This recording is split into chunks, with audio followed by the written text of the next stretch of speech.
Good evening and welcome to the Board of Commissioners regular workshop meeting. Today is Wednesday, April the 16th, 2025, and it is 6 p.m.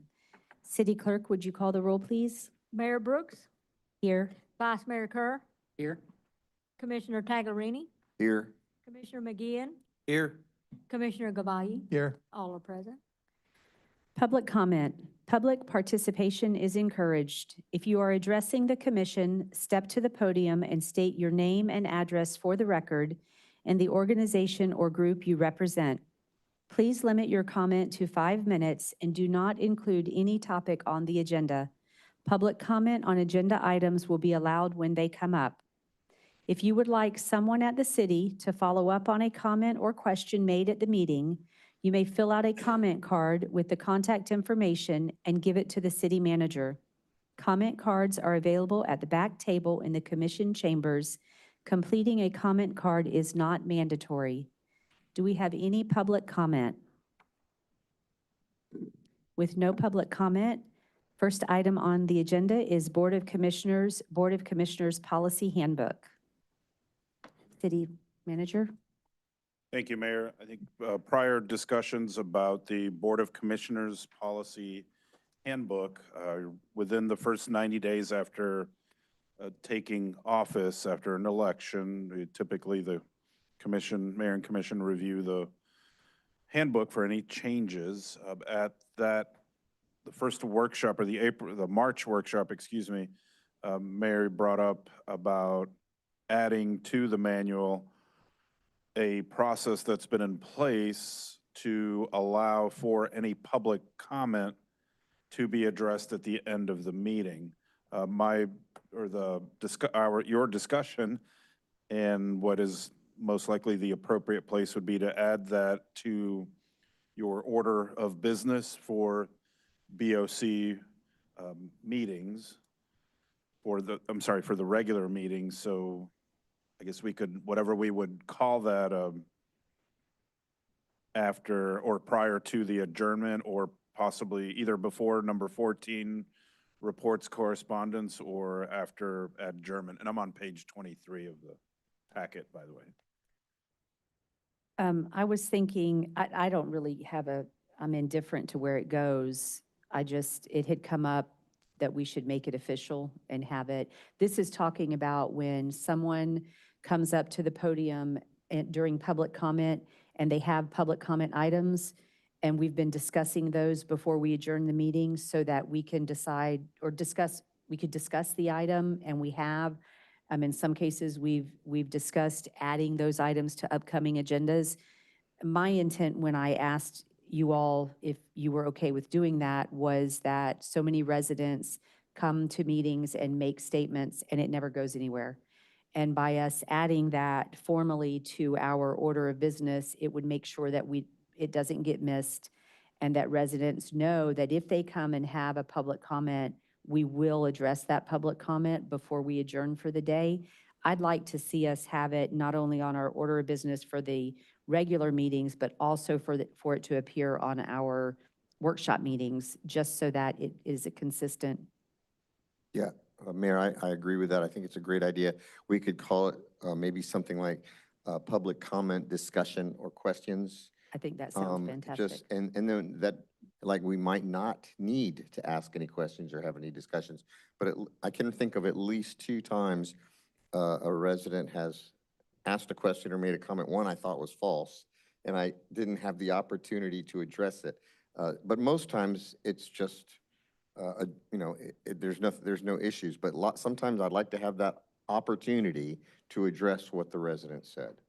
I think that this warrants to say we should all be mindful when a resident is standing at the podium. It is not proper for us to get into a conversation with them. It's easy to, and it's not being dismissive or disrespectful of the resident, but when we engage in a back and forth conversation, when someone comes up to make a statement, you've done it for one. If you don't do it for all, you're playing favorites. Nor is it a question and answer period. Correct. But I do if think they ask a question, we have the opportunity to discuss answer. it at the end and answer it. Yes, yes. And if we need to further analyze, maybe we can defer it to the following meeting. Correct, If we correct. need to do That some was the whole research. point, was to be able to, what Commissioner Taglerini said, to be able to discuss it if it was a question that we wanted to discuss, but then to be able to put it on the next agenda, which would be a workshop, and be able to have in-depth conversation and research on whatever the topic was from the resident. We don't get that many residents that come, and when they come, it's nice to hear them, I think. I'd love to see that added. Well, sorry. We can add that. We'll see where exactly to put it, but toward the end of certainly before the adjournment part. Good, thank you. Do we have any public comment? Next on the agenda is Key to the City and Awards Policy and Procedure. Before we move on real quick, Oh, yes. on page 20, just a I'm clerical, at the top of the page, item 3 and 4 are one statement. 120, Okay. oh, okay. Typo, in my opinion. Oh, yeah. In the absence of designation, the Board of Commissioners shall be clear for the record. It's not item 3. Do you see add that, 4. Robin? Yes, yep, correct. In the absence of designation, the Board of Commissioners shall be clear for Page the 20. record on page. 13 of 20 Yeah, or 20. Page 20 in your packet. 13 of 20 for the handbook. So it should just be 3, and 3. then 5 should be 3, 4, and right, just that. 6 We'll should be correct 5. that numbering. Good catch. Anything else? No. Next on the agenda is Key to the City and Awards Policy and Procedure. City Manager? So Mayor and Commission, as again discussed prior, whether you want your direction for a resolution or how you would like to address the issuance of a key when at such time the commission would like to issue a key to the city. And the purposes, you do have in the packet some examples of what other cities do, and kind of open for your discussion and suggestions. Do we have any public comment? Commissioners, comments? I think in the last meeting, Tom brought up some good ideas as far as variety of options to recognize people that contribute to this wonderful town. Certainly key to the city would be on top of the game, and there are other options that we can use for lesser impactful contributions of the citizens. So I think that's a wonderful idea.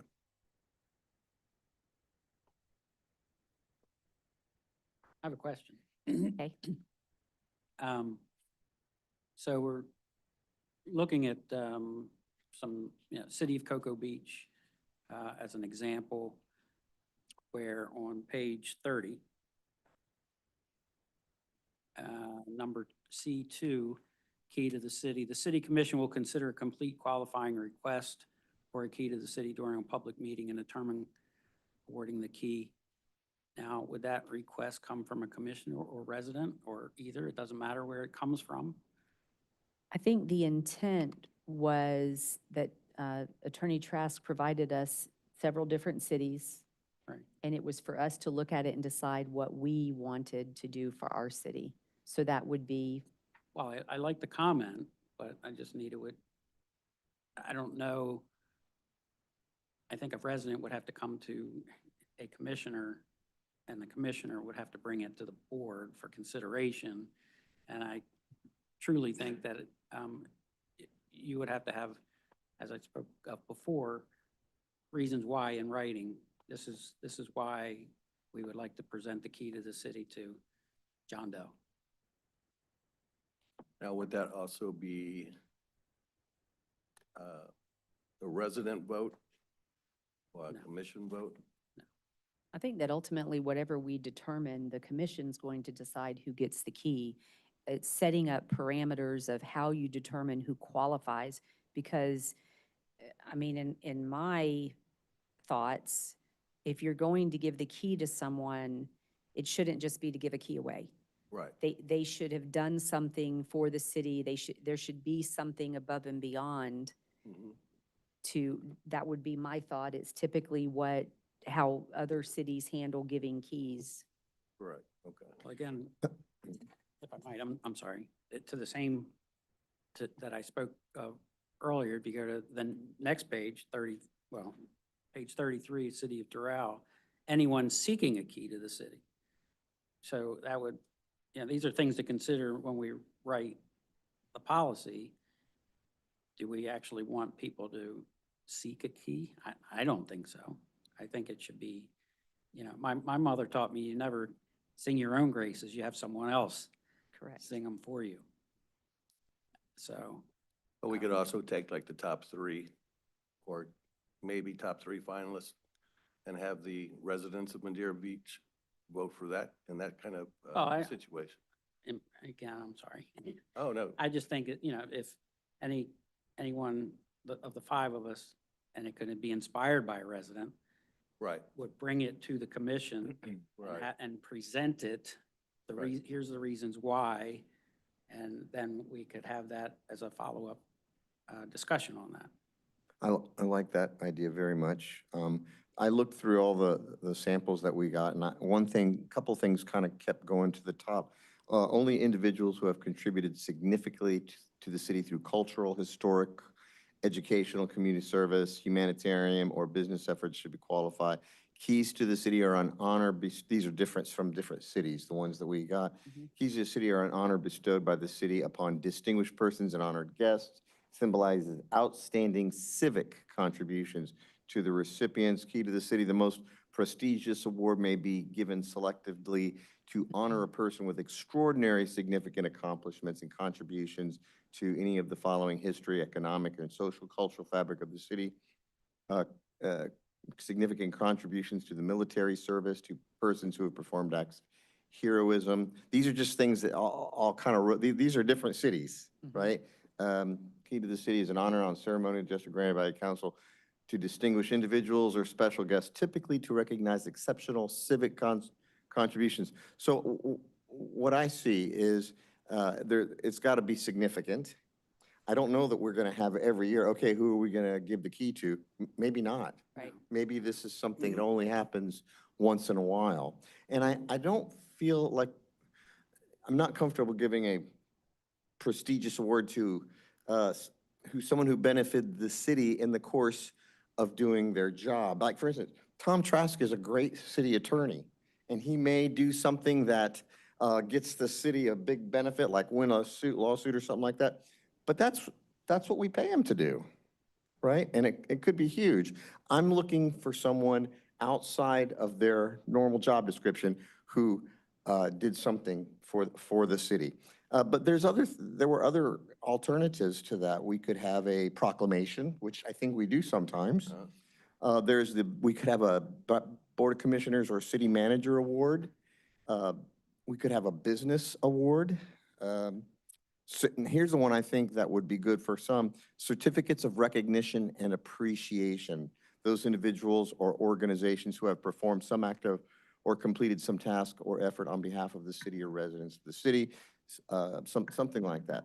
So I feel like those are my feelings about it. I'd like to see it not necessarily something that comes up every year. It happens when it happens. And it shouldn't be someone who is doing something in the course of their job. I also saw the city coin, which I thought was pretty cool. I liked the city coin. I liked the city coin, and I think that when we went through the hurricanes, there were individuals in this city that went above and beyond. I mean, there were people who saved other people's lives. The And residents on Madeira Beach, on District 1, after it was all over, they created their own sand dunes and planted a couple thousand sea oats. Yeah. I think it would be a time well spent to come up with a really good key to the city definition and something that gives us the ability to recognize residents, like the coin or something along those lines, to recognize a resident that goes, because I think a resident is different than what the intent for the key to the city is. It's a different type of, Yeah. but something that honors residents. And it, like you said, it's not all the time. But when that comes about, recognize them Yeah, right. for what they've done for the city or for the residents. They've done it for each other. Mhm. If this key is prestigious, then it also needs to be well-designed. It needs to be a good size, not a small little key. It should probably be maybe 8 inches, I think, on a nice board of some sort. It needs to be really well-designed and well thought of. So that's one item I wanted to put out there. And then the second one, yeah, we're talking about prestigious and so forth and so on, but don't make it too difficult so that nobody will ever get a key. So let's not be too difficult to give the key to some people that are worthy of it. And if we give 2 or 3 a year to people that are probably 80% there, I would say let's do it. I mean, at the end of the day, you're making somebody feel good. You're acknowledging people that are doing a wonderful job, and more people would want to do it. So I wouldn't make it too difficult where it's beyond achievement. So my question next is, that leads to my next question. Who will write out a draft of these suggestions, criteria, and such a thing? Is that for one of us to do, or is that Mr. Gomez's job, or somebody in the, maybe human resources? I mean, could we give suggestions and then have them go off of that? We've got the policy for the city of Oldsmar as a starting point. Maybe what we want to do is to start off with one of the cities and give direction to whoever you think is appropriate. I'd be happy to draft it based upon whatever direction you give us, and then have the city manager, city clerk take a look at it before it comes back to you. And then we'd have to decide, do we vote on it, and does a 3-2 vote be enough to pass it would we have to all pass it? No, so it would be adopted by resolution. Okay, So it'd be a majority vote on the resolution. But yeah, and then obviously you can change the policy at the next meeting if you want to, because it was only adopted by resolution. You can change it anytime you want, all the way throughout the year, or whatever. got it, thank you. But my suggestion is adopt the policy by resolution. I like that. Sounds good. Sounds good. But you need some direction from us. I think that I- Tom I needs a saw little him- bit. I saw him taking notes. Yeah. Do you feel like you've gotten enough direction from us, Tom, to present something to us? I've got some direction. I don't know if I've got enough. So from what I've heard so far is that the commission favors proclamations, the key to the city with some boundaries, certificates of recognition and appreciation, and possibly a city coin. Those are the ones that I've heard so far. What I haven't really heard is a city commission, city manager award, a business of the quarter award, board member milestone awards. I haven't heard any of that yet. So I assume that I would not include those. We don't want to make it too complicated. I don't want to make it complicated, but, after the storm, we talked about highlighting businesses in the city, and I don't know if this is the appropriate place, or I think it would be fantastic to set up a system and start recognizing businesses within our community. We have over 200 businesses in Madeira Beach.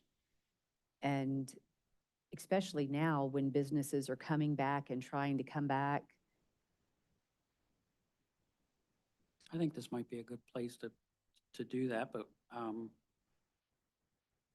perhaps you quarterly put out a survey and have the businesses vote Yeah. on that.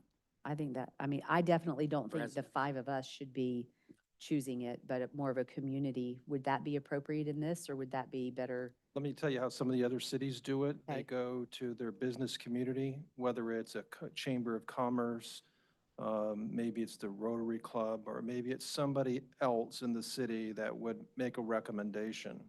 And if you give that entity direction to do it on a annual basis or biannual or quarterly or whatever it is, and for example, in Oldsmar, it's the Chamber of Commerce. And what they do is they provide a biography of the particular business and what they have done for the benefit of the city recently. And then what they do is they have a plaque and they bring the business in. They give the business the plaque and recognize them and give them the opportunity to speak about their business on a very brief basis. Pictures are taken and then they get recognized in the newspaper because they got this nice award. So that's how Oldsmar does it. Yeah, I like, I Whatever like that. direction you Maybe wanna on, go.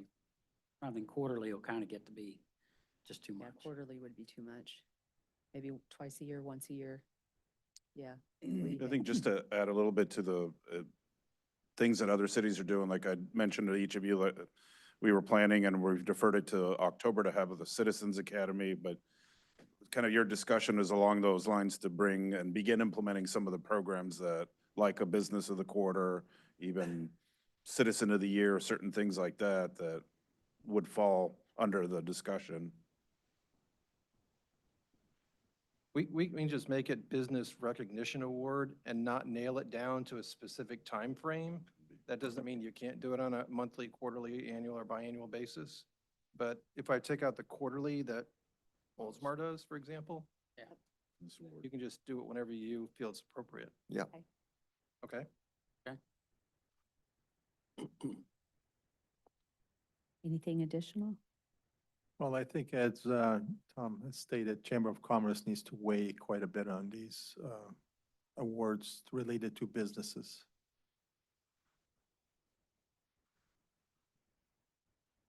Okay, how do you see this coming back to you in a form of a resolution with the policy attached to it? Or do you want me to prepare the policy and bring it back for the next regular workshop for discussion purposes? I just want to know what my role is in bringing it back to you. What would you prefer? I'd love to see a draft of the resolution and the criteria, but we would discuss it and come to consensus on that. But I'd like to see a draft of what you think you've gleaned from our conversation. Okay. I'm seeing a lot of heads bowing. That sounds good to me. I would agree. So Yeah. I'll get Sounds it done here in short order, and then we'll put it on the next workshop meeting. Sounds great. Okay. That's awesome. Thank you. Yep.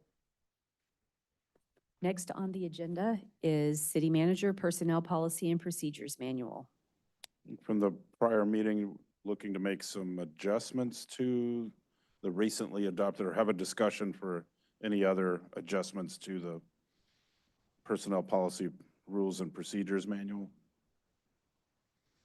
And let's see.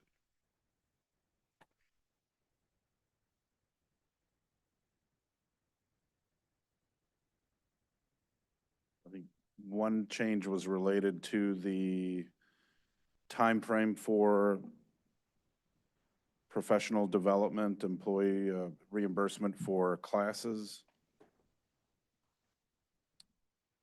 I had some thoughts. Oh, do we need to go to?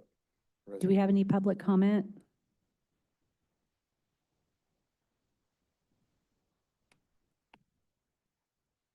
Hi, my name is Joe. I'm going to play with the city, as most of you guys know. I just applied to go back to school to get my master's in urban planning. So I did a little bit of research on other municipalities' policies and what we've had previously. I don't know if I can give out handouts, but I'll just summarize it. And then if you guys want the handouts, I can give it. But we've had our policy since 1995 for 100% reimbursement and 1 year of remaining after you get the degree. It's changed a little bit since then. At one point, it depended on the grade you got, but you've always been able to get 100% reimbursement and stay 1 year after. And then a few other municipalities, the city clerk's office helps me get together some other municipalities, and I just put them all together. I didn't try to pick ones that were more in favor of the employee or anything like that. I just put them all together in the chart. City of Largo has 100% for a C or better and does not have a time limit. Bel Air, Reddington Beach, and Seminole, they mentioned tuition reimbursement in their handbook, but I couldn't find specifics. St. Pete Beach, it depends on your grade. If you get an A, it's 100%. And 1 year after, Treasure Island is 100% for a C or better, and 1 year after. And Indian Shores is 18 months after, but doesn't mention what grade you need to get 100% reimbursement. City of Oldsmar is based on your grade, an A is 100% reimbursement, and you stay 2 years after. So I just thought it would be helpful if the commission had that information when you discuss the policy change. Thank you. Thank you. Am I able to give these? Yeah, just give it to. Do we have any additional public comment? Good luck on your masters also. Commissioners, comments? I'm glad that he brought that up. I mean, I assumed that when we reimbursed, it was 100% for a course passed. Yes. But just another option is 1 year of obligation for every academic year that an employee receives tuition reimbursement. So if, for instance, we would benefit from them even taking a course for 1 semester, and so we should reimburse them for that. But for every year or segment thereof, it's a year of obligation. So that would be easy to figure out, 100%, and assuming they pass the class, right? I don't know about putting a letter grade requirement, but I like have passed the class, a 1 year obligation for every academic year that an employee receives tuition reimbursement. I think that the previous was that they had to pass the class, but it didn't specify A or B or C, that you Good. just had to pass. Right. Well, the city of Largo is C or better. I believe we've talked about this before. And as a matter of fact, talked about a C or better. And I agree with the C or better. I think that anything below is not worthy of being paid for. So myself. I think if, Robin, correct me if I'm wrong, but we passed the 100% reimbursement. We passed that with you had to pass with a C or better. The Yes, discussion that's today is how long are we long? going to require an employee to work for us after we pay for their education? Right, I assumed it was 100% Right, pass class. I Yep. was referring to yeah, Right. just to make sure, years of obligation. so, Okay. So that was mine. That's a little more, it requires a little bit more than a year for a degree. well, because then that But, would mean you I could, mean, you could, if, that would be a lot, I think, 4-year degree, even though a master's might be just a 2-year degree, and then we get 1 year out of all that. So that's why I was trying to attach a year of obligation per year or fraction thereof. Right. But then if they just took a course that was beneficial, right, they'd still get reimbursed for that, at least. They could Correct. still get reimbursement without finishing the degree. but I about think ready we to bring that discussed, up, yeah, yeah. we discussed that also in the last meeting, and that was that if someone was taking a certification, that would immediately benefit the city. So if they were taking a class that just go and doing a 3-day class or a 2-month class or something like that, the city would get immediate benefit from it. So there wouldn't be a requirement for them to work, but going to college is a completely different story. It's a greater expense for the city, and you want the buy-in from the person who's going to get the education. Right.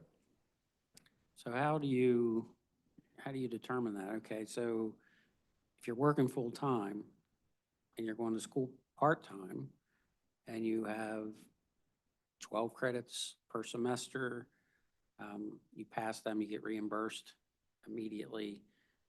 The next semester, you take another 12 credits. When's the clock start and when's it end as far as, let's say we don't get a degree, but we were working on a degree and stopped.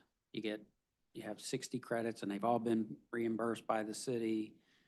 Are they at that point required?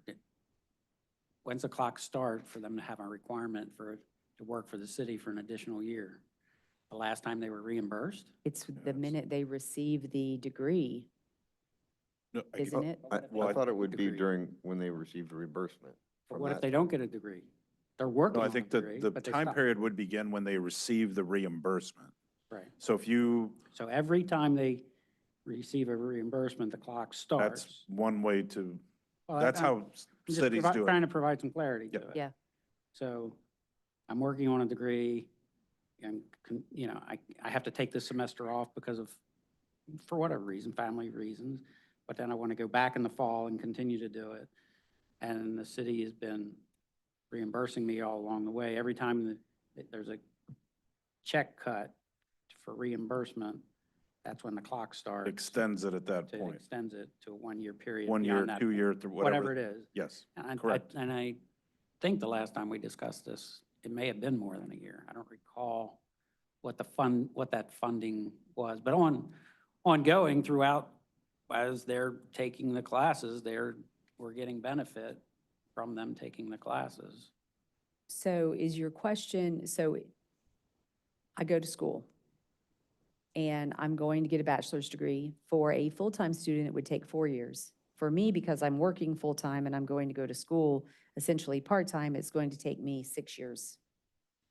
So which would be considered a 4-year degree. So if you did a year for year, would that mean that at the end of my 6 years, when I obtained my 4-year degree, I then owed the city 4 years of time? No. No, I think it's whatever the time frame is set at. So the decision is 1, 2, or 3 years.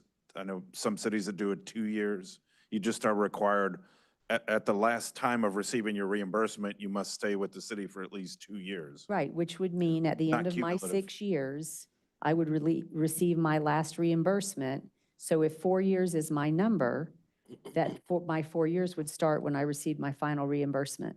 That's what I'm saying. Yep. So that's what, No, I'm I'm- saying the clock keeps ticking. yeah, So, May of 2024, I've earned 60 credits. You keep trying to get your full degree, but maybe I just stop. I'm never going to get this bachelor's degree. I've been reimbursed for 60 credits. The clock starts for whatever time period, let's say it's a year, at the last time I got a check. So a year from that period, I can work somewhere else, or I can reimburse the city for the funds that they reimburse to me. Or, But my question is, does the clock start at the last reimbursement or the first? Let me just jump in and just read the sentence. Yeah. It says reimbursement may also be conditioned upon the employees agreeing to reimburse the city for tuition paid should the employee receive subsequent grants or scholarships covering all or part of the city tuition payment, resign prior to a set period of time after the course is taken, or be terminated for cause. I'm not seeing in that 1 year or 2 year program that you're talking about. Basically, it's before you take the program, you know you're going to get reimbursed. You come to an agreement with the city as to how you're going to be reimbursed. And what happens if you don't stay based upon whatever time period is set. So that's really all we're deciding is the time period? I don't think you need to decide any time period. I mean, right now, there isn't one, Right Right. now, there isn't one. but I think the What I mean is time question, period of obligation, is that Correct. right? that the employee, if the employee must stay employed after receiving reimbursement for what for period of time? X number of years, months or years. That's what's unclear to me, how many? Yeah, well, that's what I think the They- they- That's what discussion. we're I've deciding. worked at cities where it was 2 to 3 years. And if the employee separated prior to that time period, it was a reimbursement based on the number of months. If they got the reimbursement, you're required to stay 3 years, they stayed 12 months instead of the 36 months, then they owed for 24 months. But, I mean, however you would like to proceed is, So the provision also says approval of any specific reimbursement request is at the sole discretion of the human resources staff, who must weigh all relevant facts and policies in granting or denying any request. So it looks to me like the human resources staff is making that decision as to how much time you have to stay after you've completed the course. That's arbitrary. Right, and so the problem that I had with that was, you're gonna let one person in the city decide for three different people. Maybe I like Ray better than I like Mr. Taglerini, or better than I like Eddie. arbitrary. And You can't so, have and so I'm gonna tell Eddie, you can get an education, stay for 6 months, you're good. Ray, I really like you, I'm gonna let you, you only need a month. And Mr. Taglerini, yeah, not so much, you gotta stay 3 years. I mean, that's not a fair, equitable way to let a single individual make that type of decision, in my opinion, which is why I brought this as an issue. We gotta put a year on it, just Exactly. whatever, I'm whatever the not sure if consensus. I'm contradicting what it already says when I say what my suggestion would be very specific. 1 year for every year, Which I think is But what- reasonable. But what is a year? a year, 30 credits? what, A year. 12.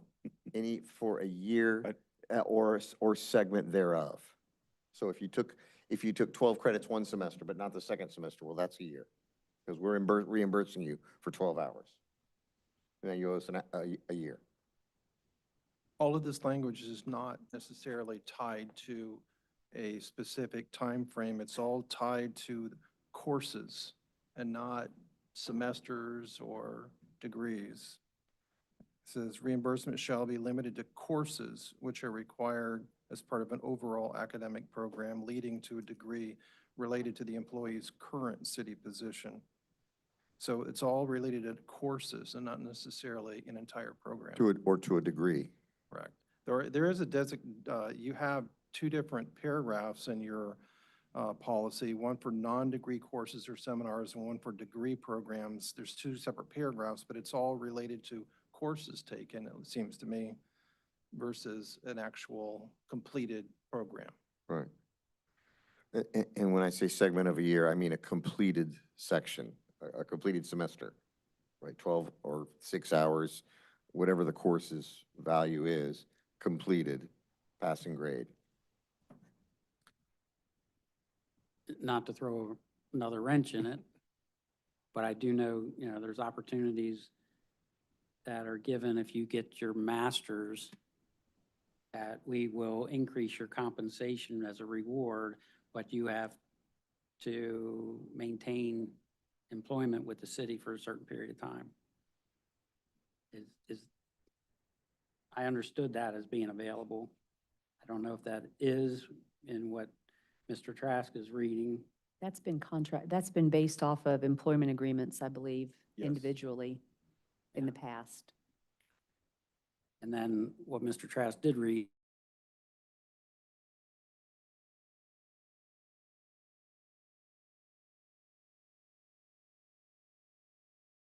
call what you just read, There's no period of time clarified, correct? but it is there is a penalty that's stated. It would be the agreement that would be with the employee, because it talks about employee agreeing to reimburse. So you go to Human Resources and you say that I want to enroll myself in this degree program and I'm looking for reimbursement, then there would be an agreement with the city, specifically Human Resources staff, as to what that time period would be. So shouldn't there be a section in there that if you want to pursue a degree in a field, that you go to Human Resources and put together an agreement? Is that in there? It doesn't talk about an actual written agreement. It Yeah. just says the employee agreeing. It would be best, obviously, the lawyers would want something in To writing. have an employee Yeah. agreement, yeah. And Human Resources Department would have certain standards that they go by on putting that together, approved by the city manager, or not. Yeah, That's there another is a discussion. paragraph that talks about that, paragraph 9, where reimbursement requests are made under this policy exceed available funds as they have been budgeted and allocated across city organization. The human resources staff, subject to the approval of the city manager, may set priorities such as electing to offer only partial reimbursement to requesters, reimbursement on a first come, first served manner, or in such other manner as deemed needed to ensure a fair and balanced ability for all employees to obtain the benefit. So it looks like, it's requiring standards and priorities to be established by the Human Resources Department. But again, it doesn't nail down a specific time frame. As it should. Or some standards, or something. Is this something that should be pushed back to the civil service? Do you want to give direction for the Civil Service Commission to To take a look review at that it. issue again? I wasn't there when they reviewed it the first couple of times, so I'm not sure if they've already taken a position on this. They I would did. assume that since they approved it as it is. They took a position and recommended an 80% reimbursement. Okay. And I disagreed with them on that because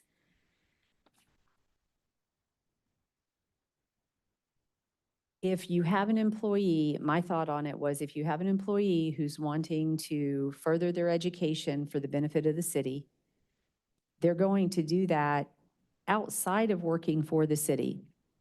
So that is giving a lot of their time, and I was in favor of 100% tuition reimbursement.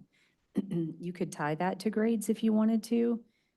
I wouldn't, because where some students excel in some classes and they don't excel in others, but they're equally as intelligent or equally as, right?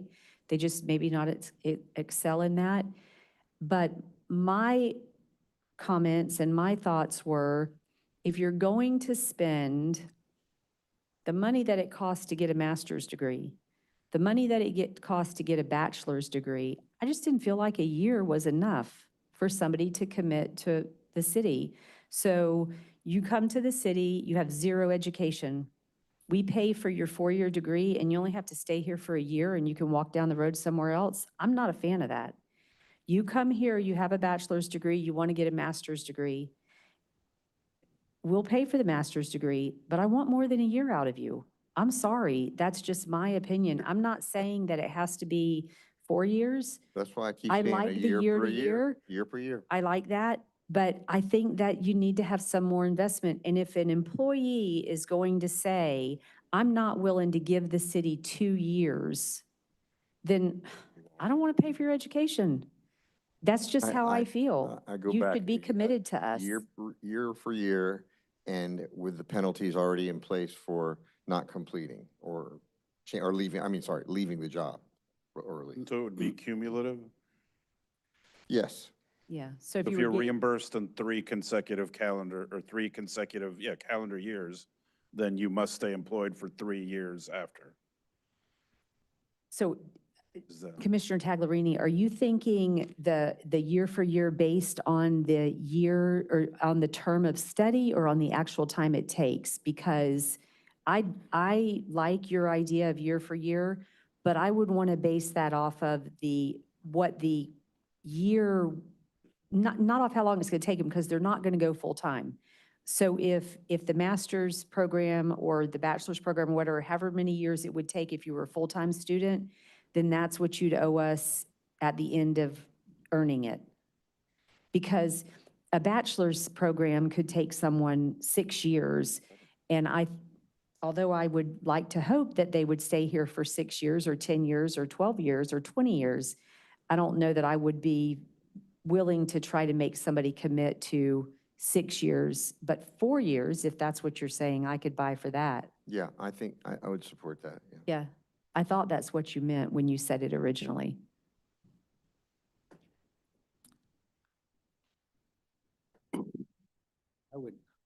I would tie, I know in the private sector, just personal experience, not me, but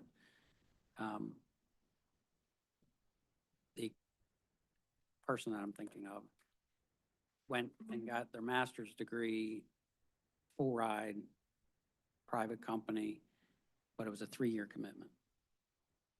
So they were able to do it in 4 years to get their master's. That doesn't mean it couldn't take longer.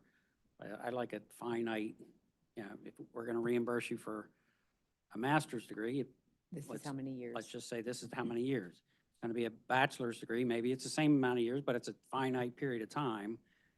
And then if it's just courses towards a degree, I would think it would be something less, you know. What if you just stop?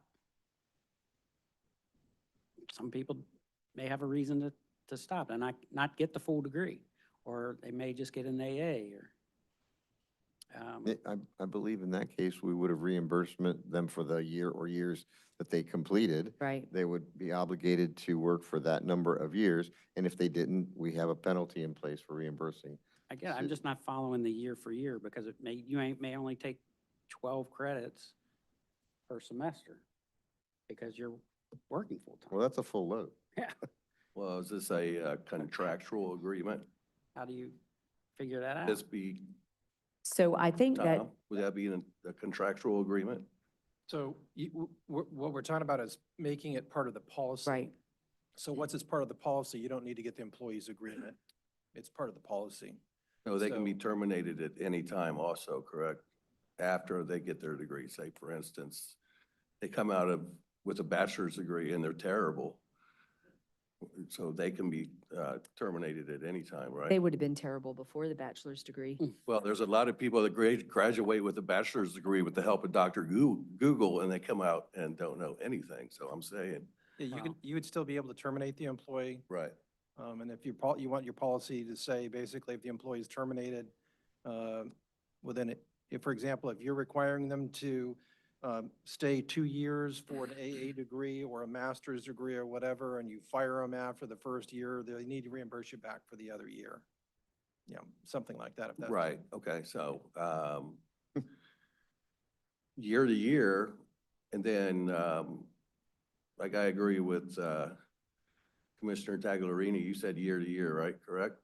And then based on performance after that, therefore, you know, if you're great, and then. we go Right, from I there. just assumed that anybody could be let go for poor quality of work. And I, We're not obligated to keep them just because they're in a 3 or 2 year obligatory period. That's why I asked if it was a contractual agreement. Right, right. No, it's in our policy. It'll be in our policy. That's Right. well, and, exactly. I have a question. yes, Let's say there's an employee that we have, let's say he is a technician. He goes to college and we pay his tuition. 4 years later, or he gets a 4-year degree, he becomes, let's say, an engineer. What if we don't have a job as an engineer for that person? We've already filled that job. There's someone else that already has that job. So this person's getting his education, but we don't have that position available to be filled. then I would tell you they'd have to stay in the role that they're in for the duration of what they owe the city for the education we paid for. And if that position came open, Then they could- then they would be able to promote. Yeah, I don't want to come across as heartless, but I think this is just way too complicated. There's just too many dimensions to it. I don't know. Why would we pay for an engineering degree if we never know we're not going to need an engineer? Correct. So the, Have to be pre-approved. that is right. They have to be pre-approved and you have to be going to school for a job to work in the city. which you would be promising them will have in 4 years after they No, we're- get their education. I don't think any city does No. that. I know they don't. I mean, I'm. No, I'm and that's just- not what we're advocating either. No. And just for 1 minute, Attorney Eschenfelder, one of the things that he brought up as a topic on the years was to just set years, Yeah, just- right? So if you go for an AA degree, you have to work for the city this many years. If you go for a bachelor's degree, you have to work for the city this many years. If you go for a master's degree, you have to work for the city this many years. So that you're defining, those are the only 3 degrees that we're going to pay for, that are going to be years of school that someone's going to go for. You're either getting an AA degree, a bachelor's degree, or you're getting a Masters. master's degree. When they get their bachelor's degree, they need to graduate to a higher level of position.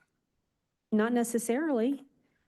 Not necessarily. They may just be getting the education to get the education. Now, that comes back to my conversation earlier.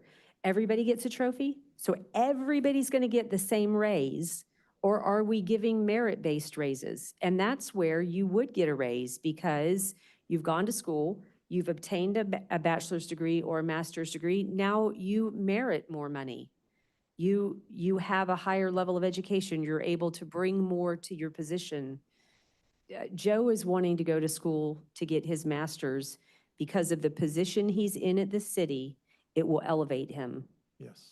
He's a wonderful young So, man, no doubt. I'm not talking No, about no Joe in this doubt. So case. if we used him as an example, he's going to go to school, he's going to get a master's degree, and he'll still be able to work for the city in an elevated position.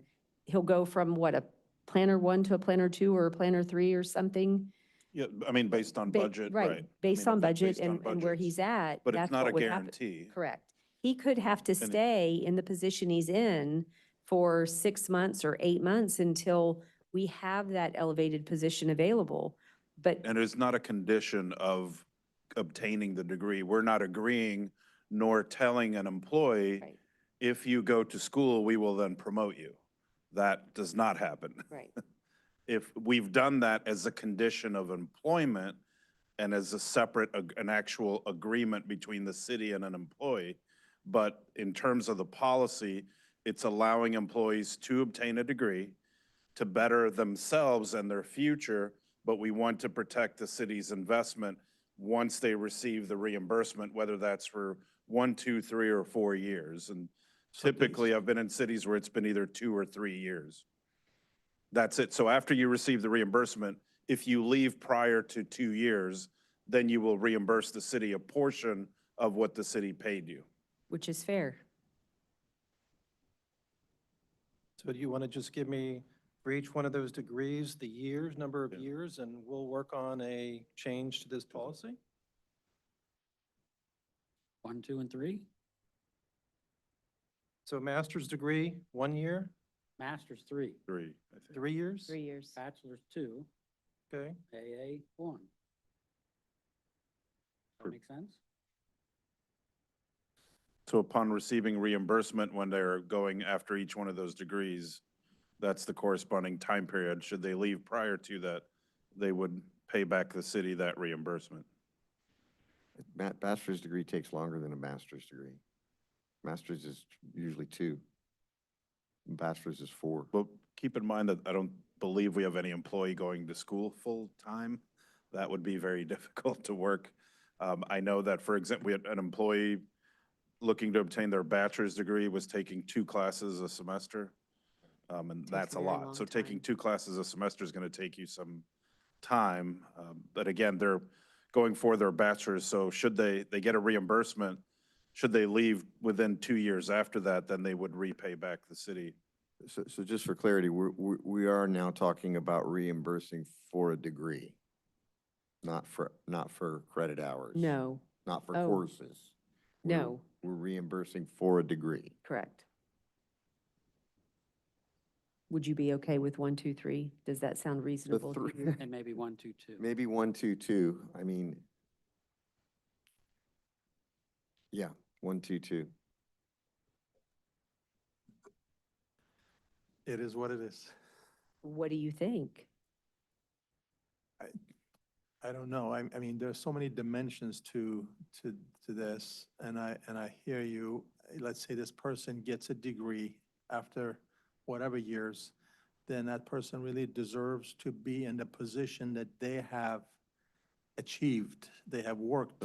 When that employee makes the decision to take our money, Yes, and go they somewhere are, else. no, no, no, no, no. When they say, I want to go to school, and I'm going to take your money, and you're going to pay for my education, you owe us something.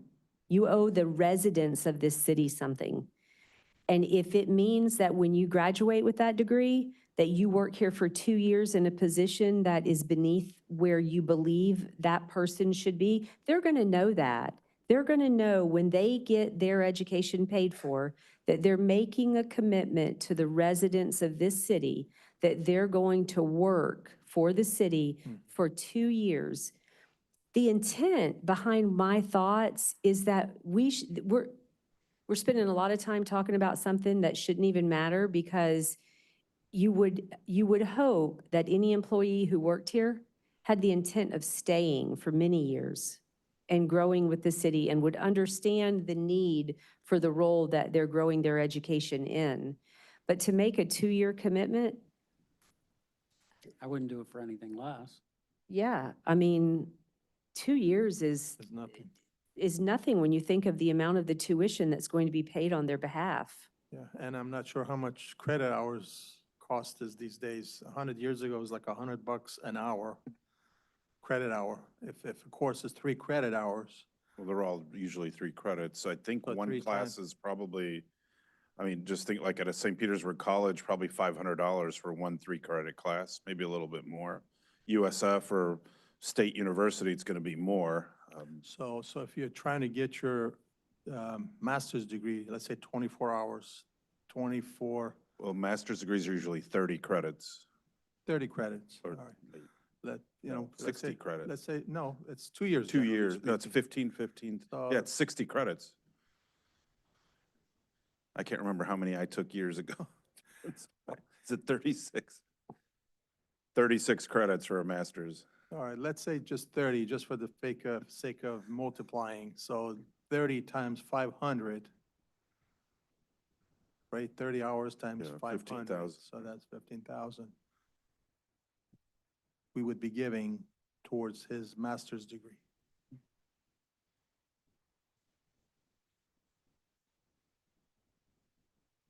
I guess that's not a lot of money these days. I don't know. I'm still in favor of, the obligation and full tuition reimbursement. Just to promote higher education Right, in our right. workforce. And that is the purpose of paying for tuition, is to promote those to go back to school and get a higher education. Be the best they can be for the city, and as stated.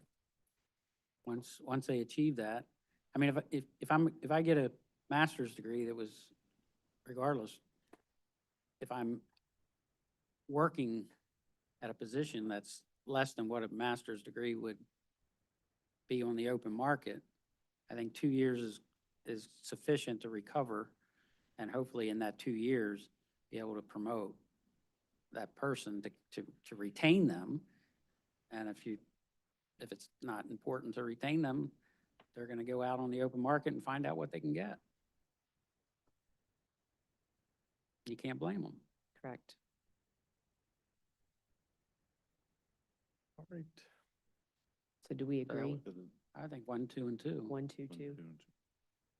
2 for masters, 2 for bachelors, and 1 for associates. Okay, we'll prepare that. Thank you. Next on the agenda is John's Pass dredging update.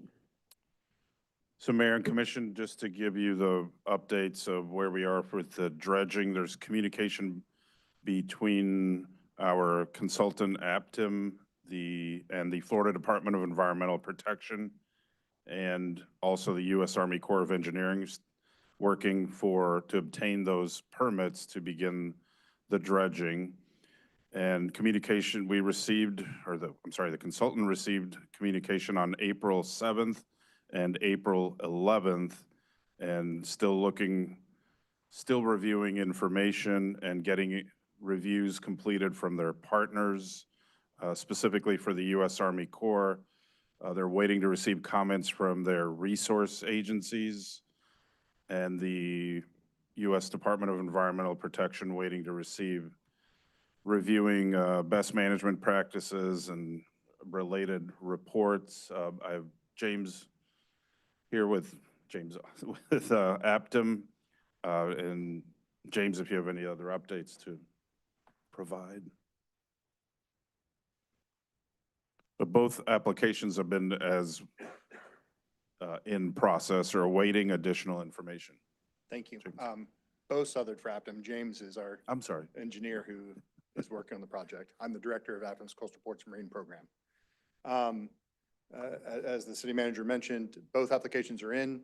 They have been for a while. Army Corps of Engineers has determined that the application is complete to the point that they're able to go to the resource agencies for consultation now. So they're in consultation with the U.S. Fish and Wildlife Service and the National Marine Fisheries Service, which is a requirement for them to issue their permit.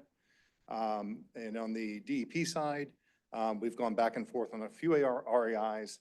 They have requested, on the last one, suggested that there would be mitigation required for foraging animals, particularly dolphins, as well as foraging birds. We disagreed with that.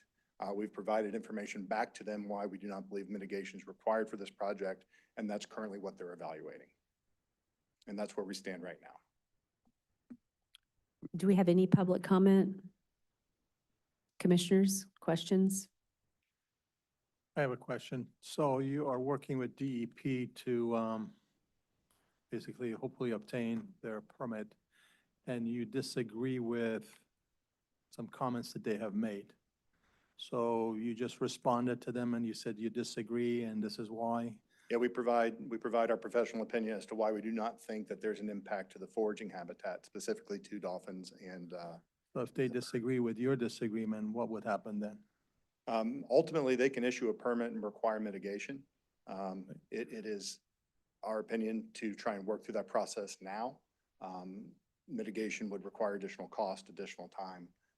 And typically on the DEP side, they're open to this conversation. This is not an abnormal conversation that we would have with them. As an example, on a permit that we're just doing for the county, on the countywide project, they had requested some mitigation or some monitoring that we felt was not necessary, and they ultimately agreed with us on that just this week. So this is not an abnormal process on the DEP side, and I think we can probably come to an agreement relatively quickly with the DEP in terms of a permit. The core one is the one that's going to likely take longer and historically is the bigger issue in my opinion. Well, we're against the deadline, we're against Understood. time, and we really just cannot afford to extend any more time with going back and forth. If you need to set up meetings with them, whether it's Zoom call or in person or whatever, we need to obtain these permits pretty quickly, because if we don't build by the end of this year, we may lose our contract with the state. Yeah, understood. So there's just no room to spare. Right, understood. And like I said, I feel like we're in a good position with DEP. That one, I think we'll come to conclusion relatively quickly. They've had it for about a month now, our best practices and mitigation comments. So we're expecting something relatively soon from them. The Army Corps in their consultation is the one that's a little bit more difficult, and it's also the one that's harder to control as a federal regulatory process with federal regulatory agencies. And it's one that we've had historical problems with on multiple programs throughout the state. So that's the one where we continue to focus on in terms of pushing and making sure we're staying on top of our communication with our permit processor with the Army Corps of Engineers out of their Tampa office. Thank you. Eddie? No comments, no questions. Thank you. So it's just the two sign-offs we're waiting on. Correct. We need the two official permits. And then once we do that, we can go to construction bidding. We do have to put together bid plans and specifications, which is covered under the contract. That is a fairly rapid process we can go through.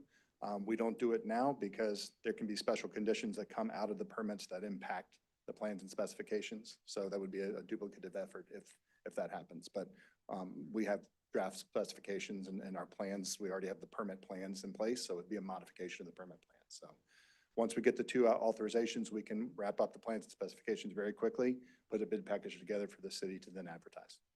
Okay, and there's actually policies, reading the highlights here, there's policies on follow-up. Certain, you have on your calendar. Yep. And they say, come back to us in 3 weeks. Yep. On that 21st day, you're making a phone call. We do, yep, very, very much so. And to comment on some of that from beforehand, you know, they're very clear about the 3 weeks and the 4 weeks. And anything in between ends up slowing things down. It'll start a new 3-week clock, which we don't want to do. So we do wait till the end of that 3-week and Right. 4-week process. And then we jump back in on that conversation. And you keep documentation on all that. Correct. Perfect. Thank you. So would there be a benefit? I mean, our elected officials would like to step in and help with the Army Corps of Engineer permit. Do you have any issue with that? I don't have an issue with it. In our experience, it hasn't improved the situation. I'm not advocating for or against it. This, as I indicated, unfortunately, is a common issue, and quite often Congress and senators get involved, but often it doesn't change the Army regulatory process. The problem we have is that, so you say that the bid planning or the bid package will happen quickly. What does quickly mean to you? Because that definition for different people means different things. We can get the bid package done in under a month. We get it done quicker, depending on if no special conditions come out of the permits. It's a matter of turning over our permit plans into the actual construction plans, which is a matter of days. The only caveat that I haven't talked to the city manager about is if we have to incorporate any special specifications that come from Public Works or engineering here in the city, that if we have to include them by reference, that takes a little bit more time. We can start that conversation now while we're in the final permitting stages. But I would say 2 weeks to 4 weeks tops to get the specifications turned around.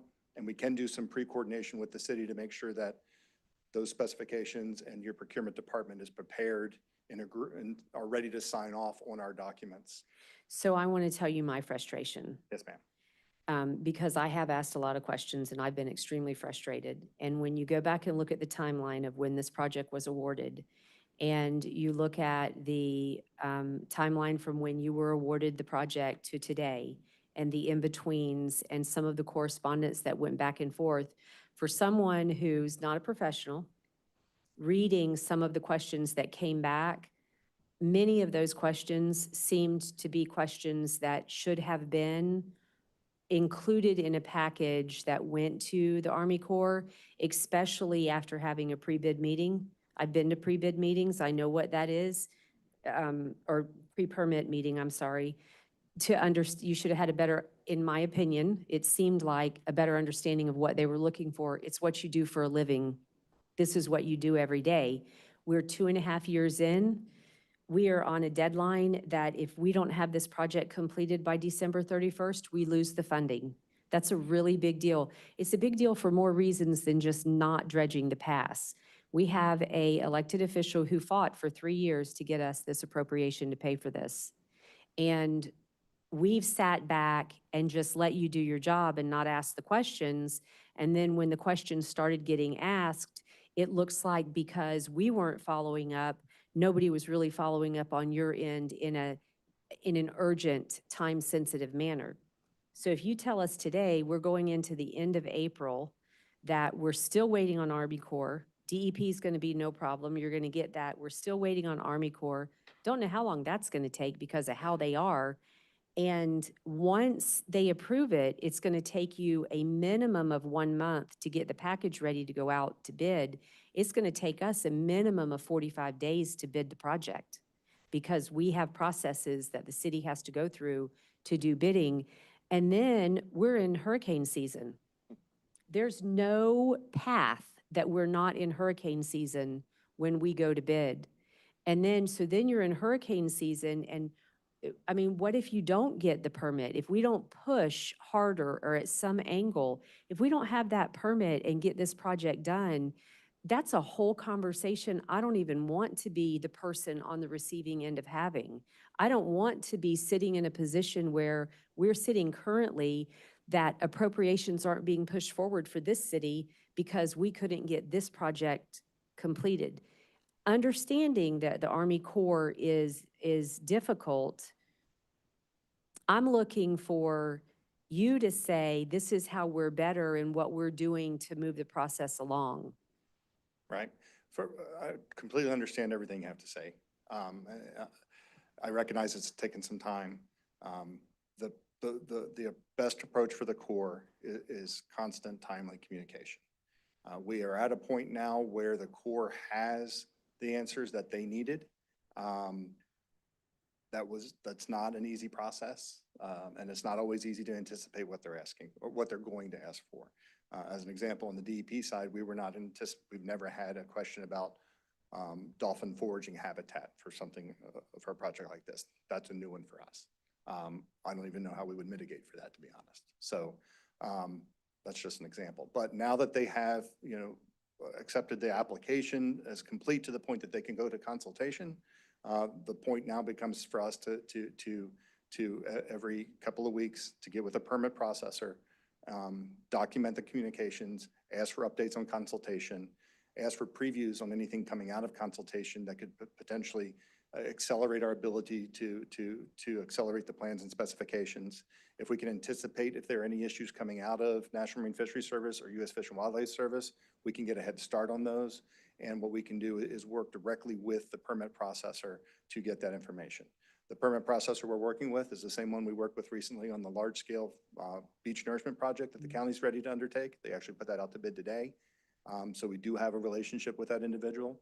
And we actually employed the same process there of I don't want to call it harassment, but it's a level of. It's what it needs to be. Yep, and that's what we will do moving forward with this. So as how well. many areas of consultation are they doing, do you know? They do two. Just two. U.S. Fish and Wildlife Service, and that covers the upland habitat and animals. And they're going to be most likely concerned about birds. And then the National Marine Fisheries Service, and those are the ones that are under the water, if you will, and they'll look at the dolphins and sea turtles. We've already got confirmation from Florida Fish and Wildlife Conservation that they're okay with the sea turtle issue. They brought up that issue throughout the process. We're able to convince them that and provide monitoring data that there have never been sea turtle nests on that spit, and that there will be continued monitoring that goes on now to make sure that there are no sea turtle impacts. So that issue from the state side has been put to bed. So it's really those two organizations, those two federal organizations, Fish and Wildlife and U.S. Fish and National Marine Fisheries. So I'd like to see you start working as proactively with the city manager as you can to get us in a position to be able to move quicker.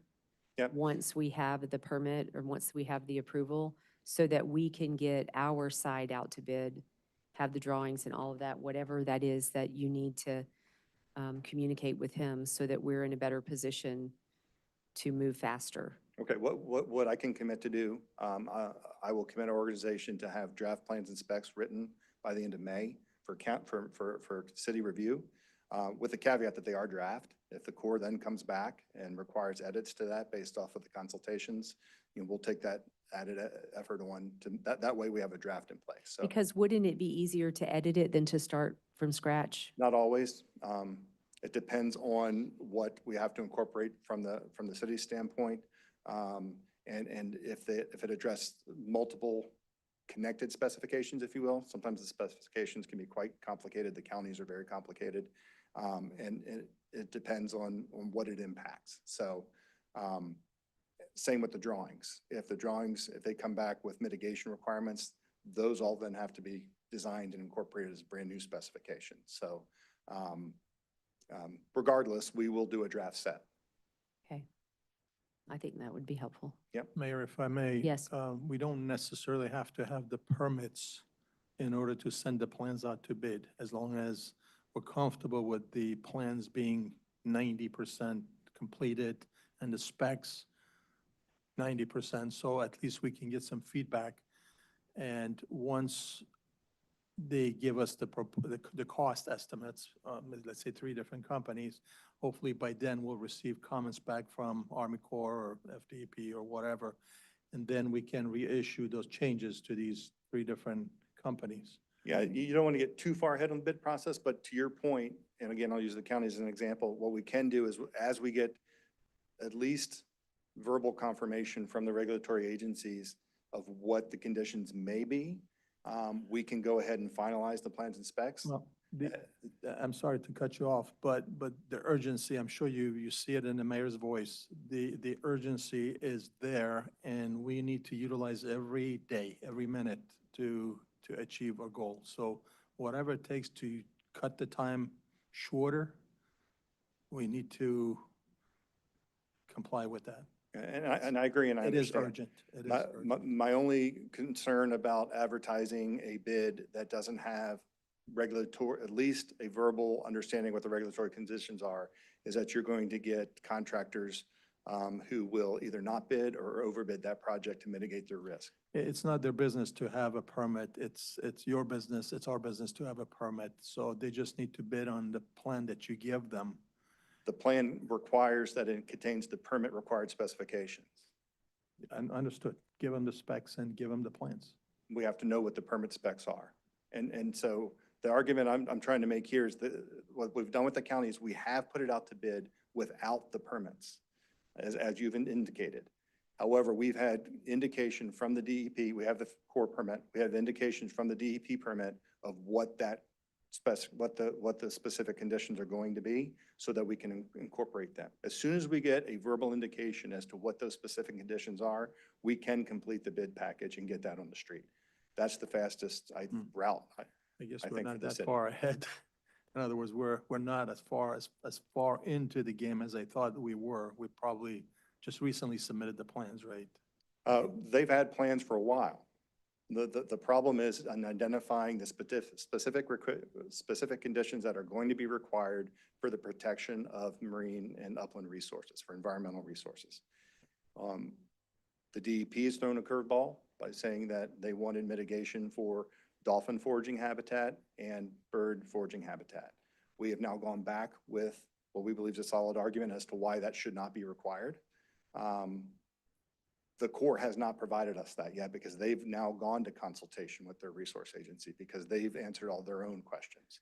So the next thing we would need in order to do what you're suggesting is some feedback from the federal resource agencies as to what specific conditions they're considering. Then we can incorporate those into the specifications. We either risk putting in specific conditions that aren't required, which will drive up your bid and maybe scare away some bidders, or not including specific conditions that we then have to do a bid change on that is going to also drive up the risk. Not knowing, the dredgers will know, not having the specific conditions identified or at least identified, if not stipulated, will allow them to take the opportunity to manage their risk by doing a timeline and a cost adjustment. So when did it go in for consultation? Went into consultation at the beginning. Let me check my notes real quick, if you don't mind. I believe it was I March was trying to 25th. look at my notes and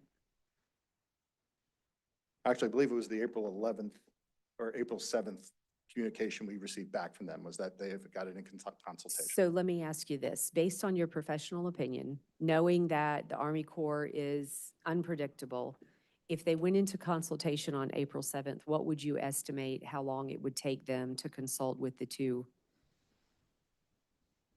bodies that they need to consult with? I don't have a good answer for you, Mayor, only because we have an instance with the county where it took less than 2 months up to a situation in Collier County we have right now, but it's been 3 years and we have not gotten any progress through them. So that's the type of range that the Army Corps is operating in here in the state of Florida right now. What we're going to try and do is we're going to apply what we've done with the county and the pressure we've done and frankly, the relationships we have with the consulting agencies here in this division, which is a good relationship we have. And the fact that it is a smaller scale project to what they're normally consulting on, to try and really, to use the phrase, harass it and push this through. There should not be significant specific conditions or mitigations required. The biggest problem is staffing and workload on their side. So we're trying to get it escalated above other projects as well. Okay. Thank you for coming tonight. Sure, I'm happy to come at any time. I am local, not to Well, the I've city. asked for you to come to every meeting. Robin must not be passing that question along. I believe my colleague Nikki's been here at least once, but I am local, and as long as I'm in town, I'm happy to come to the meetings. I mean, I would like it if we could get an update weekly, even if, to Robin, even if it is, you have nothing to say, because I get asked every week by more than one person for an update on Johns Pass. The media calls, local residents call, business owners call. And so it's frustrating to me, like I said earlier, it's really frustrating to see the progress. And I understand how the Army Corps is. But I guess if I was being totally transparent, it would have been nice to have this same sense of urgency in the beginning and not have to wait till the end. And I understand. I will say the first speed bump we had that we tried to push and did not have success was with the FDOT. And that's also another common problem because we had to get a permit from them before the other regulatory agencies would even evaluate the permit. Right. We pushed that hard, knowing that was a historic speed bump and some other projects we've been involved in. And even though it took a long time, it wasn't for lack of trying. And in fact, it was a little faster than what we've done in other projects. And I think actually the city helped with that some. So I'm not trying to make excuses. No, And I will commit to you weekly updates. We'll provide Robin with an email weekly update at the end of each week. We will draft plans and specifications based off of our understanding of the specific conditions as they are now.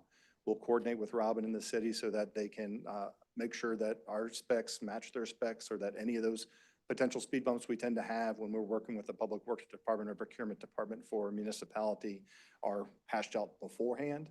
And then we'll keep pushing on the Army Corps to make sure that consultation is going as fast as we possibly can. thank you very much. You're welcome. Any more questions? Thank you. Thank you very much. Thank you. Thanks. Next on the agenda is the city external financial audit. And Mayor and Commission, as has been shared with you, our external financial audit firm, James Moore Company, is here, Zach Shalafor, to give a presentation on our annual external financial audit. Zach? All right, good evening. Zach Shalafor, partner, James Moore and Company. Going back to the tuition reimbursement, I was going to say, well, what if you say if it's an accounting degree, you get double the reimbursement? I might be a little biased, and I will know, fortunately, you don't need to do that because your finance and accounting team is doing a good job. So, but that was kind of like in mind. I'm like, let's just go all in on accounting. But in all seriousness, we are here to review the annual audit for the fiscal year ended September 30th, 2024.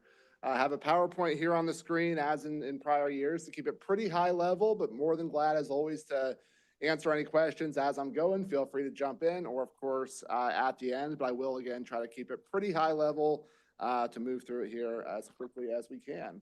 As you can see on the slide there, we have a copy of the Certificate of Achievement for Excellence in Financial Reporting that the city received for last year's financial statements. The city does prepare what's called an ACFR, or an Annual Comprehensive Financial Report.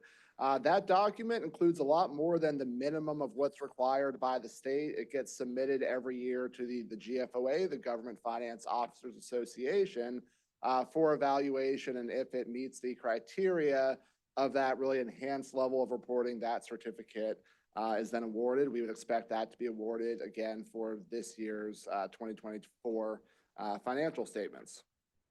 These are management's financial statements. There's 5 reports that we issued this year. The first is the audit report on the financial statements. We did issue an unmodified opinion.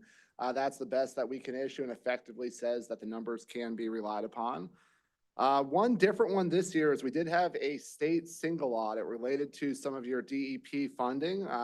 When you go over the threshold, we have to perform effectively a mini compliance-focused audit over your major grant programs. We did that work this year, had no items or findings from a compliance perspective to report.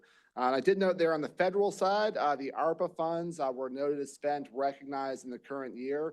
Based on the Treasury's rules, we performed what's called an alternative compliance engagement, did issue a clean report there, effectively, affirmatively saying that those funds were handled appropriately in terms of that full award amount in compliance with the rules of the Treasury.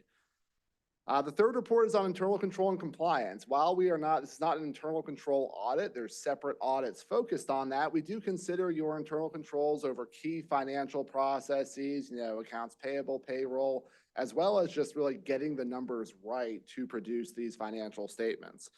We also consider compliance as it relates to any material, debt, other grant, budgetary compliance issues, any findings per se that come up on in those areas could be reported here. There were no findings reported, so a clean report on this front.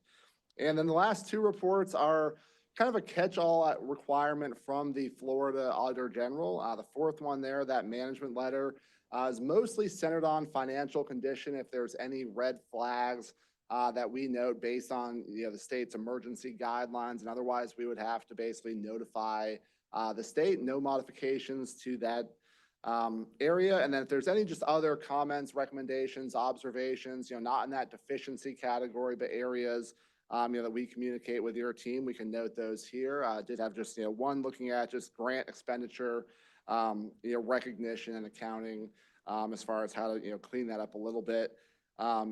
Better from the year-end reconciliation process, but that was the only item noted last year. We had one similar in that category comment that was noted to be addressed in the current year.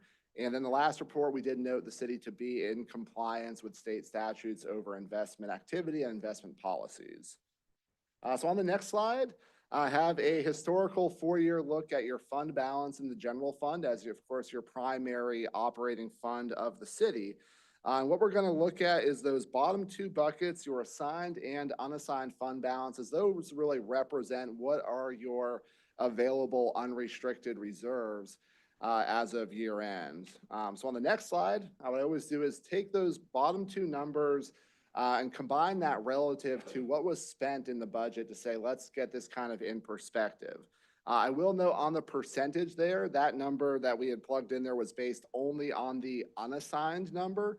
There is also the assigned fund balance based on what was in your fiscal year 25 budget. So when we include those numbers, do the calculation that you'll see the 12 million by the 15, it's about 78%. So a little bit over 9 months by that measurement, down just slightly, about 6% from the prior year. That fluctuation, pretty normal, as everything's never exactly the same year over year. Your revenues and expenditures may go up or down to kind of change your that number that you're dividing by or into.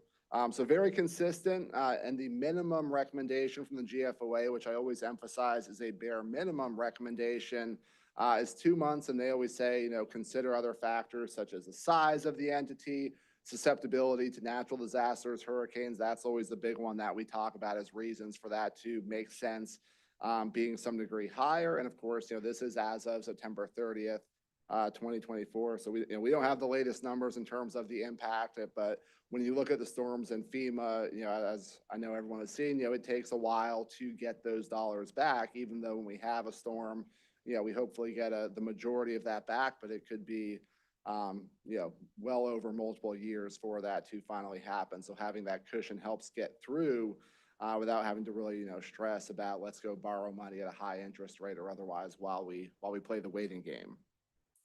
On the next slide, we have your business type funds. Here we look at your unrestricted net position. My focus is always just kind of, year over year, are things moving in the right direction? Are there any sustained, negative trends that could say, hey, are these rates where they need to be? All of those funds are pretty stable, moving in kind of an inflationary positive direction. So no concerns from that standpoint. And then on the final slide here, just kind of a catch-all for us, your other governmental funds, your special revenue funds, where you generally track most of your restricted dollars to have the accountability and transparency over the use of those funds. About an $8.3 million balance at year end. And I will note, just from an audit testing perspective, we do spend a lot of time looking at the money that goes out of those funds to say, okay, were those spent in accordance with the rules or restrictions that those dollars are subject to? And then every year, pretty much every government presentation, I touch on the net pension liability. In total, it's almost a $5 million number that does show up in your statement of net position. That's really more of just a theoretical allocation based on the state plan as a whole. I always do just like to say, you won't have to cut a check for that full amount. The city's obligation is every month based on your payroll, you're making those required contributions to the state based on the percentages that they set forth, and that has been done on a consistent basis. So those are the highlights. Again, want to try to keep it high level and quick, but more than glad to dive into any questions, and thank you all again for the chance to be here. Do we have any public comment? Commissioners?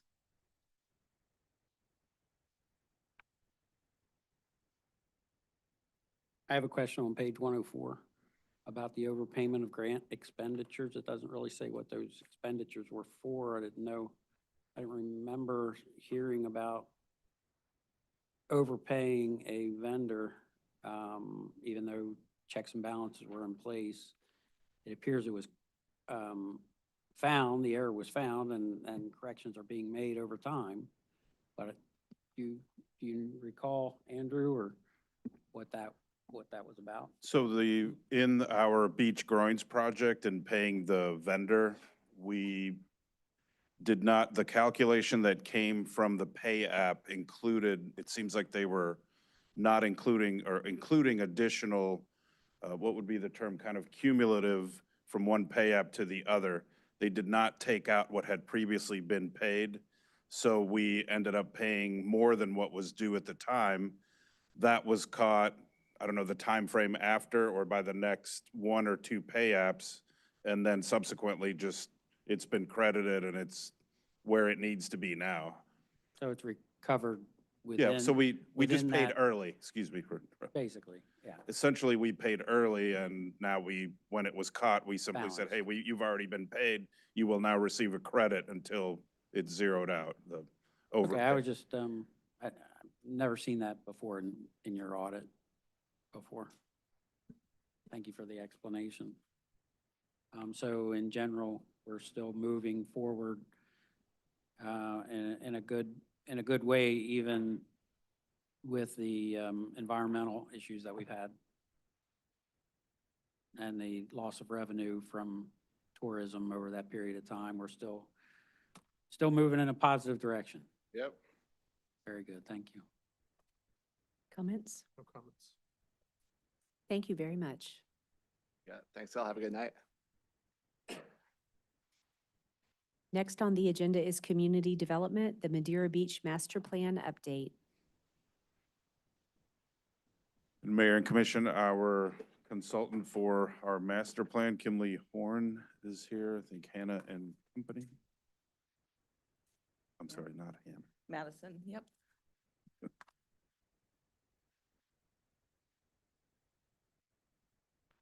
Not sure who's navigating this.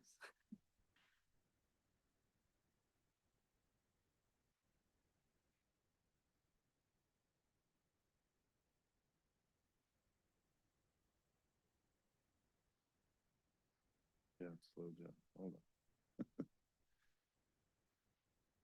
Now it's stuck.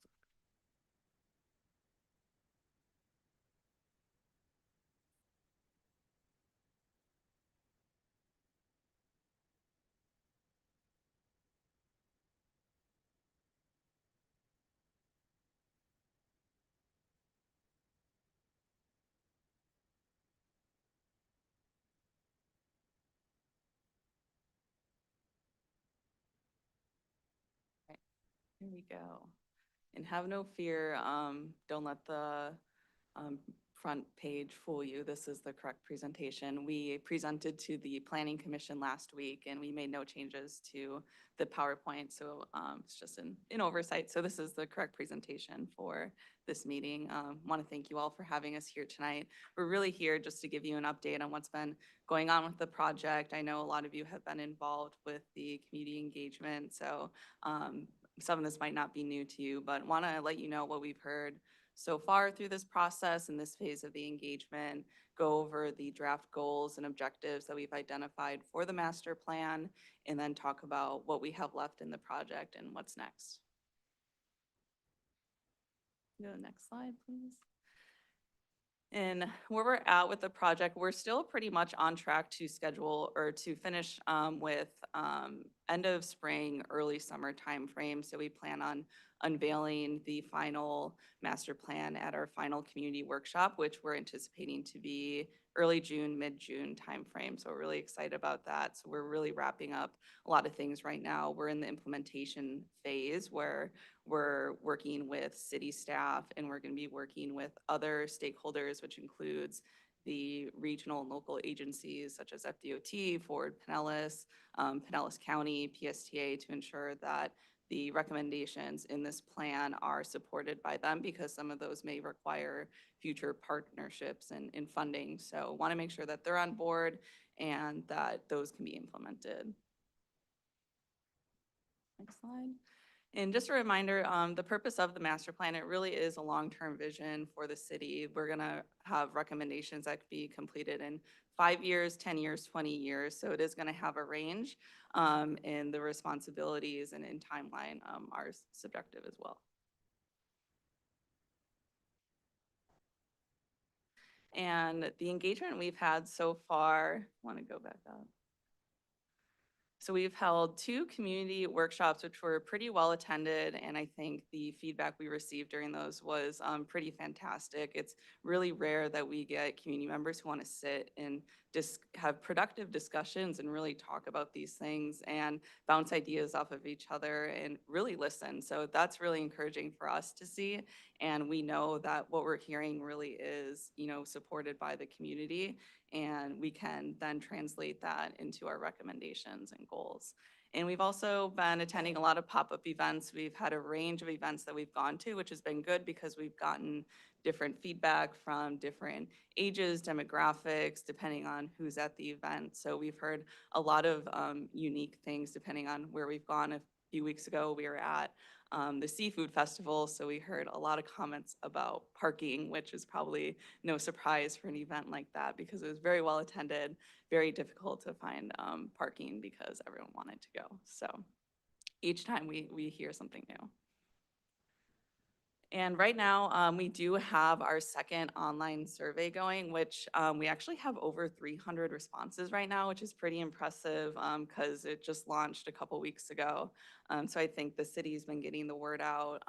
Email listservs have been utilized to get the word out. I think I've seen a few of your names on the responses as well. So we do know that we are getting responses from residents who live in Madeira Beach just based on the zip code that they provide when they fill out the survey. So we are confident that we're getting, feedback not just from people outside the city, but inside the city as well.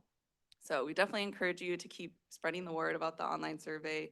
It'll be live for another month or so, just to make sure we get all feedback necessary. And every time we go to these pop-up events or the community workshops, we always ask people what their vision is for Madeira Beach. You can see here, it is a range of things that we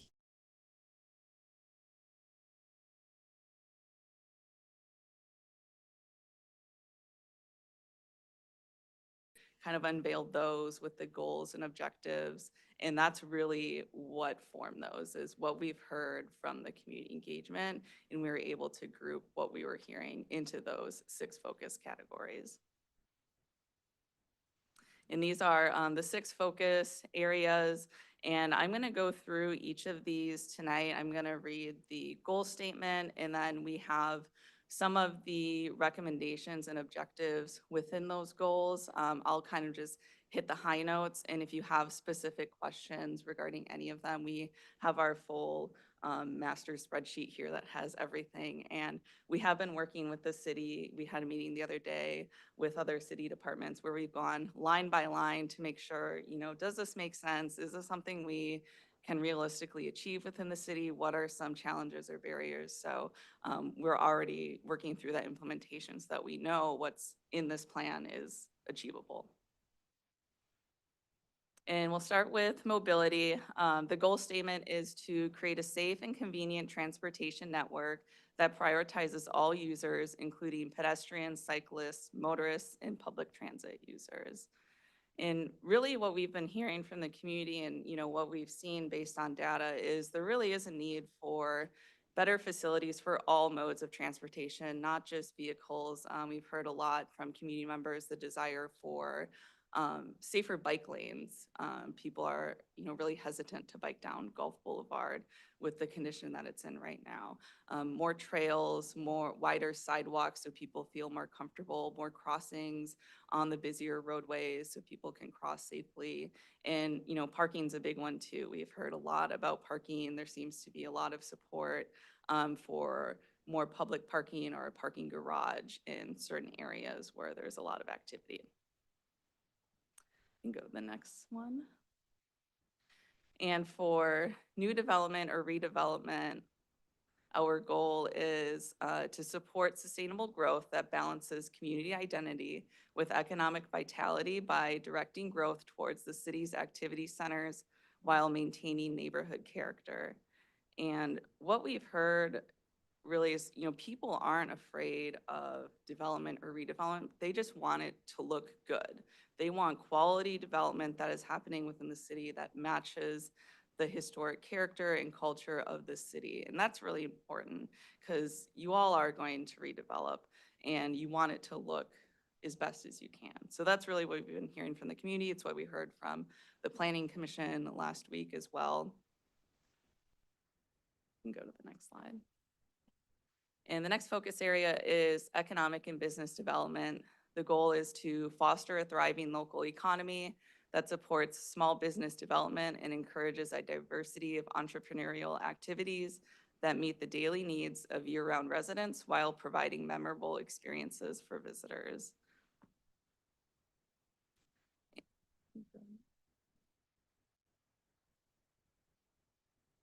And some of these objectives really include, drawing to the local businesses, the entrepreneurs who, maybe grew up in Mid-Deer Beach or live in Mid-Deer Beach and want to open a business here. So how can we do that? How can we incentivize that and also support them to do those things in the city? And also what we've been looking at is, target employment industries, what industries you want in your city that, relate to like marine uses or that match the character of the city. So that will be things we'll be identifying in the plan to attract those types of businesses.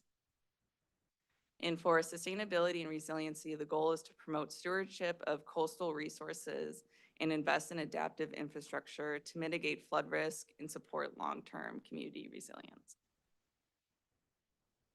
And the common theme with these recommendations and objectives is for the city to be more resilient after storm events or hurricane events, and that could include investment into public infrastructure so the city can get back on its feet more quickly, and also the way you move forward with building design or public spaces, what you're choosing to use to make the city more resilient and more sustainable.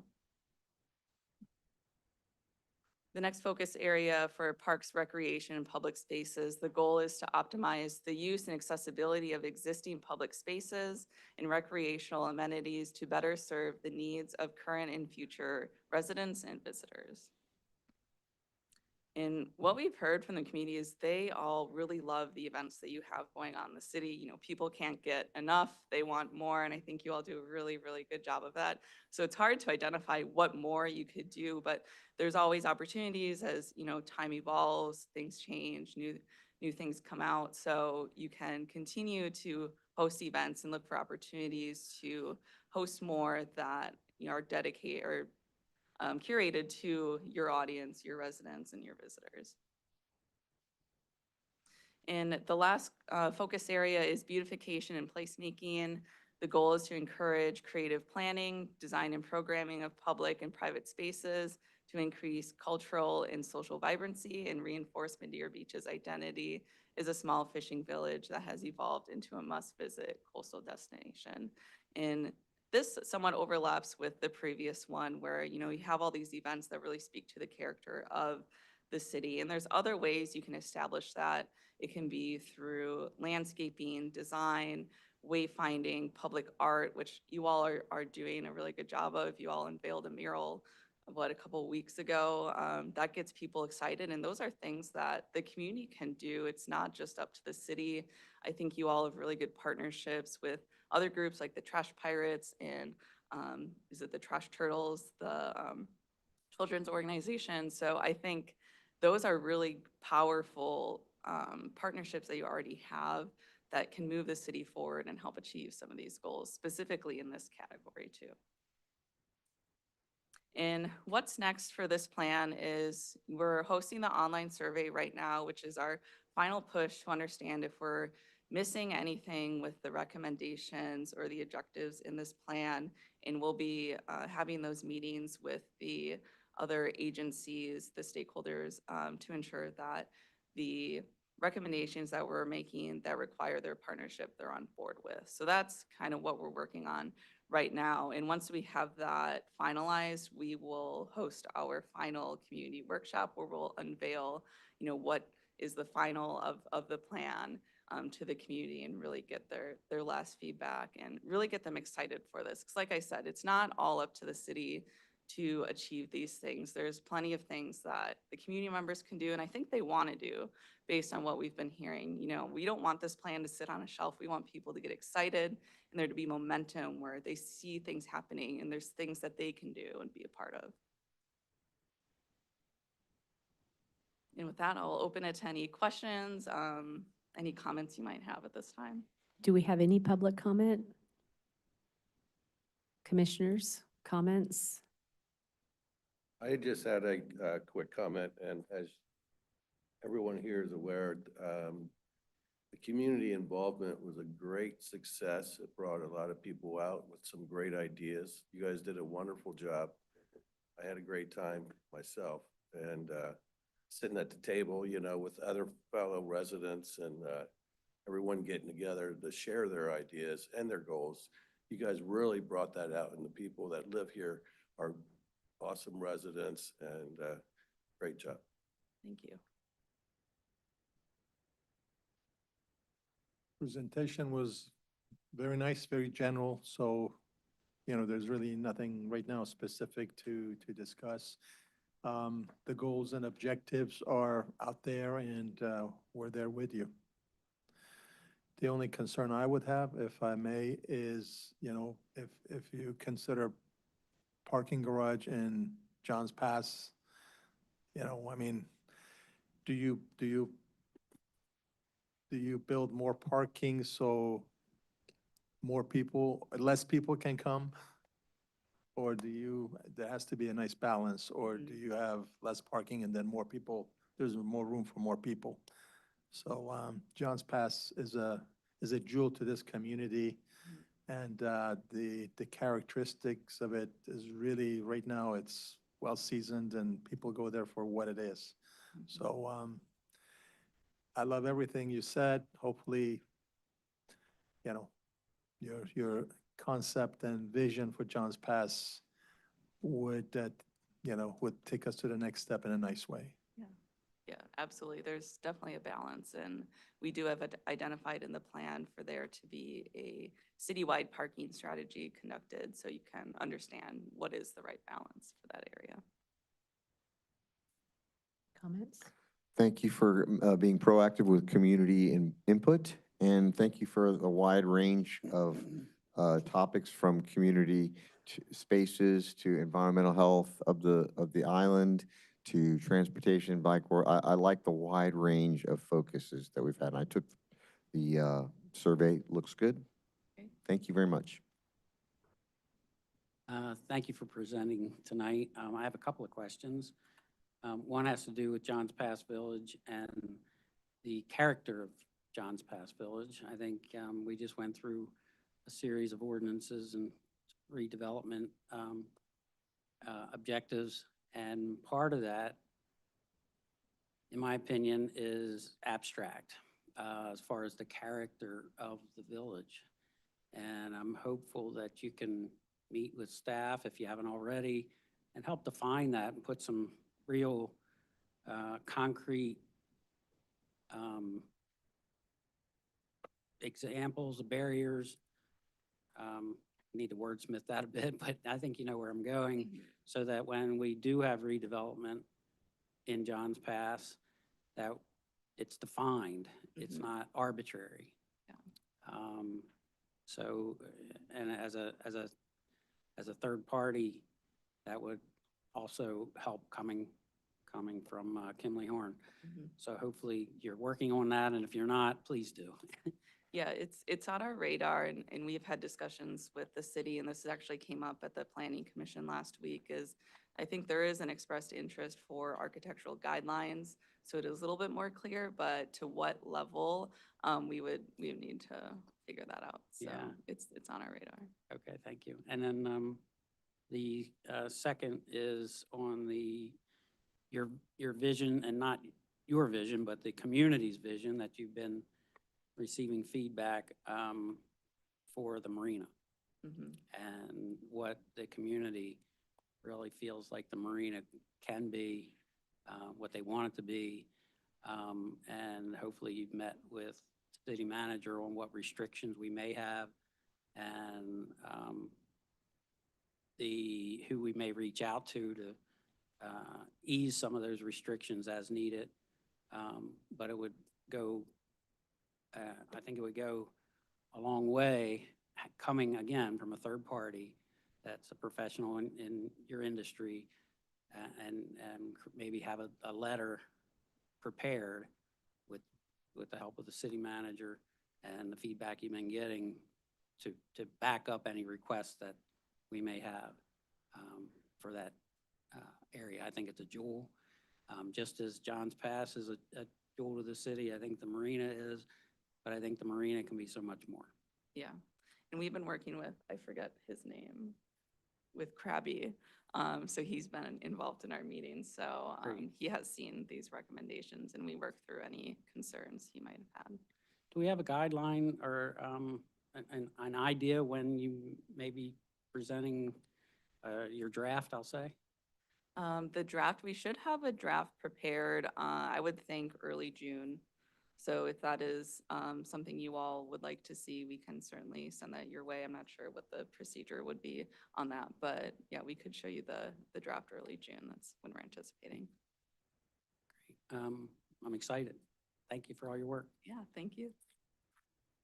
I'm super excited. When I first started, well, when I first started volunteering with the city, it was with the Budget Committee.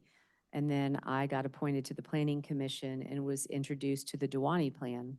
It was the very first document I was given. And it was printed, and it was quite an interesting read. And it was interesting to me that the city spent at that time, way back then, an enormous amount of money. And then it just sat there. It didn't get adopted. It didn't go anywhere. And I don't know what the process was back then. I don't know if there was a lot of interaction with the community. It didn't seem like the information that I received there was. But what I did like about the plan was that it gave a vision for the city. Not necessarily a vision that when I looked at it, I thought could have ever been implemented. It didn't seem realistic to me in reading it. However, when we started down this road with you all, to me, it's exciting because things like the architectural at John's Pass is super important to me. The architectural for this area of the city is equally as important, although the developments have been approved. There's still more that could be developed in this area, so I think that I have a passion for John's Pass to make sure that when something does get developed down there, and there are going to be things developed, there's actually a number of properties down there that are prime for development. And I agree with Vice Mayor Kerr. I would very much like to see some defined architectural information in the plan to give us something to take out and use as a guide when we're developing and implement that. I think that if we don't get busy with doing something like that, we're going to end up with buildings that are not going to match the character for what we really want the community to be and become. So I'm excited to see what you come up with in regards to that. And I also, we all know parking is an issue in the city. And I mean, from up here, I think our next step is to do a feasibility study in the city to see where the parking's really needed at, and then go from there. Will the study give us any information like that?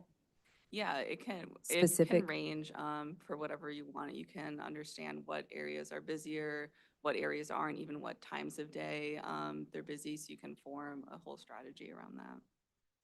That will be interesting to know. I mean, I feel like we need more parking down at this end of the city and could bus people to that end of the city instead of putting parking down at that end of the city and building some sort of monstrosity that's going to block someone's view or do something like that, where down here we could tuck something and build a nice building that would repurpose a building, build it up, put some parking, and then I know that for the John's Pass Seafood Festival, it was very convenient. I got a lot of comments from residents who parked at the school or here at City Hall and were trolleyed down to the pass and back. And we do that well. So I'm excited to see it for you guys to get done. So I would like to see the preliminary, for sure. Mayor, if I may, I'd Absolutely. like to share just an idea, and it's way out there, Okay. way out there. It's a vision, so it's So years ago, I'm going to say 25 years ago, closer to maybe 25, 30 years ago, we prepared a site plan for the Winn-Dixie Shopping Center. And I'm just wondering if we can work with the ownership of the property of the Winn-Dixie Shopping Center, and I don't really know who they are right now, but work as a public-private development where we can put parking spaces, parking garage there, and elevate their, you know, I know retail generally, they don't like to see it elevated, but maybe add some extra dirt just to, you know, and then you have to flood-proof. But I'm just wondering if we approach the ownership and see if there's any possibilities for private-public development there. They can benefit and we can benefit from the property. Just a thought. I agree. I wasn't gonna name names. So I was like, that would be a I'll really throw good you a site bigger for- one. We own the library. And it flooded during the hurricane. Mm-mm. The best use for that building would be to get it up in the air and get parking underneath it so that we don't lose any more books ever again. So we could move the library to the Winn-Dixie. No, we moved the library upstairs. Well, parking yes, unless underneath. The garage, the Winn-Dixie, then. Oh, no. But, I mean, we have a lot of possibilities when you start thinking about development and private development going on in the city. And part of that, and I've said this to Jenny, you know, when a developer comes in and wants to do something in the city, it's her job to figure out how to make or how to work with the developer and in the best interest of the city. Both, everybody has to. Everybody, I mean, that's a big job Jenny has. And her department, but that's where we get the opportunity as a city to work in projects that can be beneficial for the community, for the residents, for the city, for everyone, and for the developer, whomever it is that's wanting to do something, whether they wanted to build up the Winn-Dixie or what have you. So, thank you. Thank you. Thank you.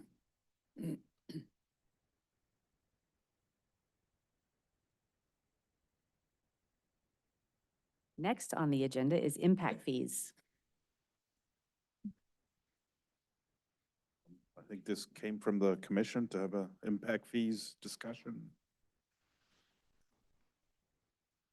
I think as you're aware, we've been collecting now for a couple of years, impact fees. The schedule of the rates are in the agenda item.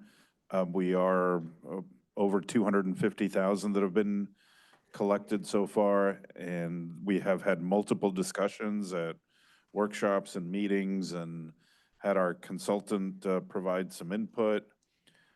So we created the ordinance to levy the fees on both residential and commercial developments. There have been discussions about making some alterations, changing the ordinance. So I think I'll turn it And back to we the commission. we also Jenny. collect county impact fees as Thank you. well. For so that- transportation impact. Yes, so that's in your packet as well. So we get to keep 50% of that. And the county is actually doing a study right now. We haven't seen the draft, but we should get it next week or so, anytime now. We're waiting to see that. So the county's impact fee will change. I'm not sure what that'll look like, but we'll definitely share that with you as well. I'm sure I'm the one that asked for it to come back to the workshop because we brought it up many times. And it keeps, if it's not continually brought up, it's just something we talk about and it gets pushed to the side. Especially since the hurricane and whatnot. Now, I know out of the five of us, some of us like the impact fees, the way they're set. Some of us don't. Just to read the first sentence here on the background, impact fees are a one-time charge imposed by local governments on new development. We're built out. There is no new development. There's redevelopment. To fund infrastructure and capital improvements necessitated by growth. Now, where I come from, in Maryland, in a rural area, residential developments were quite common. It was a rural area. They needed new schools for a county that was without a lot of funding, and that was a necessity. Either that or you raise the rate on everyone. But it was an impact. New development, bringing in new families. It was an impact to the community. And the county commissioners at that point had started an impact fee, and it was passed, and that made sense. People didn't like it, but it made sense.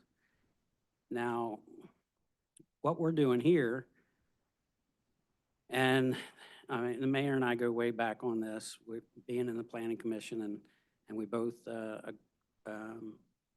voted at the planning commission at the time to bring it to the board, and the board approved it at the time. But in my opinion, it was under false pretense, because Jerry Murphy and Linda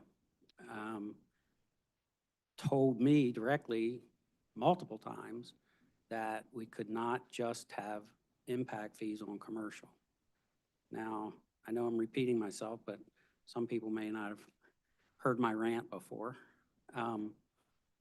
Well, after what's been 8, 9 months ago, we had Mr. Murphy here, and he admitted that was not the case. He did say that multiple times, and that was the way it was presented. But that it could be written so that it was for commercial. So when you're adding beds, just like in a rural environment, you're adding developments, you're adding an impact to the city, that would necessitate more cost to the area, to the local government. But what we're doing here with residential, if you have a 3-bedroom, 3-bath home and you rebuild it to FEMA standards, and you happen to add an office or add a pantry or add a laundry room actually in air-conditioned space, or add air-conditioned stairs to the elevated space, you could easily get up to 1,000 square foot more than what you had. Still having a 3-bedroom, 3-bath home that when your family comes to visit, they have a place to sleep. Your friends come to visit, it's comfortable, and that's what you're used to. You haven't impacted the community at all, in my opinion. You've maybe improved what you had. Maybe you have a nice island instead of having a small kitchen. You have a increased space that you're going to enjoy. Currently, if that $1,000, I mean, 1,000 square feet, what's that turn into? A check for $8,000 roughly to the city, just for the ability to increase your lot if you're able to rebuild, roughly, and that's going to. 8,000, I have the spreadsheet pulled up. Okay. 1,000 square feet calculates into $8,390. Okay. So it's the few that are benefiting the many. And I don't think that they're impacting the community. So if we don't want to come back and talk about this any longer, I'm one of 5 votes. Now, you've added an additional twist, which my architect has talked to me about for years, that the Pinellas County also has an impact fee. Now, thank you for bringing that to our attention. I'm not sure how it works. I'm not sure if it's if it's the same, it's an additional. It's an additional cost, and you can see page 362 of the packet. That starts with the general fee schedule. So this Okay. is what it is now. Now, like I said, the county has been going over and will be amending their impact fees. But this is additional, similar to ours, is an additional square footage. That's what it's based on. So, guessing Robin's pulling that up. It was page 362 is where it starts, at the very bottom of there. So if you're adding on to your house 0 to 1,500 square feet, they'll pay $1,356. So generally, we will see the single family, that's usually what we see when we're collecting impact fees. We don't have as many commercial projects. It's usually single family projects. So typically it'll range from that 0 to 1,500 square feet. Sometimes it'll be the 1,501 to 2,499 square feet. So typically we're collecting like that 1,356 or 1,679. I think we may have done one commercial project with the impact fees, but typically we don't see So too many new commercial This come is through. additional square feet that's air conditioned or Yes, so additional square similar feet? to what we have. Gross? It's additional square feet of like air conditioned space. Yeah. Okay. So similar to ours. So if you So- have 1,000 square foot home, say no garage, 1,000 square foot home, you're elevating it, and then you're adding on 100. Now you're at 1,100, then the county's impact fee, you'll charge that 0 to 1,500 because you're adding 100 square feet. And they have that So- just per unit, that 1,356. So with that 1,000 square foot, we're getting close to the $10,000 when you add the county fee plus the city fee, Mm-hmm. all for having more square footage than what you had prior. Yeah, so theirs is based on square footage as well. Right. But theirs is kind of blocked, as you can see, 0 to 1,500, and then you go to the next category, 1,501 to 2,499, and then it goes over. But it's based on the additional square footage, or if it's a completely new build. But usually what we see out here is you're taking a house, elevating it, and adding on some square footage. Right. Would you say that most every property that does elevate adds square footage? If they're completely tearing down and rebuilding, yes, but now what we're seeing a lot of is people taking your existing home and just taking the exact home and just elevating it. So a lot of the permits that we're seeing now, that's what we see. Right, but that garage was not air conditioned prior. So and you that's might be typically adding the another garage. 450 square If feet. they have a garage, yes. Not everybody has a garage, Well, I'm just thinking, but yes, if they have a garage, in my mind's eye, you would- Crystal Island, and back in the route, 140th and back there. yeah, so if you have a garage, then typically they'll be enclosing that, well, elevating it, enclosing it, and then turning that into air-conditioned, livable space. livable space. Right. Yeah. So that would be an additional 450 minus, I'd say half of that's 250 over the 110%. So another $2,000 for the city and another 1,300. So I don't know. I just think it's wrong. Because it's not impacting anyone. It's not impacting any more fire. It's not impacting any more parks. It's not impacting any more police, but that's just me. If the board would like to go forward and possibly change the impact fee and how we calculate it, maybe it would be square footage on commercial, but by unit with residential and vacation rentals. That might be a solution to go forward to capture that, not just square footage, but actual people being Personally, I think there. it should be beds or baths, or beds or bath. I mean, if you're adding more bedrooms or you're adding more bathrooms, then I mean, if there has to be an impact fee, then you would assume you're adding more people into that. But I can only go by my personal experience and experience of my neighbors. I know they're lifting their home and they're gonna have additional square footage and they're gonna pay the fee or whatever. And at the end of the day, it's not gonna stop anyone from building. That's not my point. Mhm. And, these homes are costing people 500 to 1 million or 1.2 million to rebuild. I mean, if you would be foolish to not rebuild something that is at a maximum value for your property. When you're spending, I mean, you're spending $150,000 before you even get to the first wall of livable space. So, people are gonna pay it. It's just whether it's, in my mind's eye, whether it's justifiable. If someone's gonna build a hotel, which none of the hotels that are under,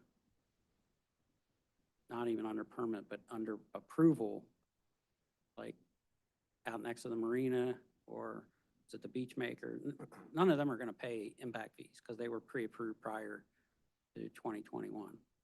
The only one that I can think of offhand is one that hasn't even been fully proposed, and that would be in Johns Pass Village.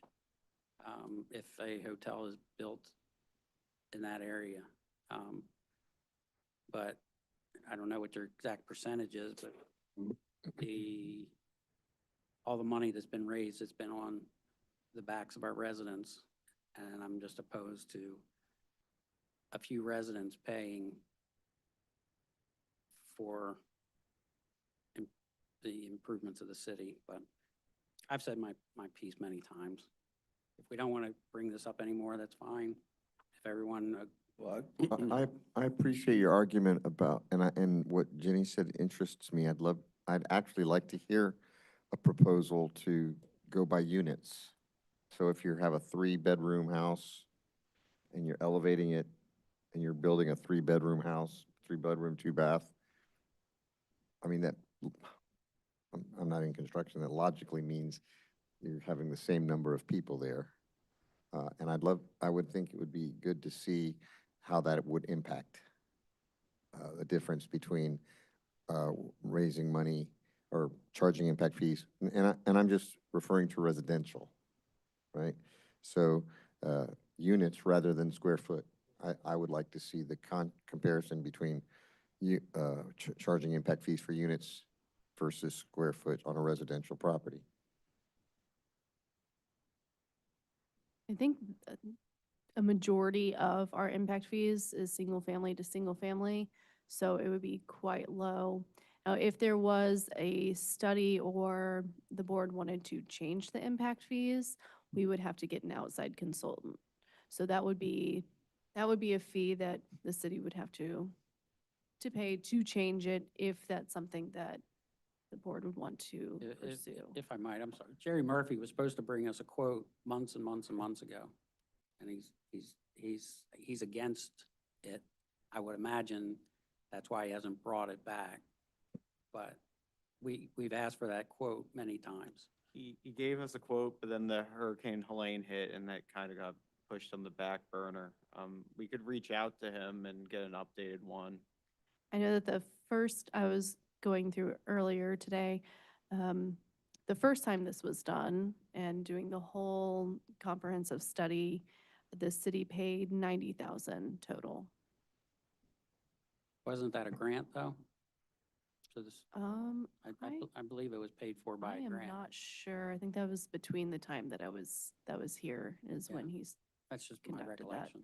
Andrew, do you know? Okay. I'm not sure if that was done for the grant. I also agree with Commissioner, or I'm sorry, Vice Mayor Kerr. In a way, that residents before the hurricane and as they are rebuilding, as you had said, a lot of them are actually just taking the same size and building up. I believe this is just residential, that there shouldn't be an impact fee for them. And then the people that are coming in, buy in, correct? It's if you're expanding, if you're elevating and expanding your house, we would charge on the expansion of the house, not Right. the same square footage.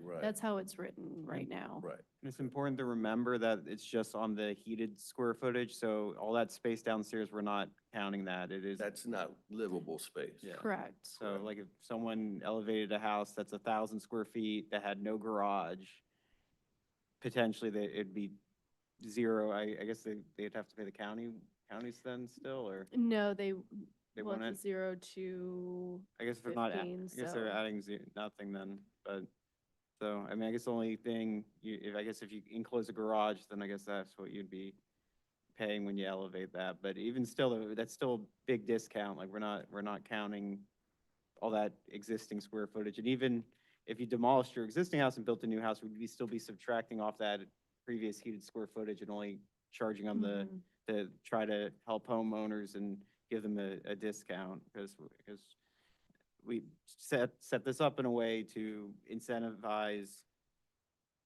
And get ele- credits. elevating your house or building a new house and not having to pay the full amount if you had a blank lot with nothing on it for you, and then you're building something entirely new where you'd be paying the full amount. Right, I just hate, that amount of money, especially the, 0 to 1,500 square foot home, for residents before the hurricane, that are gonna be here for a very long time. That's county though. That 0 to 15, that Oh, right yeah, there, yeah, that's yeah, county that's money. county. That's That not was- ours. That's, You're right. We only Don't get to Right. keep half of that, Okay, half of the county's half, fee. 50% of that, Yeah, the right? other half we Exactly. That's give what- to the yeah, county. 50/50, okay, yeah. But the people that are coming in after the hurricane, buying these properties up, and a lot of them are flipping them, and they should have a higher impact fee. That's right. That's what I think.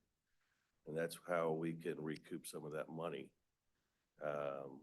Charge the residents that are gonna be here a long time, that are just trying to rebuild 0 and try to, increase the impact fee for the people that are coming in out of state, buying the house, fixing it up, and then flipping it.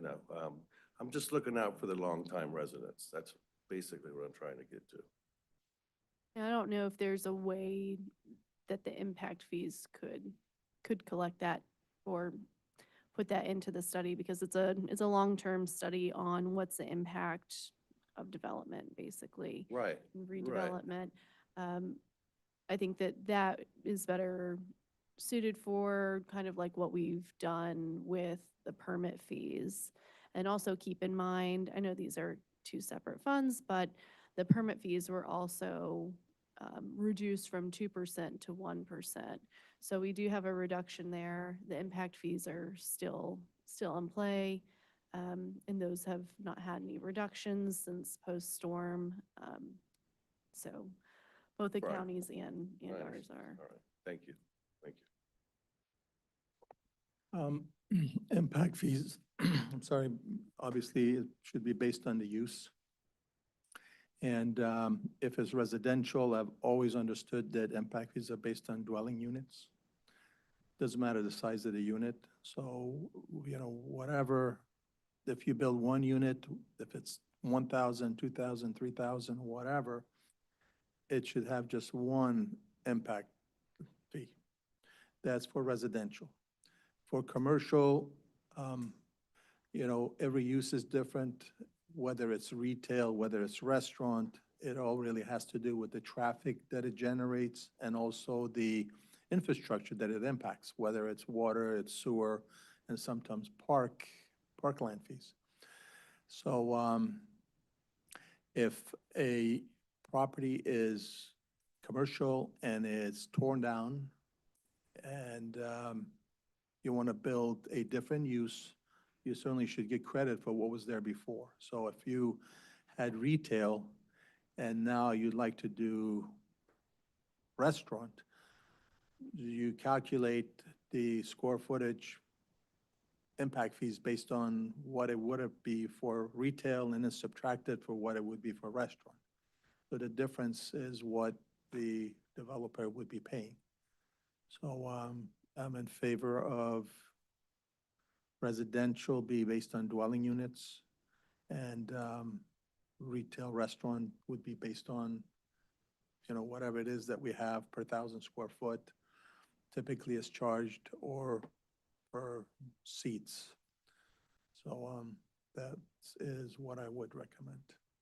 So the question that Vice Mayor Kerr, or his comment, and we do disagree, and that's okay.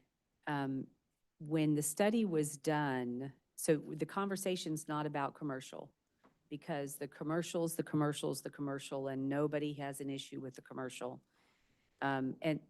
Except the commercial people that are building commercial. I'm sure they'd love to not pay that. Jenny, that 50% of the county's impact fee that we get, what fund does that go into for us? It's its own separate fund. And can be spent how? On our CIP transport, anything that's transportation related, that's in the capital. That's what I improvement. thought. So the impact fee, when we did the impact fee study, we paid $90,000. It took a long time to get that study complete. And there was a lot of conversation. The Planning Commission had robust conversation. It came to the City Commission, it got voted on, it got passed, and it's there. I support it because the intent of the impact fee is you only pay an impact fee if you increase the square footage of your home. And Vice Mayor Kerr is correct in that if you have a 2,500 square foot house, 2,000 of it is heated, 500 is a garage, and you lift it, you're going to pay impact fees on the 500 square feet of the house if you turn it into heated space. If you make it a porch, then there's no impact to the community and you don't pay impact fees. I'm not opposed to the conversation of whether or not we could change the impact fees to be based off of bedrooms and bathrooms. I don't know that you can do that, because I remember when the study was done, there were a lot of specifics that had to be adhered to in the study. What I'm not for is spending money to do a study on something else to tell us that we should not collect an impact fee on somebody who's getting a bigger house. In our community right now, we have over 120 homes that have been leveled or are being leveled to the ground. The impact to the community tearing those houses down is great. There are dump trucks that are driving up and down our streets. There's going to be equipment, construction trucks, construction companies in the communities, in the neighborhoods. That's the impact on the community.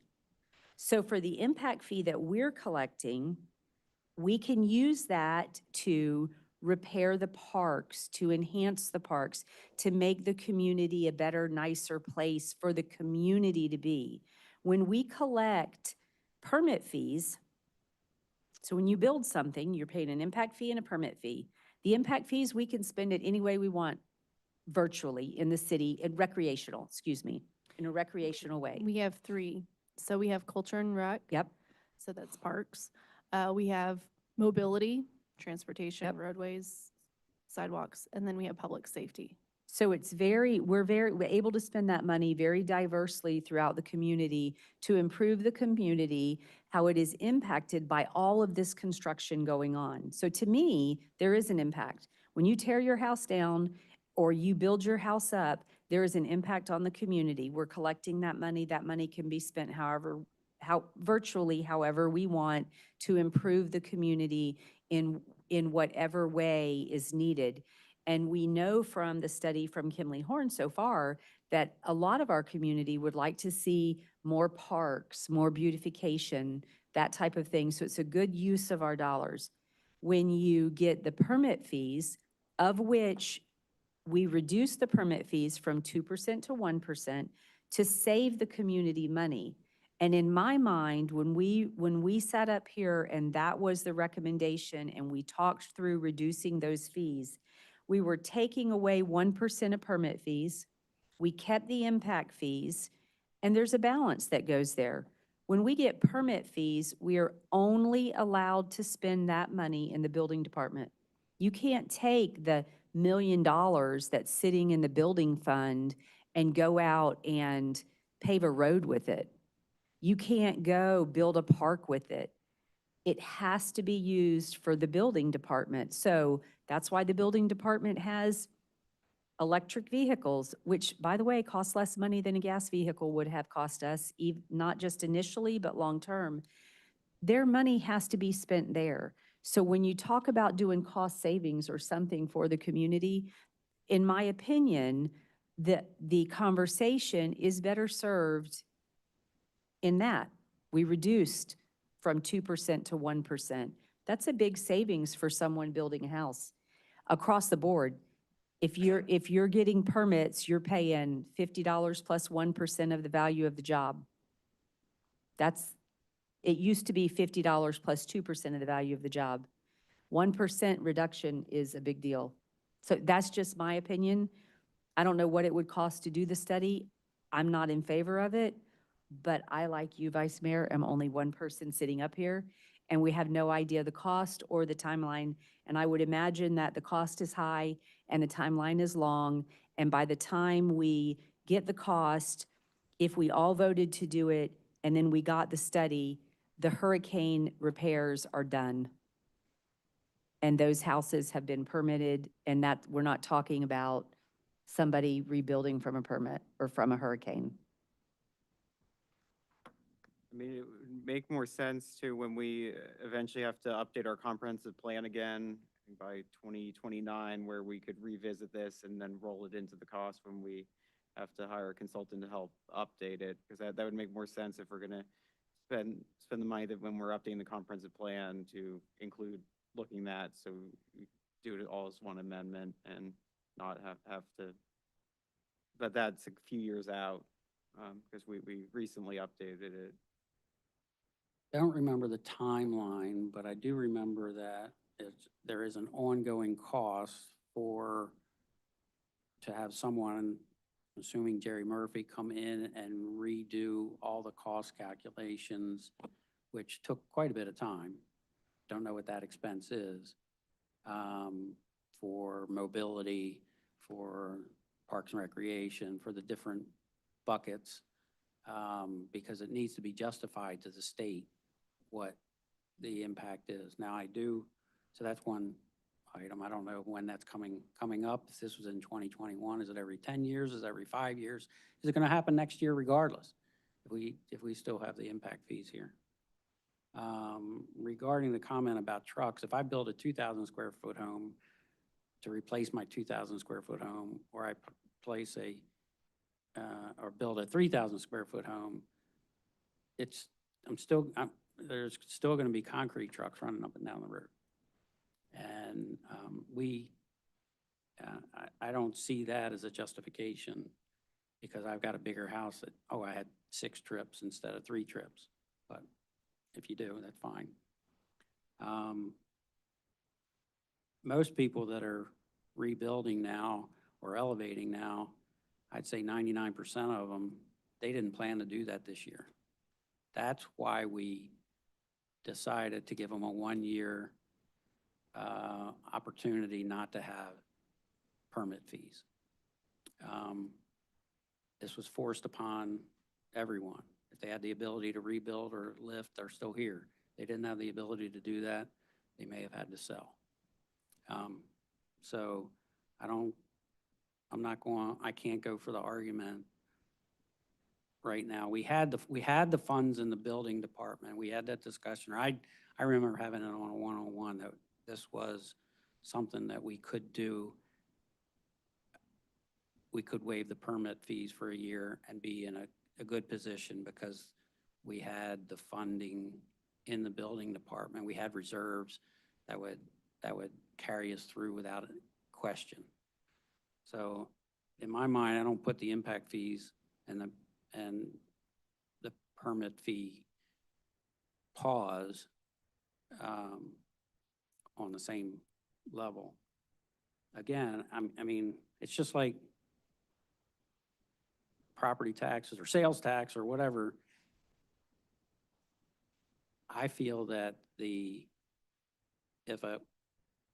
you're adding beds to the community, whether that's typically in a commercial or condo unit, if you build something that's gonna add 1,000 dwellings to Hoosh's point, if you're adding, then you're adding traffic and you're adding different things, and I see that as an impact fee.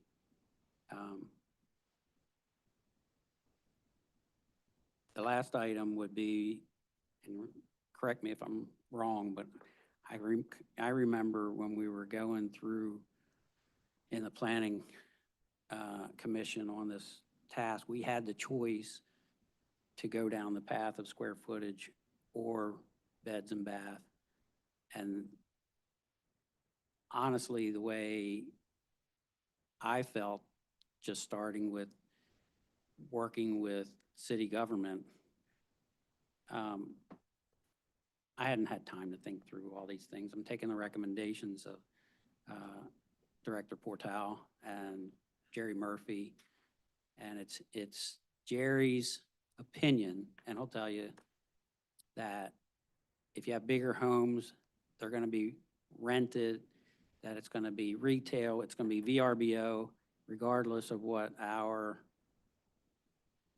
restrictions are in our residential areas. You know, the 6-month or the 3-month timeframes are gonna be, you're gonna get larger masses of people. You're gonna get more people that are gonna cram into the 3-bedroom home. It's not just gonna be husband and wife that have children that visit. So I don't agree with him with that, as long as the commission were to stand firm with, and I don't think anybody wants to reduce rental periods in any of the residential departments. I don't even think that's on the table. It's never been discussed as far as I know. So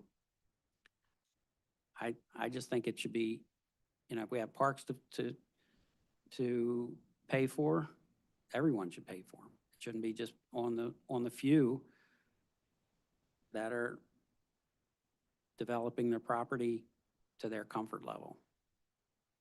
But again, I'm one voice. So if we don't want to do it, that's fine. But if we do want to do it, I want to get it on the books to get it done, basically. Thank you.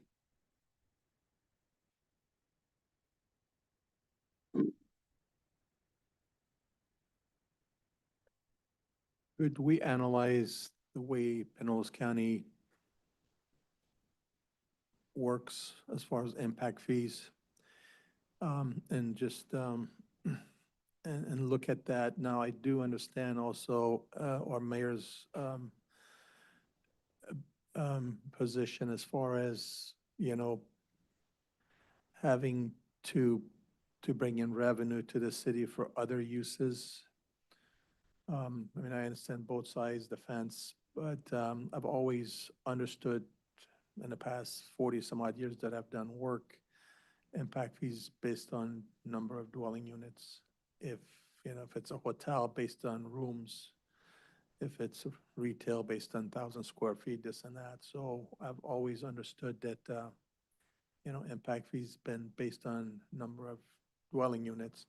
However, I hate to lose the revenue that we are, you know, are accustomed to collecting, because we can use that in a way that it can serve the entire residence. So, I'm open for further discussions. So just to clarify, Jenny, to change our impact fees, we have to do a new study. I want everybody here to understand, it's not a matter of us just researching internally. We have to pay an outside consultant to do a study to be able to change the impact fees, correct? Yes, that's correct. And it would be a comprehensive plan amendment, which has to be reviewed by the county and state, and state. and I It's, could it's a take- much bigger deal Yeah. than just going, well, let's change it to the way that the county does it, or let's change it to bathrooms and bedrooms. I'm not saying that we're not going to do that, but it's not as simple as just making it, us voting to change something. And when I mentioned, oh, it could potentially be based on unit, I've never personally done this study. It would have to be coming from a consultant, just as an idea that possibly that So might when be Jerry possibly gave the it. price, because I think that we should respect Vice Mayor Kerr's request, how Mhm. much was it? And could Um, it be based, I mean, could you find out how much the study is, get an update on that? And would update. he do the study based on, I think it would be warranted to have, how much is the study based on unit dwelling? And how long would it take? And what would be the process for the city so that we understand it's going to cost $10, it's going to take 10 months just to get the study, and then it'll take us 6 months to do what we have to do on our end to vote on it, right? And if we had that information, then I think we could either vote yes or no to do it. Okay, if and that then would- hopefully by that time, we'll also get an update from the county's impact fees, so we can kind of roll that together of showing that. We don't know what it'll look like right now, so hopefully we should have a draft by Hopefully, they'll give us next- 75%. There you go. You can Can- always can- wish. P2, Not, no, not yet. First, because we don't have to go out to bid to use him, correctly? Because he's already a approved contractor for us. We'd have to go out to bid. So You cha- even the if he commission gives us a changed- price, You change the process, so we do have to issue a bid. Can you find out when we need to have him or someone back in to update the numbers? Is that a 10-year span or is it a 5-year We can look span? at that as well. I don't know that I'd off the like, top of my like to know mind. that. Please. Okay. Thank you. thank you. Next on, anything more? Next on the agenda is Pinellas County Local Mitigation Strategy. All right, and we briefly talked about this last workshop as well. So we have the local mitigation strategy, the LMS, and that's a multi-jurisdictional mandated plan that identifies hazards in Pinellas County, goes through strategies to eliminate risks, maintains eligibility for multiple grants, and it's also a requirement with the community rating system, which is through the NFIP. So the LMS is undergoing an update, and we have to update it every 5 years. And there's a summary of changes on page 399 through 400 of the packet. So this update was completed and reviewed by the state, and now it is on to every single municipality that's a part of the LMS.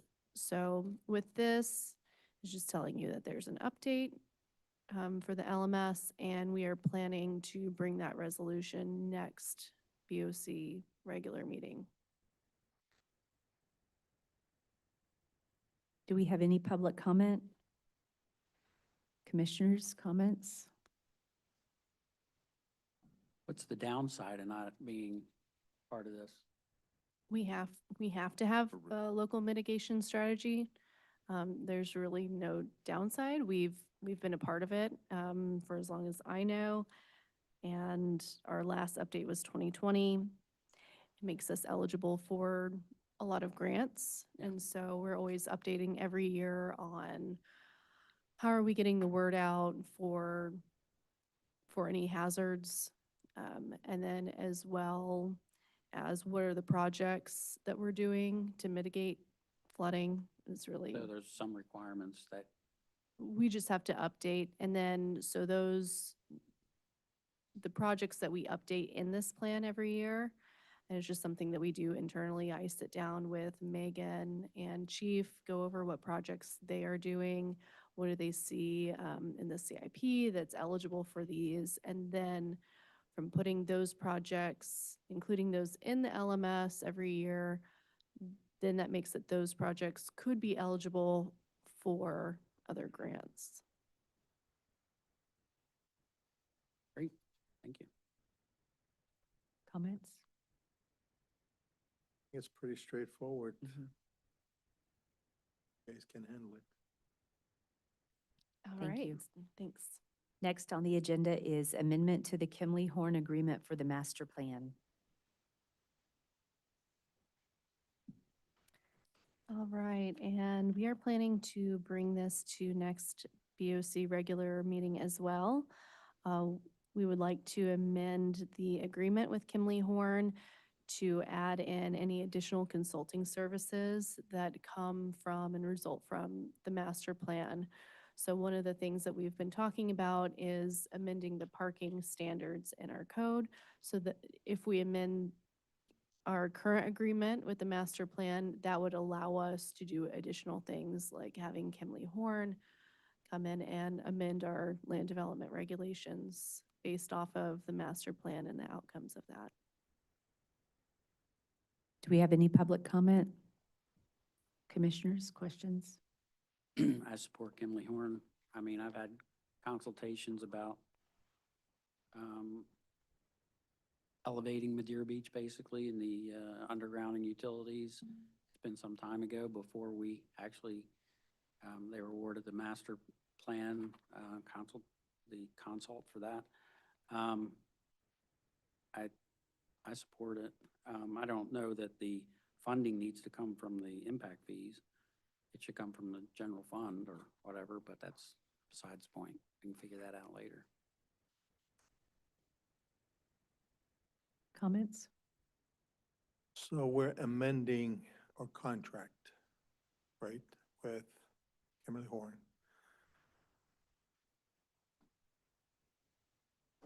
Because we're requesting additional services.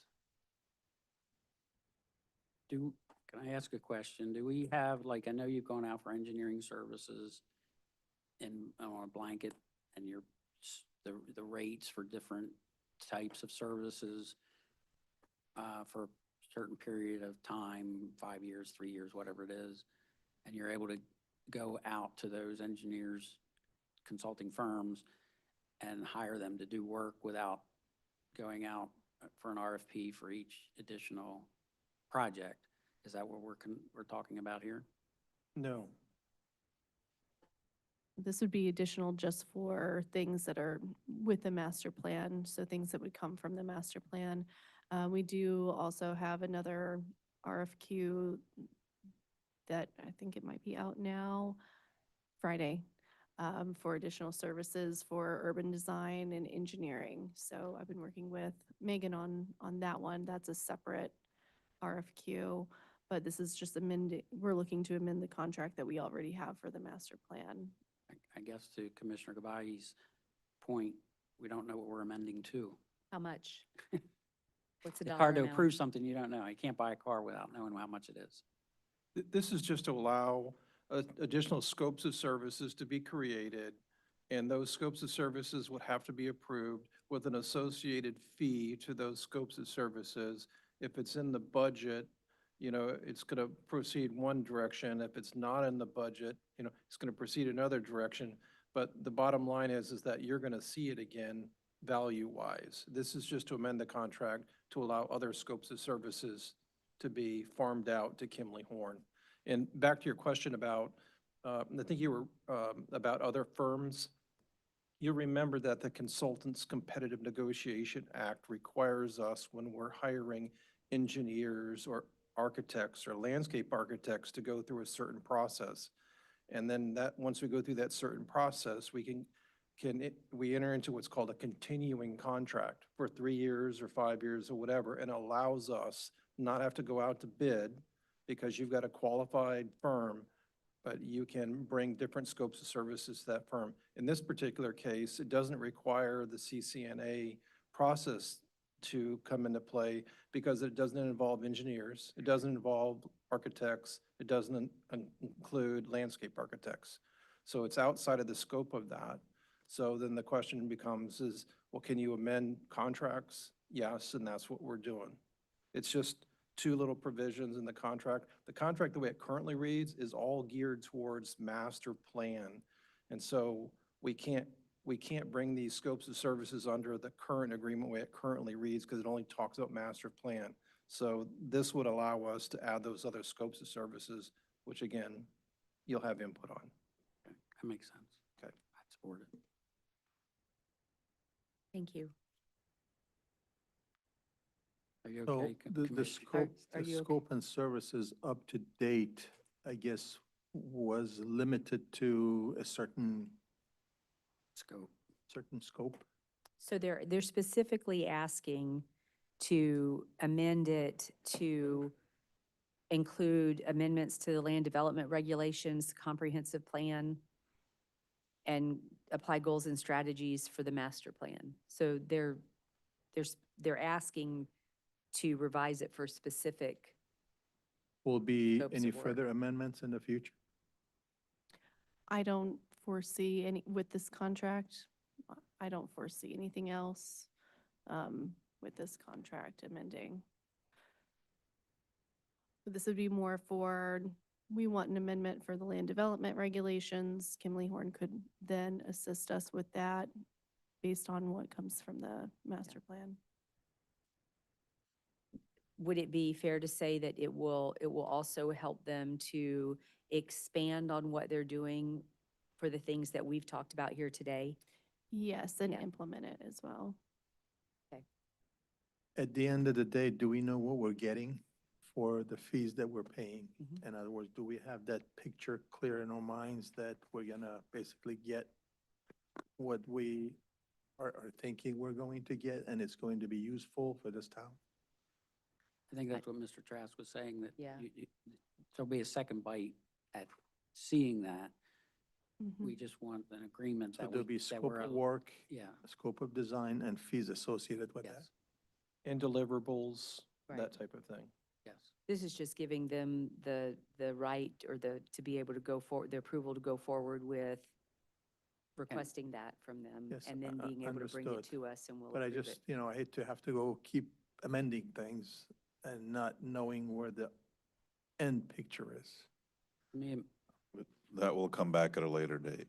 We don't know what the end item is as of right now. And we will bring that back before proceeding with what that will be. this allows us to get to that step. Right. Yeah, understood.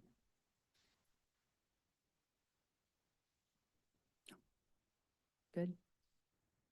Next on the agenda is post-hurricane update, recovery, rebuild, permitting, FEMA, and FDEM. All right, we can go to page 405 in the packet. Pages down. Here are the numbers from April the 9th, when we posted the agenda. We also have Barbara Scott up here to help, who's our office manager for the building department, building and community development. So since that update, we are now at total applications has gone up to 2,464. Total permits to be reviewed from 421 to 429. Permits under current review was 259, is now 227. Permits waiting on information from the applicant, it was 162, now is 202. And permits issued is up to 2,034. 473 of those being commercial, 1,561 being residential. So we are making progress on that.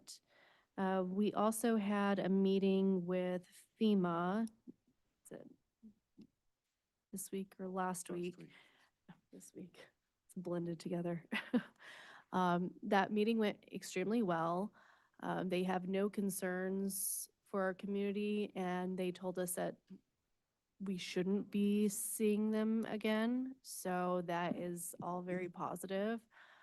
Um, yeah, oh, if you- And that meeting was for kind of the statistics and the data that Ms. Silver just went over. It's the regulatory side, the regulatory compliance that obviously all of our properties, and our permitting post-storm review processes with FEMA and the Florida, and well, mainly with FEMA, because that's the staff that we met with, as opposed to regarding reimbursements or individual assistance or any of the other FEMA programs. So just to expand on Jenny's comments. Thanks, Robin.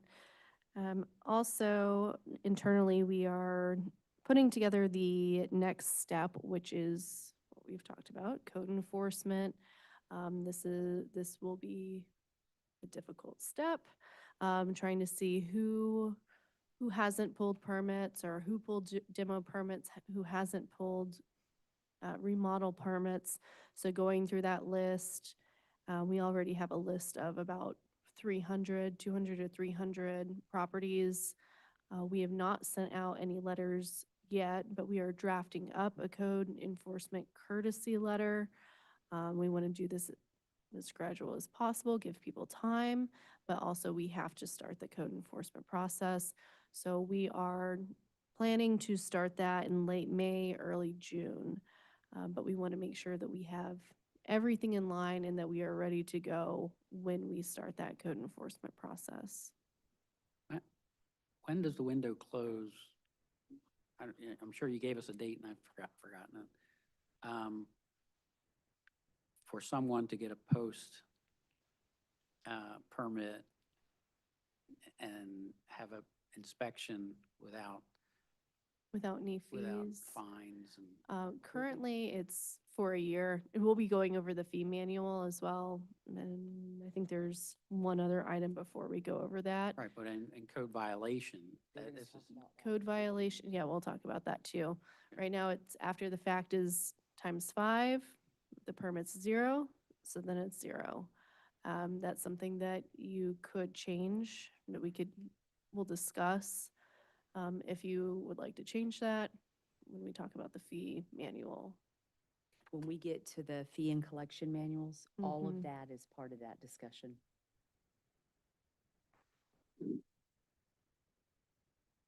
So with that, if you're listening, please get your permits, get your demo permit, get your permits, because we will be starting that code enforcement process. And we are still also doing open hours. That may change just the timeline and how many days a week we're doing that.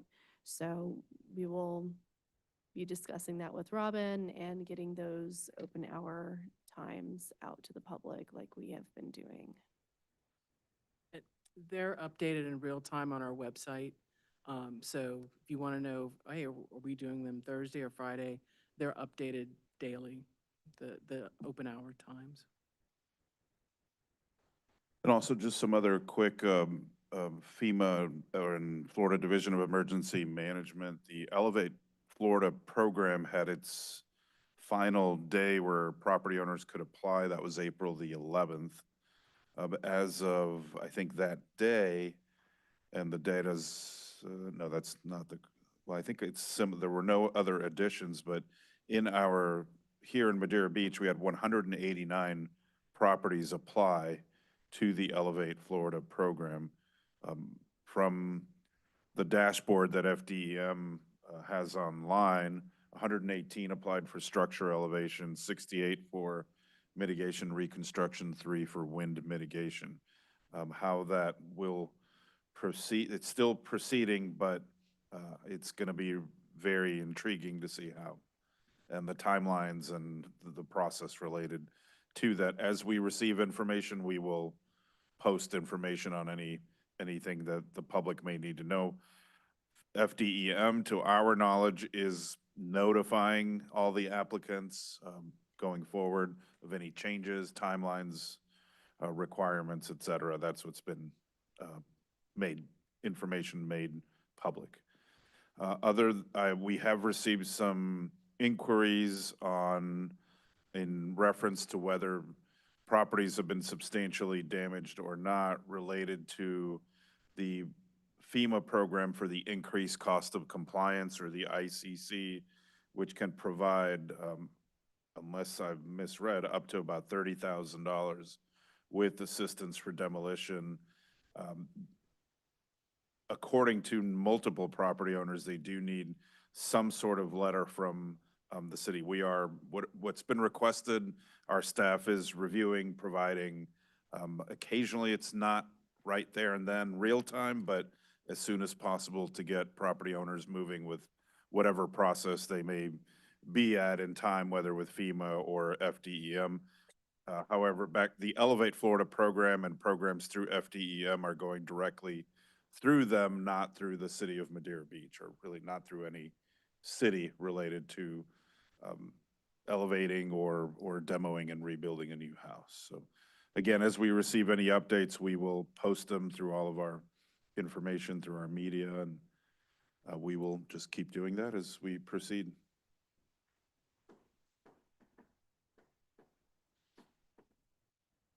Do we have any public comment? Any additional questions? I don't have any. Questions? Thank you very much, Jenny Barbara? Thank you, Barb and Jen. and Barb. Thank you. Thank you for coming tonight. And we'll stay up here until we talk about the fees. Okay. So, Next on the agenda is Finance Fiscal Year 2025 Financial Overview Presentation through March 2025. Sure. Mr. So- Laughlin again. Thank you. So same format as before. We're giving you this kind of monthly update, year-to-date actuals over a 3-year time horizon, just so you can see the impact of the storms on any particular revenue sources. So just running down the list, we've got our graphs on ad valorem taxes, where collections stand there, October through March. And then non-exchange revenues. Interestingly, we're seeing, the greater impact in 2025 on franchise fees, utility service taxes. We can see a dip there in the gray. That's the 2025 compared to 24 and 23. Whereas others, like the CST, communication service tax, state shared revenues, even our local option use fuel taxes, not much of a decline there. And then the next one, the building and planning revenues, we can see some, the big decrease in 2025, so we know why there. But impact fees, business tax receipts, not significantly affected. And then fees for services, October through March, nothing significant. And our fire EMS contractual, that's on fixed monthly. And then we can see where we're at on sanitation and stormwater over that 3-year timeline, as well as recreation and marina fees. And then parking related revenues, yes, we're down, but it's not tremendous. So we're pushing $1 million in 2025 in parking revenue compared to a little about 1.4, 1.5 in 23, 1.4 in 24. And then the next tables just kind of show the numbers there for each of those revenue types. October through March for these revenues in this first table, and then October through February, since those are monthly collections, and depending on timing of collection, pushed it back a month to ensure we had all those collections, and we're making an apples to apples comparison, October through February for each of those 3 years. And then the next one is just where we add budget versus actual for expenses. So remember, in our budget workshop, we use these figures on the revenues and expenses to populate actual year-to-date to kind of forecast reserves at the end of the fiscal year. And so here's where we're at on a department-by-department basis. And then the next slide, page just goes into our hurricane-related expenses, where we're at now on Helene, versus Milton. Milton just around the same as what it was last month. We have seen a bump in Helene-related expenses. And then we've got our largest vendors for Helene. So we've had some that were not in the list, now have made the list. The largest one by far is the DRC Emergency Services, and then Tetra Tech is the inspection services, DRC debris removal. So those costs continue to climb, and you can see some others in the list there as well. And then Milton, that stayed pretty much the same as last month, nothing new to report there. So can I ask a question on that? Sure. So ServPro is still not on Milton expenses. Have we not paid them? So ServPro's on Helene, since Yeah, but Helene that was Helene, the Helene ServPro is for downstairs. Mhm. There should be a ServPro cost on Milton for the rec center. Correct? Yes, yeah, there's, Yeah, we'll take, yeah, it was 70. Yes. Just about 70-some thousand, I think, for. Yeah, we'll make sure and add it to that list. and would, the cost for the repairs we're doing in the rec center also go to, Be under Milton. I don't Milton. think we've paid everything. so it's not gonna hit there till you write the check, Correct. right? Correct, this, yep, for. I would those think we'd paid. already written the check for ServPro, but maybe not. Maybe that's why it's not No, there. for ServPro, I know we have to do the initial work, but the repair, getting it back together, I don't think we've paid that yet, but maybe. But we'll make sure we add those items.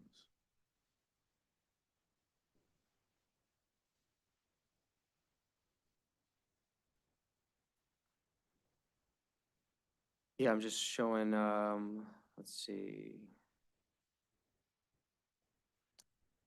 Okay, I must have missed it. Yeah, I do see in our project grant transaction detail, we do have Hurricane Milton for 75,668. So that, I believe I missed putting that in our top list, but we do have the data in the system. So we got the 135K for Helene and the 75K for Milton from ServPro.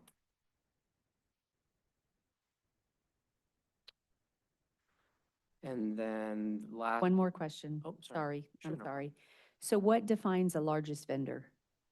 So what's gonna make somebody come onto the expenses incurred as a largest vendor? So I'm asking just so that I understand when I'm looking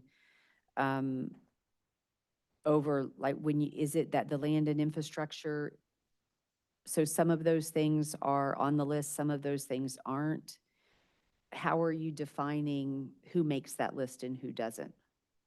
Just by volume of payments that we're making to Okay. those vendors. So that's in a descending order. So then we've got a number of vendors that are less than, $6,000 that I just didn't include in the list. Oh, okay, okay. So then like when we get over into the next pages where the Archibald shower, I'm just pulling one out. There's asphalt damage, $494,680. Will eventually that amount get thrown into that, or will you keep it separate?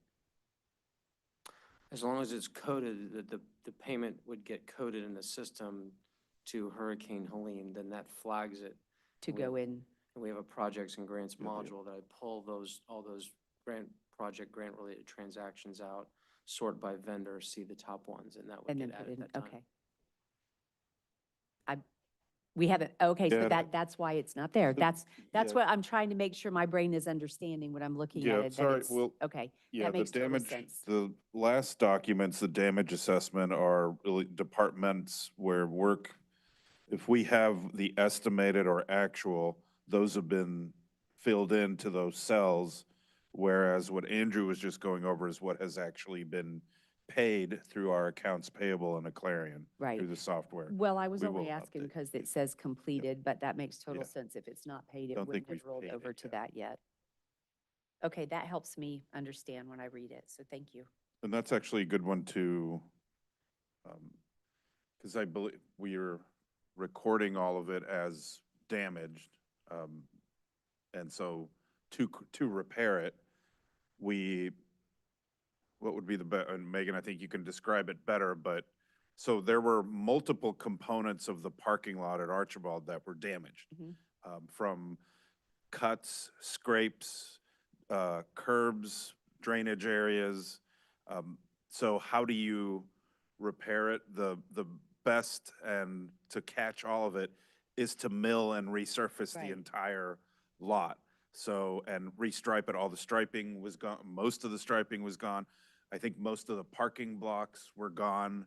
So it'll be interesting for my thought process. Was it 100% damaged? The answer is probably no. However, how do you repair? Do you only spot repair? Right. The answer is no, because then you still have, you have all these spotted connections, et cetera. I don't know, Megan, if that makes sense, but. Funny you mentioned that. I actually just talked to FEMA about that. I think that might have been yesterday, and they were asking me if we were claiming 100% of the parking lot at Archibald. And my answer was, well, I'm not really sure how we wouldn't, because every 5 feet, there was some type of damage, whether it was from the surge or from the flood or from the cleanup. Every portion of that parking lot was pretty much damaged, along with the walls, Yeah, missing up the parking walls. stops. Just a tremendous amount of damage. So in other words, would we cut out, or would our contractor cut out parts and leave the ones that appear to not have any Right. damage? And the answer is, No, I think you're gonna run into more problems by Right. doing that. you have to fix it all to fix it correctly, right? Correct. That makes total sense.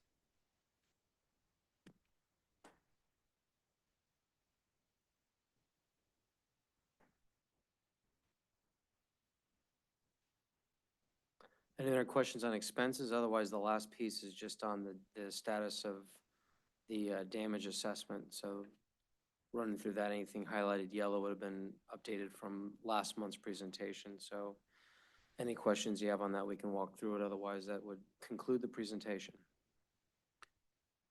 The only question I have really is the bathroom replacement at Tom and Kitty Stewart Park. Would we be allowed to do something that's more permanent instead of a prefab? It depends on where that V zone begins. So we will need a new survey showing where the flood zones are, because that zone changes around where that bathroom is. So we cannot do a permanent in the V zone, but we could look at doing something more permanent if it's the coastal A. So who does that survey? That's actually included in with the whole trans systems proposal that we've already approved that's in the works. Okay, so maybe how long will we have that? We are waiting for the wave run-up analysis, so it's all working. I just got an update on that a couple days ago, and I think we actually have that in part of my updates as well. Awesome. Okay, well, I'll wait.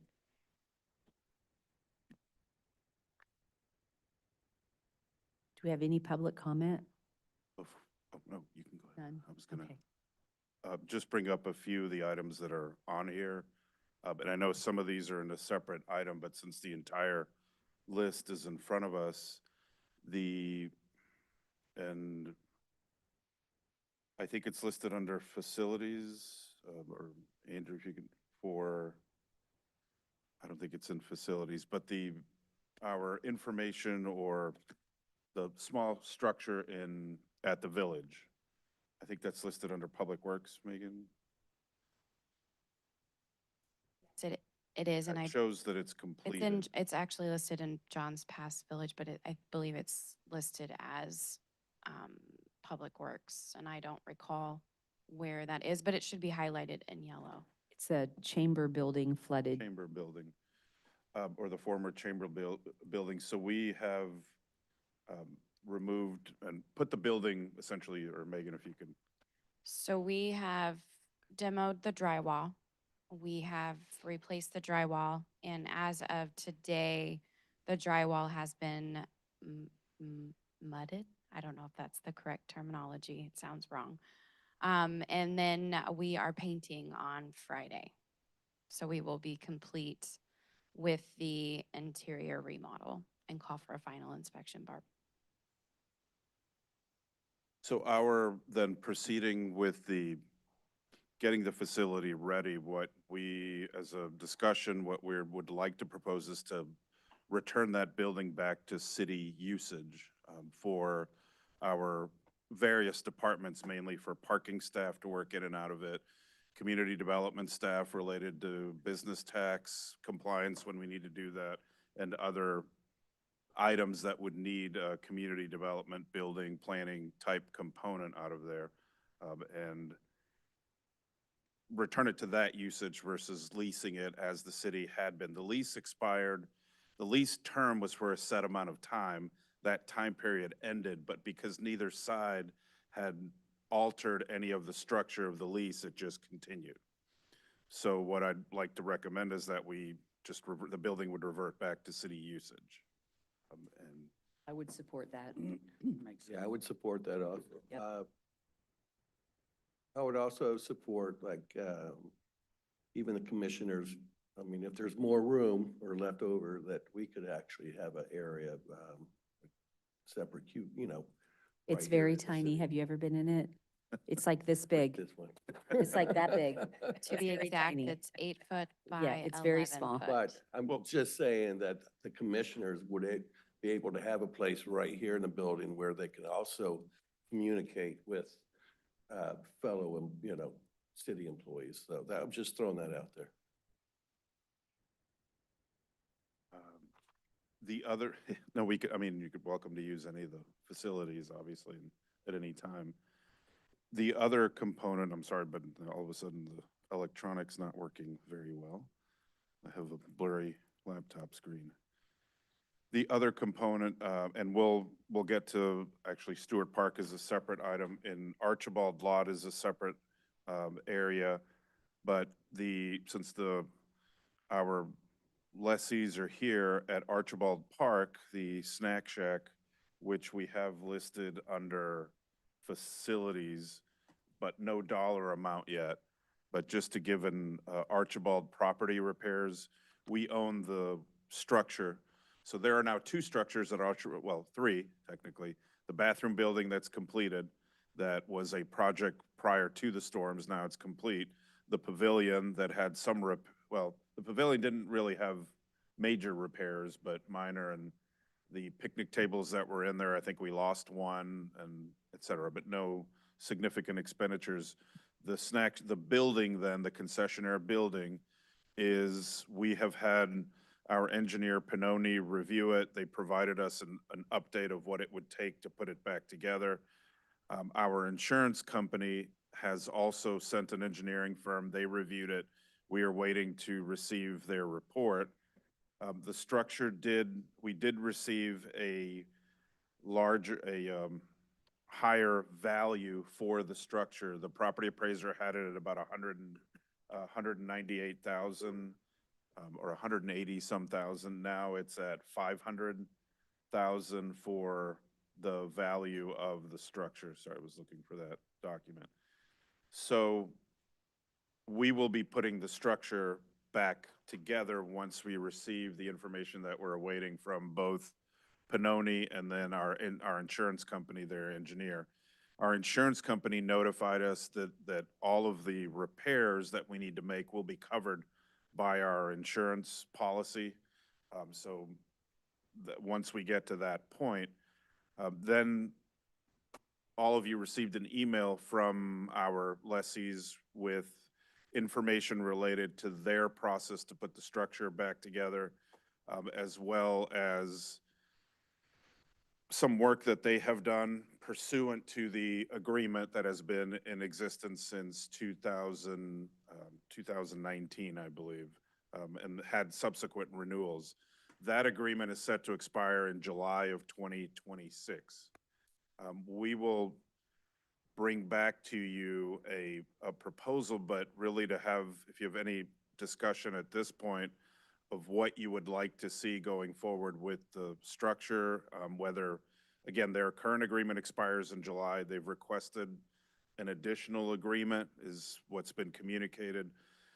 That's, I believe, a possibility, or legal can opine as to whether that would be allowed or not in a separate agreement, or to go into issue an RFP for a concessionaire that we would likely do toward the end of this year because the agreement expires in July of 2026.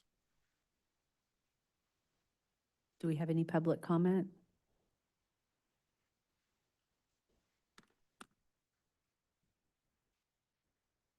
Good evening. Mark Enoch with United Park Services. Alan Kahana with United Park Services. Didn't know if you guys had any questions for us at all about anything. No. And so before we move on to the questions, y'all may not know, Mark and I have the Bamboo, which we took over about 15 years ago, actually bought it out of bankruptcy, foreclosure. And we have 4 residential properties here in Madeira Beach, and love being a member of the community. Working with staff here has been a great pleasure. And so we did substantial rehabilitation of the building in what year? 2013. And so we attached within a package that we emailed out copies of plans and specifications, just to give you an idea of how much work we really did there. So it was pretty much, when in mind's eye, gut job to sticks, 100% new plumbing, 100% new mechanical, 100% new electrical, new flooring, et cetera. And so, you know, obviously based on making that kind of investment, we were hoping that we could amortize that over the entire period that we had contracted for. And so today we're here to ask that the commission consider making our contract whole. I'm just going to say it as simply as that. Make sure that we get the full term of our contract once the building is put back in condition to where we can occupy it again. But we have a second request also, which is a month-for-month replacement for the period that we missed. And a part of the rationale to that is that Mark and I have kept our key employees on staff. We obviously continued to have some expenses there, insurance, utilities, and went there, did cleanup, obviously had substantial losses when we were there also. So again, we're hoping that y'all consider giving us again a month-for-month replacement as an extension of our contract on top of making our contract whole. Everything he just said is I agree with, and we did multiple cleanups there and I think we took out like 8,000 pounds of sand, which was just tons of sand. And I mean, we had met with Robin about 6 times, you know, going back and forth and discussing what we may or may not be able to do there. And we're just hoping that we can go on and open back up and rebuild it closer, better than it was. Do we have, they're the only audience. So. We're it, huh? So just so I understand, their contract is up in 26, is that right? Yes, through July of 2026, so a year from this July. Okay. Can you give me more details about what you mean by making the contract whole? Well, the months we lost, we'd like that to be. Oh, okay, so the Yes. month per month is related to it's a Storm it's- date. Yeah, so we've been closed for about 8 months now, so. You'd like to whatever add day- 8 months onto the contract? Whatever day it opens, again, whatever day Right, that is. okay. And then what Alan was saying was that we'd like to say maybe for every month we lost, we'd get an extra month to help recoup some of the losses. Because basically right now, it's like opening a new restaurant. I mean, there's a few tables left in there, a few stainless steel counters. Starting from scratch? Yeah, but everything else was trashed and all the products. was trashed. So if you lost 8 months, you're asking for 16 months That's Yes. correct. Yeah. in addition, right? Exactly. Okay. Just want to understand what No, no, we're that's- talking about. yes. Thank you. Attorney Trask, do we have guidelines and provisions that we have to follow when it comes to extending a contract beyond? So the contract itself is what we need to be looking at. Yes. I didn't know they were going to be here tonight. I would have read it. It's fairly lengthy when it was negotiated originally. And so it may provide, for example, this particular situation, and we need to follow that lease as it's currently written. I'd also caution you that you have a provision in your charter that says that you cannot enter into leases, for example, that are longer than 10-year period of time without going to a referendum. Okay. So I don't know the timing of this. I'm concerned that if it was originally entered into in 2013, whether or not that provision of the charter has been violated, I need to take a look at that. So that is also a concern. But now that I know that this is on the radar, I did have some communication with the city manager within the last couple of months about this. But I didn't realize that they were going to be here tonight, so I didn't read it. So we need to read that. And, you know, once the building is complete, obviously, you know, we'll know how to proceed. But at this point, I don't have an answer to the question. One, I don't feel comfortable having a back and forth conversation because this goes to what I was speaking of earlier in the meeting, that this is not appropriate. I understand that they're the only people here, but we're not going to do this every time somebody comes and get into a back and forth conversation, especially since it was not an agenda item. Correct. It's only coming up in discussion because we're going through the damage assessment. Sorry, I thought it was an agenda item. I wouldn't have. No, I'm just saying, I don't want to, I think we need a lot more information to understand what we can and can't do as a commission. And I definitely would like to hear more about the details of the yeah. contract before we even discuss this. so if we could have that, an update so that we understand where we are on that. And then I'd like, well, that's, if we could have more understanding on that, that would be helpful. I would like Comments? to thank them for their patience to wait so long. Really, thank you. Oh, yeah, right? Thanks a lot See, that if you're you don't, here. you Thank got to stay for the rest of the meeting now, Right.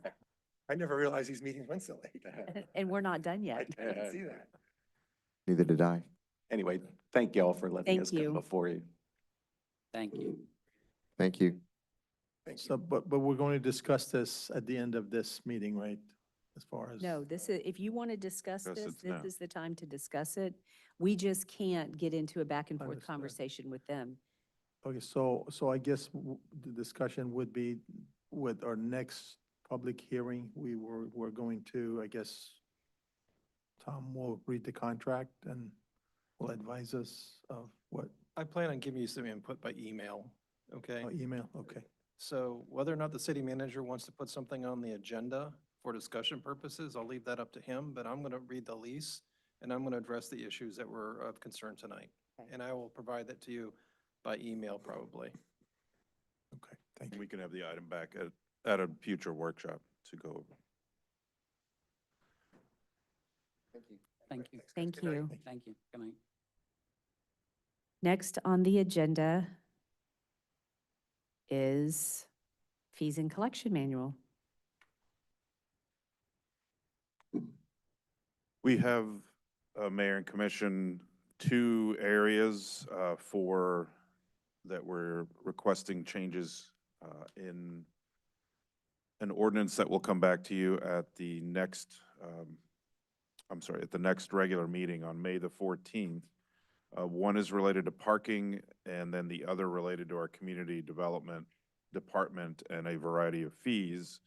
First, for parking, we realized when we made changes last year, when we increased the hourly rate, we omitted one section in our fees and collections procedures manual that identify, and the parking fees are under finance in the manual, but we omitted one section for the daily rate.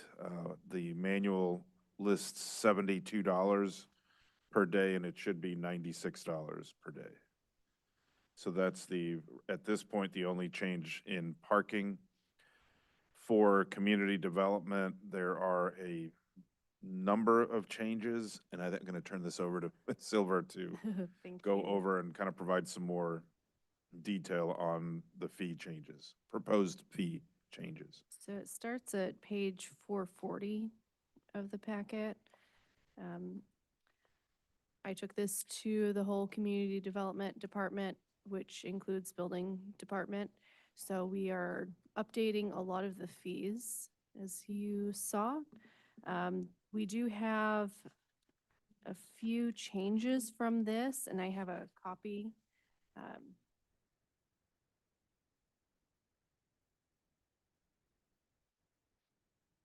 Okay, so I'll just start at the beginning of ours and go through them, and just stop me if you have any questions. So the first thing on page 440, A is removing that additional fees, really for the cost of ads, mailing, postings. So removing that, all the fees would be included, which are included with like your zoning variances, your special exception uses. That would include that, the scheduling, advertising, and that. So it's removing that from A. And then going on to the special magistrate hearings, we wanted that to match the Florida Building Code definitions for residential. So changing that to up to 3 units to 1 and 2 family dwellings and townhouses. So it's consistent between planning and Florida Building Code definitions. And then amending that 5, which is page 441, clarifying that the after-the-fact variance and special exception use is 2 times the variance or special exception fee. Currently, it just has that 3,600 fee, but then you see that variances have different fees if it's commercial versus residential. And just make note, that's not free, it's fee. Shall be 2 times the variance or special exception use fee, Don't know not about that. free. Thank you. Oh. Thanks, Tom. And then alcoholic beverage permit application fee, increasing that from 800 to 1,000. That includes mailing, research, review, and public hearing. For all of our alcoholic beverage applications, we require a site plan, reviewing the parking. It's a very extensive process, as well as a public hearing. So increasing that from 800 to 1,000. And then further on in that page, you can see the site plan and redevelopment process. It's page 441. The minor site plan review, increasing that from 300 to 500.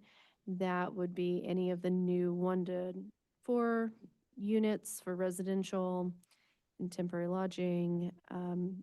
Anything that's 200 square feet of commercial or an increase of 6 parking spaces.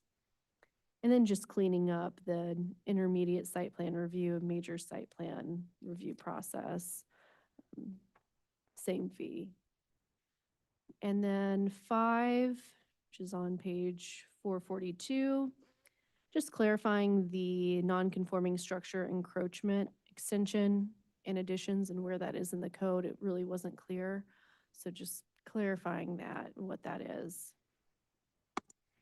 And then in G, the preliminary plan meetings, up to 250.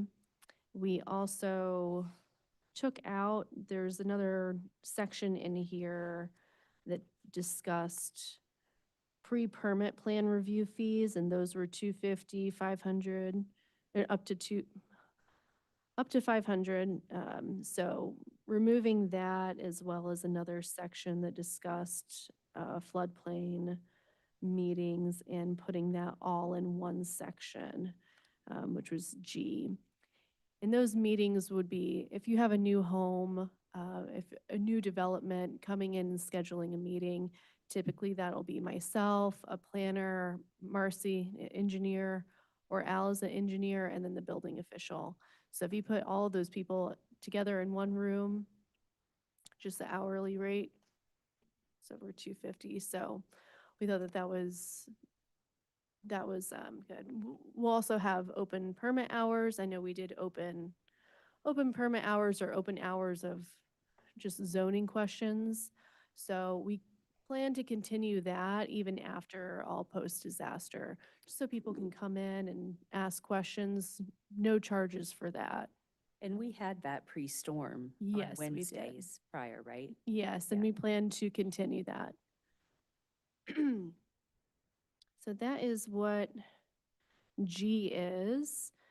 And then also adding in if there's any formal letter that developer or whoever's requesting that meeting wants prepared, that would be an additional fee, similar to your zoning verification letter, just making that clear in there. And then an L, that's plan development.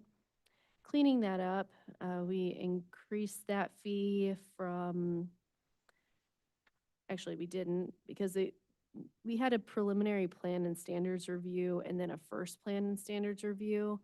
And that was really inconsistent with how our code is written. We don't really do a preliminary plan review. We review it as soon as the fee is paid and it is submitted to us. So removing that initial 1,500 and just going straight to the first plan and standards review, and then making it clear that any subsequent revision is at 500. That's how it's written. It's just cleaning it up. And on the next page, 441, oh, oops, nope, 443. Let's see. This should have been stricken through. I don't know how it got underlined, but everything from O to Q was all strike through. I think from my version, giving it over to who prepared this, something changed, but that all was supposed to be a strike through.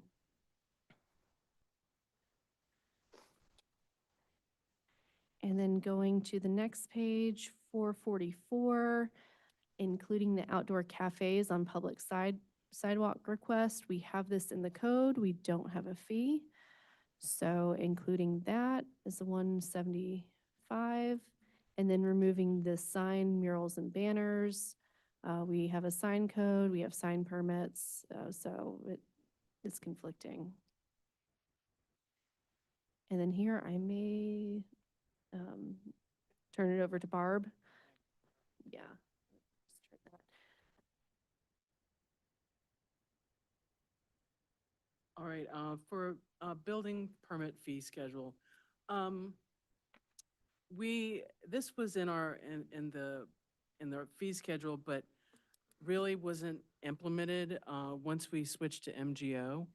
And it was confusing and also inconvenient for, someone coming in for a small, window or door permit, and it's like, hey, you need to give us a deposit. And so we did away with that and just want to have where we have, if you have a project value of over $30,000, so, a big swimming pool, a house, a big commercial property, that to cover, our review costs and everything like that, that we are asking for a deposit, a 25% of the total permit fees of that project. That deposit ensures that, there's going to be follow through with the permit. And also that's collected and is applied to the final balance. So we're not asking people to pay anything extra. It's just to cover plan review. Oh, because we have had cases where we spend a lot of resources doing plan review and then the permit is abandoned and not paid for. So this ensures on big projects where we're doing plan review that, we recoup some, cost of that effort. So for and just changing it to a flat thing, anything over $30,000. Also, the credit card fees for those small projects were just really hard to track. Took a lot of staff time tracking those fees and, Yeah, especially submitting when, now that all payments are done through MGO online, anytime someone has to submit a payment, they have to pay a credit card, fee. And so you would be charged, there are people who, and rightfully so, it's their money, but will be upset about paying an additional $3 credit card fee. And it's also from finance department, you're getting this part of the payment for the permit on this batch, and then the remaining permit payment on another batch, and reconciling those and everything like that. So Is ACH available? is what that? ACH, electronic payment, debit? Yeah, like all That's all available. payments are through MGO. I'm saying, but online. MGO accepts ACH payment as well as Yeah, I credit think card? so, yeah, Okay. yeah. You need to add back in those words or more. They're stricken out. So it needs to be $30,000 or Or more. more, okay. Okay. We decided to, instead of having like the dates of the Florida Building Code, just change that verbiage to current Florida Building Code, so we don't have to change that every time. The updates for residential and commercial dwelling are in another part of this thing. The express permit, we're taking out that fee because it's misleading. We don't really issue permits same day, and so that was confusing to people. We do, if there doesn't involve plan review, you can get a window or a roof permit in 10 minutes, but that was confusing to people. The valuation fee, as you know, that we changed it to 1%. This is we have the verbiage about hurricane and that fees that we're waiving them until September 26th. We did pull together the amount of permit fees that we have waived since September 27th, and I can share that information with you now if you like, or Robin has that information if he wants to give it to you at a later time.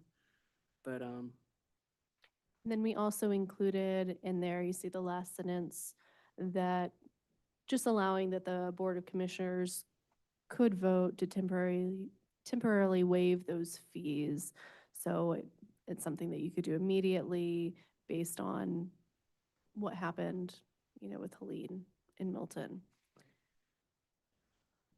Change the word once to one in that sentence. okay. Are you once to one? Okay. The other, an update on what the ordinance is on number 4.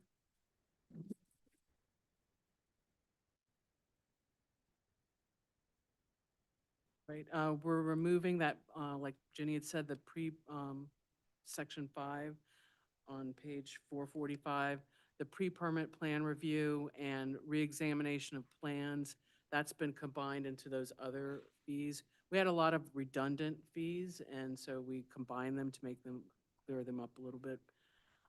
Letters of determination, we decided to do away with that fee because it'll be part of the, because technically, according to this, we should be, all the substantial damage determination letters that we've issued, we should be charging people for them, and that just is not right. So we're doing away with that fee. The next change or use or occupancy, bumping that up to $100, because that would involve a lot of review on the planning department, community development. Yeah, that could, depends on the scope of review. To be honest, we haven't had anyone come in to ask that, but we could foresee if somebody did, that could take a lot of research, but it really depends on what that would be, what type of change of use or occupancy. So we could see that taking up a lot of staff time, or it could be something simple that we wouldn't, could just be as simple as an email. So we haven't had anyone use that fee, but we decided to keep that in there for now. Making an adjustment in the demolition fees. Right now, it's $100 plus the $50 base fee, so a permit fee is $150. Raising that structures over 5,000 to 500. Moving of structure, that's not a fee we really utilize, so doing away with that. J, so the paper that was passed out amends that J Jay. for the private provider Okay. fees. Yeah, so we can be in compliance with current Florida Building Code. We're changing the, if someone submits a private provider packet, like they're gonna do their own inspection services, that we are going to reduce the total permit fees by 10%, not to exceed $10,000. I have a question. Yes. Do we have to have the not to exceed by $10,000? Is that a requirement for Florida Building Code? We just have to have a reduced fees if it's a private So provider. do we have to have a not to exceed? And here's why I'm asking. Because if a developer is, if somebody's going to build a development and they come to the city and want to use a private provider, the state code says that we have to allow that, right? But if we were going to be the provider and those permit fees were going to earn the city $1 million, why would we want to reduce it to 10,000? Am I reading it wrong? So it would be like the reduction of 10% or up to 10,000. So we would, So we'll only reduce it, 10,000 is the max. Yes. Okay, Yeah. I knew I was reading it if wrong. there's I just- another way it's to word late. it, we can Right, word it yeah, a we're different way. working on that. That's, Yeah. I'm just looking at it in my head, Yeah. I'm thinking, No, 'cause- $10,000 is Yeah. all we're gonna get. I No, don't, no, I, no. no, no, no, no. No, Okay. that's why, max So we would reduction. reduce it by Yeah. 10%, but we would not give them more than a $10,000 credit. Right. Okay, cool. yeah, I'm that's cool why with we it. Okay. wanted to put the cap on it, because you could have some big commercial that would Yes. have, And still Yeah. require, Right. because I we think still have Mike- to Mike look at it for wordsmith that. plan. I was reading it the Yeah, same way you. yeah, okay, good, good. I'm So we glad. can change the wording. Yes, because, around for and that. you know, my thing was, it's kind of interesting because I talked about this earlier today. And with our previous building inspector, he had always said to me, well, it doesn't matter whether they get a private provider or not, they still have to pay us. So it didn't make sense to me, why would you want a private provider? And I can see where someone would, a very large development Mm. that's coming in would be overwhelming to our staff. Absolutely. And a good private provider would be beneficial not only for our staff, but also for the person building the development. But at the same time, I don't want us to lose out on the financial side of it because we're still going to have a investment in our staff and the time, even though it wouldn't be the, you know what I mean. yeah. Yeah. Yeah, Jenny and I came up with this number by, talking about the average amount of time that, an inspector does, hourly, how many hours spent on inspecting, and came up with this fair figure. Okay. Might want to separate it into two statements. Maybe that would make it more, clarify it a little We could do easier. that. We can kind of reword it, but have the same content. Yeah. Because it confused both of us. Yes. Red tag fee, the same, just change the verbiage. Replacement of the placard card. We don't do, paper placards anymore. They print their own, so we're doing away with that fee. Special consultation with the building official, all those pre-planned meetings are rolled into that one section. Same thing with the FEMA floodplain, building code, health, life, and safety. We increased that meeting to an inspection to 150. That's like your courtesy walkthrough. Yeah. And the O was redundant, so we combined those two. After hours inspections, we have, leaving that on there, even though we don't really do that, but left it on there just in case. Particularly with the beach maker going in, there may come a time where it's gonna be such a big project, we may have to have an inspector do an after hours thing.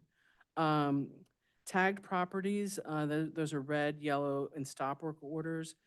Increasing that to $100 just to give a stop work order some more incentive, I guess. Temporary power pole, we don't really need that. Tent permit and tree removal, those are fees that aren't applicable anymore. As well, testing, boring, and abandonment application, just added that on there. And then again, the bottom, changing the ordinance to the proper number. Removed the each additional boring, same site, didn't really need that.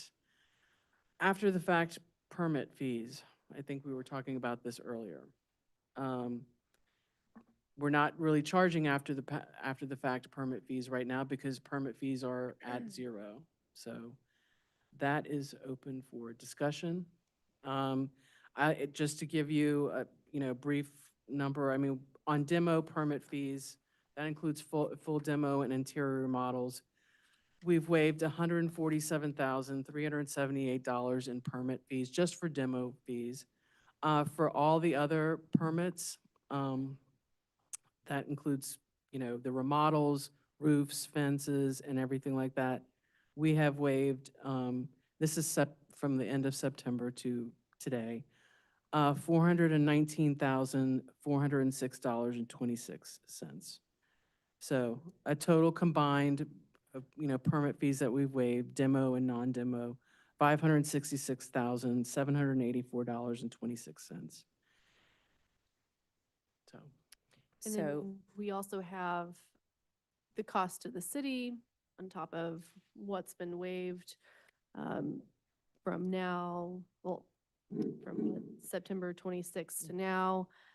Also kind of just rough estimating about 110,000 just based on how much review time, staff time, how much that costs the city as well as the DBPR cost. Right, the DBPR, which is, those are the DBPR and DCA fees are fees that we have to pay to the state regardless, and, they're not waiving their fees, so we estimated about $10,229.42. That is out of that total is fees that we have to pay to the state, even though we have not collected those fees right now. And we've done, since the end of September, 2,309 inspections. So we've had inspectors out doing those inspections.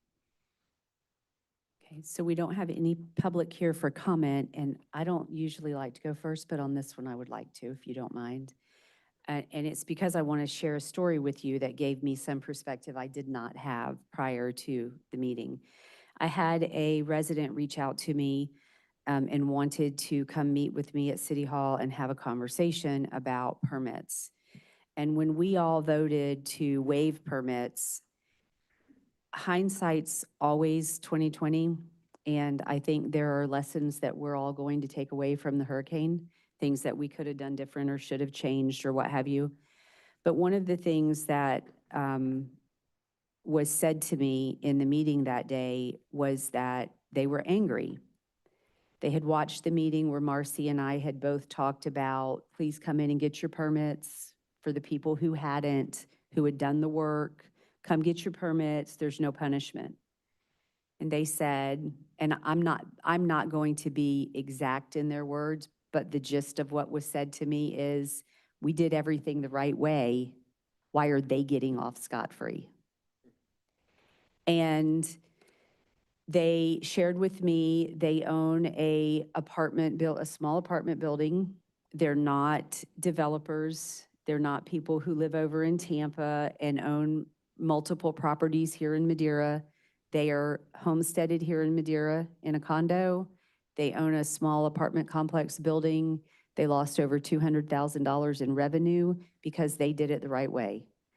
And the people on their street rebuilt their duplexes and their homes, and they moved in with no permits. And they did it the right way. And they did not get their permit to do their rebuild until February. So now they're dealing with a contractor who's overloaded, who doesn't have the time to finish their project, because we also told them that they couldn't do the work themselves because it's a commercial property, and the husband is a licensed contractor in another state, could have gotten a license here in Florida, and because we didn't know, we told them that he could not do his own work because he owned it, and it would be a conflict of interest, which wasn't a factual statement. He could have gotten it and done it on his own. However, the complaint, the part that got me was when I sat and listened to them and the emotion that they had, and this is what they do. They acknowledge they make money when they're renting.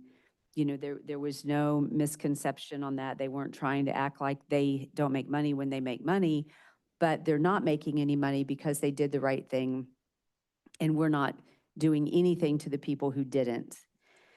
And I felt pretty bad that we didn't think about that. I didn't think about that. All I was thinking about after the storm was, how can we help people? And the small amount of help that we could give a resident was no charge for their permits. And we've paid the $10,000 to the state. And we knew that the cost was going to be staff and all of this was going to cost us, but it was the right thing to do for the community. Now we're at a point where all the people in the community who are doing the right thing have done it. And now we have the people in the community who went in and repaired their homes. They won't come in and pull a permit. They won't do the right thing by FEMA, which is going to hurt all of us in the community, not just the city. It's going to hurt the other residents.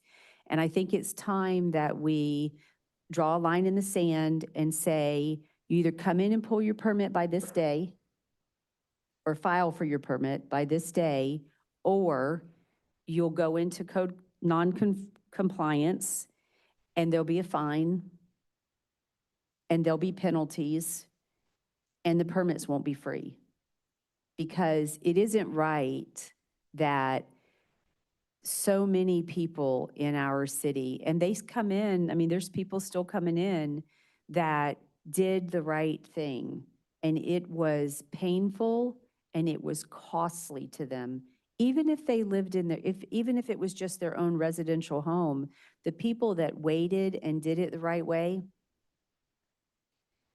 and they had to live someplace else, you're living someplace else, right? I mean, that had to be someplace else displaced, and the cost is, but you're doing the right way, right? And so I really think that in doing this, because we have to vote on this, I think that we need to put something in it that says, here's the date, and you have to come in and submit your after-the-fact permit, and if you don't, here's what's going to happen.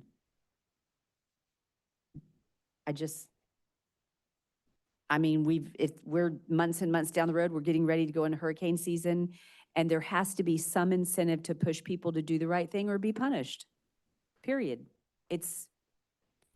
And when you sit with people who did, it's painful. To be fair, we waived fees. We didn't say to anyone, you don't have to get a permit. We Like- told everybody they had to get a permit. Right. What I'm saying is you mentioned that there were duplexes on their block where they were doing their work without permits. We didn't authorize that. But I'm in favor of putting a deadline because my neighborhood is filled with. Yeah, so here's the problem. That they did, so the people, and there are people all over the city who did work without a permit, right? They just didn't get caught. Because when someone's doing work without a permit, you have to catch them doing the work. And if you can't catch them doing the work, then you can't red tag them. you can't, I mean, that's what I was told when I did my ride-along with code enforcement, was that if they didn't see them put in the garage in the bathroom, if they didn't, or put in the bathroom in the garage, didn't leave the door open where they could see it going on, they couldn't do a stop work order on it, because you can think they're doing something, but you can't prove it. And then you see the houses that they're working in the nighttime. There's nobody driving around at nighttime. You know, they've got their windows blacked out. You can't see that they're in there putting the sheetrock up. I just think that we said we would overlook it. We did overlook it, and people still aren't coming in to get the permits. And so at some point, for city staff, because they're going to have to do a lot of work to write the letters, to go out and do all of this work, we need a provision that says there's going to be fines. That is how I feel. Right thing to do. Can I address that? Yep. Our code already provides for the fines, $250 a day for every day that the property remains in non-compliance. So all those cases that we're going to bring to the special magistrate, once he enters the order, he'll establish a date of compliance. And once he establishes the date of compliance, if they don't come into compliance by that date, and it will be a reasonable period of time, whether it's 30, 60, 90 days or whatever, then the fine will begin to run that he associates that with. And I will tell you that on complete tear-outs that we have seen, there is electric change, plumbing change. Those are life safety issues. And so when we hear about life safety issues, we're always asking for the higher end of the penalty or the fine. And so we'll be looking for those fees, those fines at $250 a day. So it doesn't take very long for people to understand how it's really affecting them. So we do have that in place. What would probably be best to address that here in the manual is to say, you know, if you're not in compliance by this particular date, then these fees will come back into play. And I'm not, you know, we can work on the language, but as for the fine, that we already have a provision in our code that deals with the fine. That would pick it right up. Yeah, absolutely. Then we just need to pick a date that people need to be in compliance and have that as part, to go into this fee schedule for us to vote on. Just like you have a provision there now that says that the fees are waived beginning September 26, 2024 for a year, you could take that language out and say that that fee will no longer be waived as of this particular date, and so they would have to pay it. So that's really where it should be done, is in that place where you've given them a year. So. Could you say the code enforcement will begin on a given date? And anyone that hasn't pulled a permit is subject to? You don't need this in your fee manual. That's just a policy direction you're going to give to staff. We're already issuing courtesy letters, which is not required by the law, by the way. So the only thing required by the law is a notice of violation, which is the second or third step in the process. But the city has always done a courtesy notice or courtesy letter saying, if you don't do this by this time, then we're going to bring it to the special magistrate, in which the notice of violation is actually issued. So, but we've got all sorts of them that are in the pipeline right now. So when we did the no permits for 1 year, if we do what you're saying, we would be stopping that year. And the reason we did a whole year was because so someone gets their demo permit, they complete their demo, they haven't done any work on their home because they're working on doing a lift or trying to decide if they're going to tear down. Those people are compliant because they haven't done any work. We want them to still be able to have 0 permits because that was the commitment we made when we made the vote. So if I live in a house and my house flooded and I haven't decided yet, because I'm working with my architect, whether I want to tear down and rebuild or lift up, I have until September of this year to make that decision and file my permit and still get my free permits. So I wouldn't want to take that away from somebody who hasn't done anything non-compliant and still give them the benefit because they're following the rules. Okay, so we would just add a statement into that paragraph then that it would address that. Okay, For those who have failed to get a permit and have completed some work that would otherwise require a permit, their permit fee is not waived. okay. You know, something like That, that. that would be, That would work. And so that would that- work. And that would go to the 5 times the fee.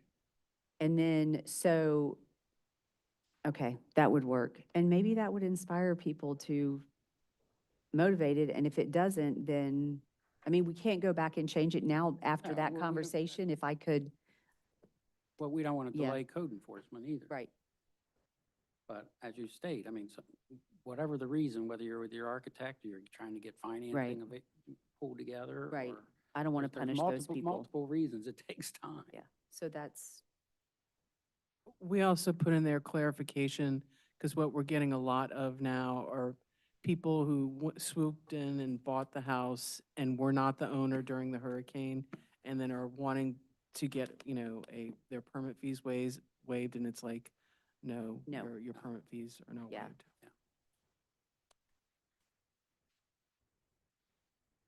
so that was my 2 cents worth. Do you have any No, comments? Great discussion. Comments? So is that enough information to be able to have that added when it comes back to us to vote on? Absolutely. And we can get Yeah. going with that? Absolutely.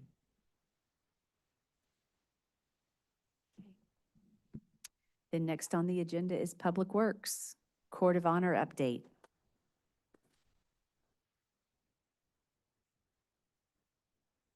Did that? Yep. Yeah, that's what we just did.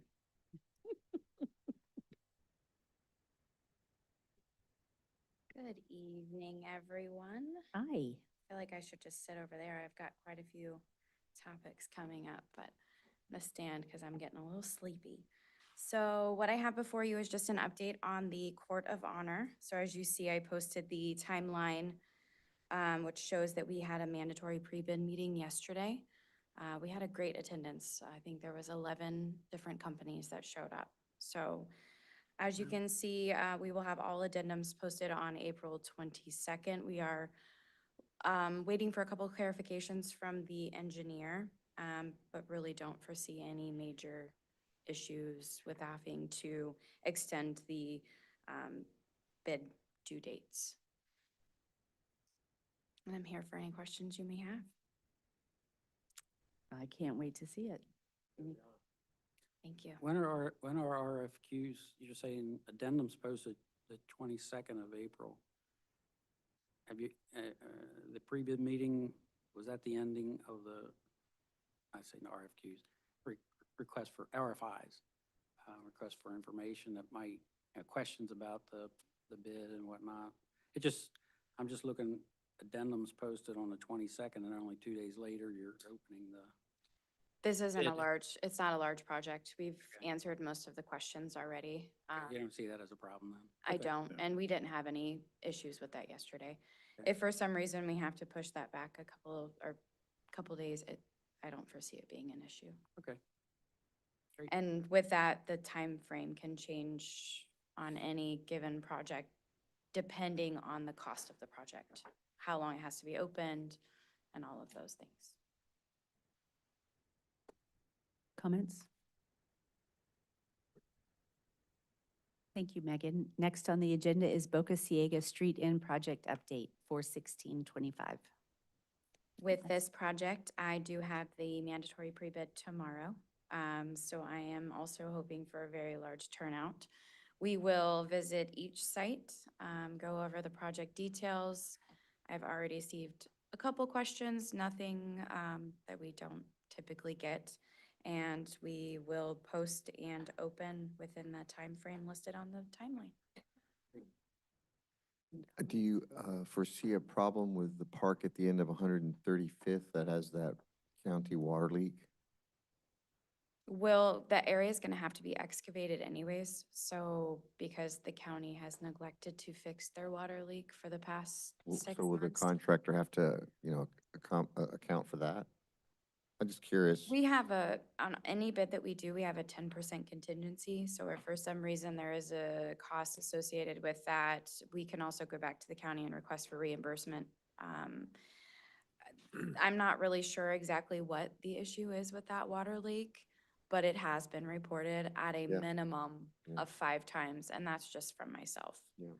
Okay, Um, I was just curious about that. I'm Yeah. glad we have a timeline. This is great. Thank you. Comments? Nope. Next on the agenda is Archibald parking lot and 142nd Beach access repair.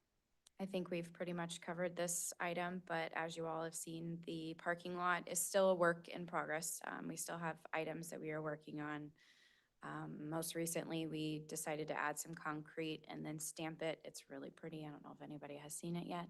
There are a few turtles, dolphins. You may see other items change like that just for maintenance issues. We're kind of seeing the travel path of the visitors changing and trying to keep the maintenance to a minimum over there. We are also, once everything is completed, we've lost probably 10 palm trees over there right now that I can think of. Several other landscaping items, so we're gonna look to plant some native drought-tolerant, salt-tolerant plants to just give a little bit more sprucing up. Once we get everything completed, the new restrooms are amazing. We get nothing but compliments on those, so They look great. they are beautiful. I'm very proud of that project. How are the lights on the parking lot? Were they upgraded? We're working on those. I just spoke to the electrician about those yesterday. The issue with those lights is they're turtle friendly, so supply is a little challenging on things. So we're waiting for parts. So there's, I think, 10 of the lights that are still out, but the rest of them are working. All the electrical itself has been repaired or reran and also waterproofed, but it's just those fixtures that are in there that have not been replaced yet. And then the fixtures themselves, I'm waiting for approval on a purchase order to get those repainted because they were sandblasted from the hurricane. So I think the proposal came in around 10,000. We're gonna keep them white. I wanted to be a little fancy with it, but we're not gonna do that. Are they aluminum? They are a mixture of multiple different materials. They've got some pot metal on them, some aluminum. So it's gonna be a rough project. That's why the cost is 10,000, but I actually received a few different quotes that ranged from the minimum of 10,000 all the way up to 33,000. So substantial difference in that cost, but substantially lower than replacing those light fixtures, which were installed in 2012, I believe, when the park was revamped. Hopefully that was all on the FEMA list. Oh, absolutely. Everything that is storm-related is on the list. And everything that is a cost is, as Andrew had mentioned, the project is listed as Helene. So everything can be pulled from the finance for that. When The- FEMA came, I just happened to be with Megan that day. She was driving me around to see some damage, and I went with her for the FEMA. I did not spend the entire day with her, but I spent until lunchtime, and I was done with them. But they started at Kitty Stewart Park and then went to Archibald and literally measured and walked and talked about every curb, every piece of asphalt, everything, the irrigation, they were very thorough in making their list of things that are on our list for reimbursement. They were here for an inspection. It was quite interesting. It was quite the day. It was very quite the interesting. day. Would FEMA also pay for consultant fees? I am not sure on that answer. Consultant fees Yes. for, For instance, Kitty Park. well, right, anything to repair, to put back is part of the schedule included to be reimbursed. So just to go off of that, so every time we create any type of form on a Clarion, you can associate a project number to that, and you can associate Project Helene or Project Milton. everything storm related, whether it's consultants or whether it is miscellaneous items that are related to the hurricane are coded for that project. So the finance department can easily pull Yeah. those. It's all expenditures related to the work to repair. Okay, next on the agenda is Tom and Kitty Stewart Park repair update.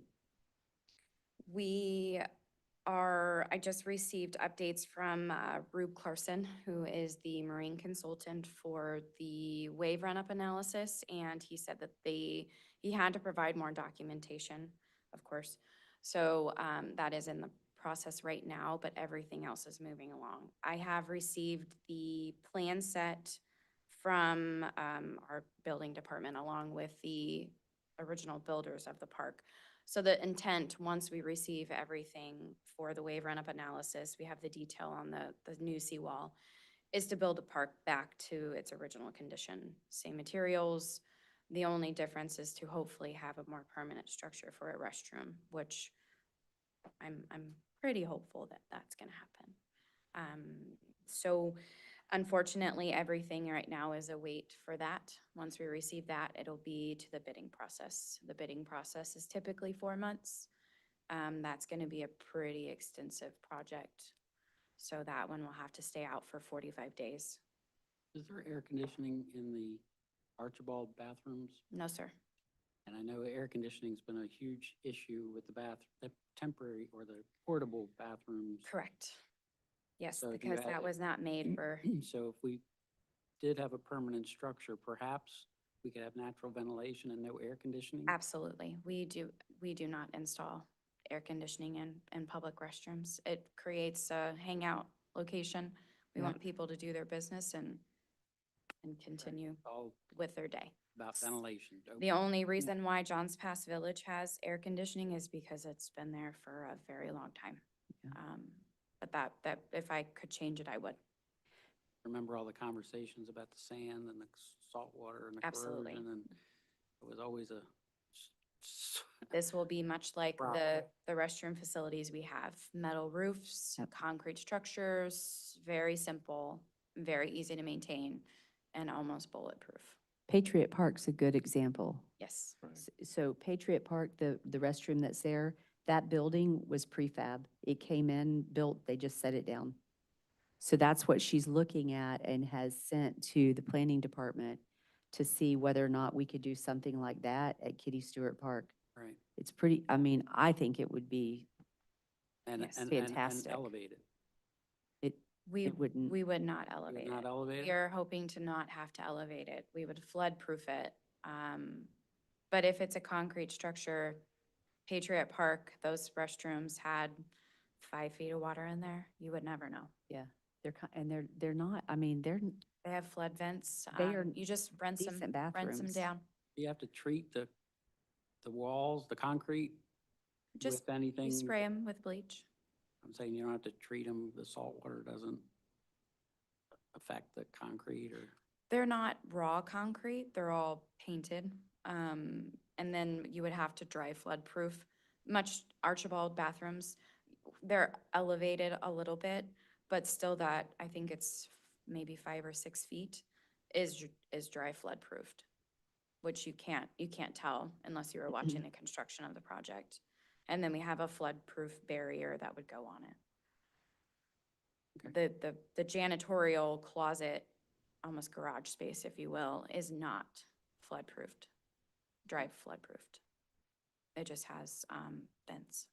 So prior to an event, you have staff goes over and puts barriers up? That the is part of openings? our new hurricane preparation. I hate to Protocol. say that word. Yes, preparation checklist to do. As long as it's ready by end of September. Oh, it's ready. Okay. The new The bathrooms are flood nice. panels are already in the structure. All we simply have to do is take them down and put them on. So it'll take 10 minutes. Great. Perfect. I have a question. So this park at some point was permitted based on a PUD that has been expired. Correct. The So It's actually a development agreement. It wasn't a You're right, I'm planned- sorry. planned You're right. unit development. It was just a development agreement that expired. I see. So, so the design is based on that development agreement design? The What you're design, building right now is based on the Cor- original? the original plan of that park, yes. Okay. And then as a part of that development agreement, I guess there's an ingress for the caddies? Tom, I'm sorry. What do you mean there's an ingress for the caddies? Are you talking about the parking lot itself or the Yeah, bathroom? the parking lot, the ability for patrons to drive through the parking lot at Stewart to enter the caddy's property. Yeah, that's what we had talked about at the last meeting relative to allowing the fencing to be moved a little bit, which the agreement has already been signed, by the way. I'm And not that sure was if the completed fencing has been moved. Yep, today. Moved Today. So, yeah, But the access is there for the caddies, right? In other words, they can come Yes. in and Yes. turn. Yes. Okay. Thank you. Next on the agenda is the ITB 25-05 Area 3 Roadway and Drainage Improvement Project. Me again. Hello. So this is part of the roadway projects that we have been talking about for quite some time. I forgot to mention in this memorandum that this project does have an FDOT grant for $549,400, I believe. We are a bit behind with that project, this project, because of the extent of the review process. So we had originally estimated this project to come in around 6.5 million total, and then with the reimbursements from Pinellas County. But as you can see, the lowest responsive vendor was 7.1 million. $7,155,457.44. But as you can see, we received 3 bids, all from contractors that are very well-known in this area. All have they were pre-qualified for the project. One is Keystone, whom we love to work with and has done several projects within the city, and has a great rapport with the residents. They were substantially higher. So Harbor Contracting previously finished a job with Bel Air. We've reached out to Bel Air. They had nothing but great things to say about Harbor Contracting. So what I am bringing before you today is to proceed with the contract approval with Harbor Contracting to get this roadway project started as soon as possible so that we can get Area 3 drainage better, asphalt in a better condition, and move on to our next roadway project. Comments? Yes, move forward. Sounds good.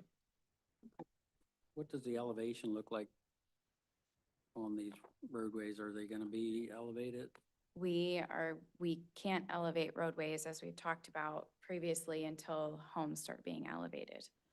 That was never part of this project. This project has been in the works for, I want to say 3 years, if not maybe a little bit longer.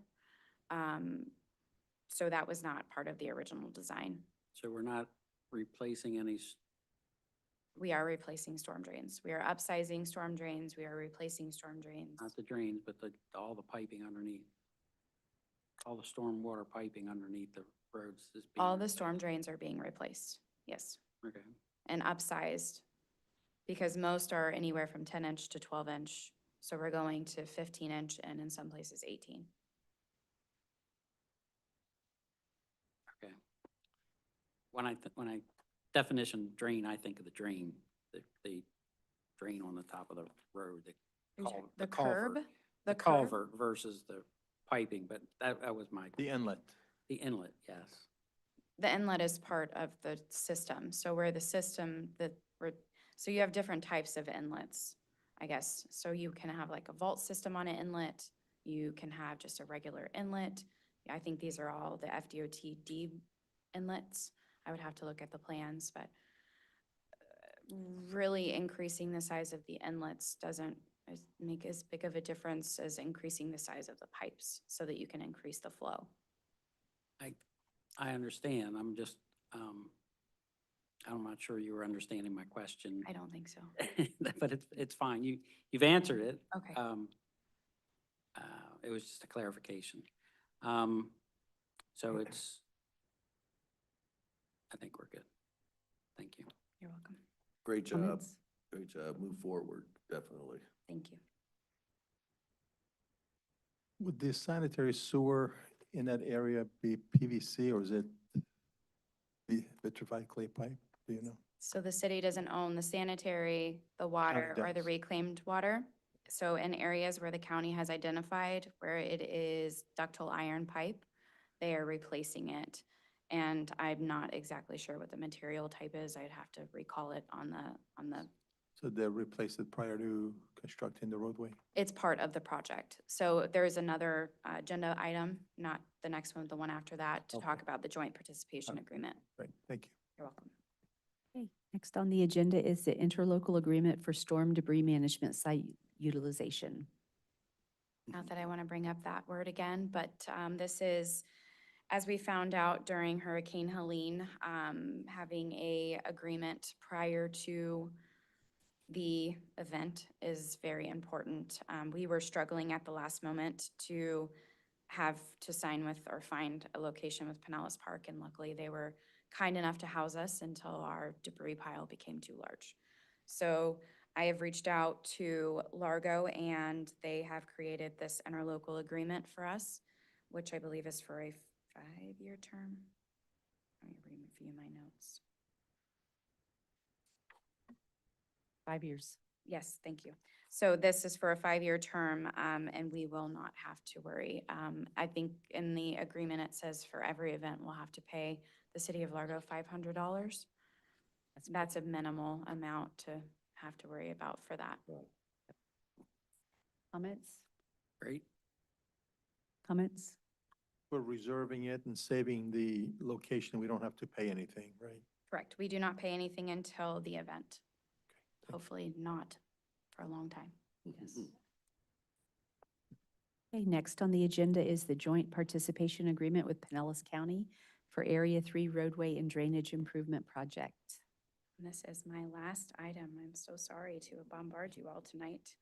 So with this item, as we spoke about Area 3, so anytime we do a roadway project, we contact the county and coordinate with the county to replace any utilities that are aging within our project. The last thing we want to see is we have a brand new beautiful road and they come in and they have a water leak or a sewer leak and they cut up our beautiful new asphalt. So we have coordinated with them for the replacement of this various water lines, sanitary lines, and I don't recall if there's reclaimed water in this, but it is listed in the event they are working on a curb line and they come across a reclaimed line that may need to be repaired. There's a line item for it. So the county has agreed to do a maximum reimbursement of $1,430,000. And with this, the finance department tracks with the pay apps and then invoices the county. So we initially pay and the county reimburses us. Any comments? Sounds good. Sounds good. Comments?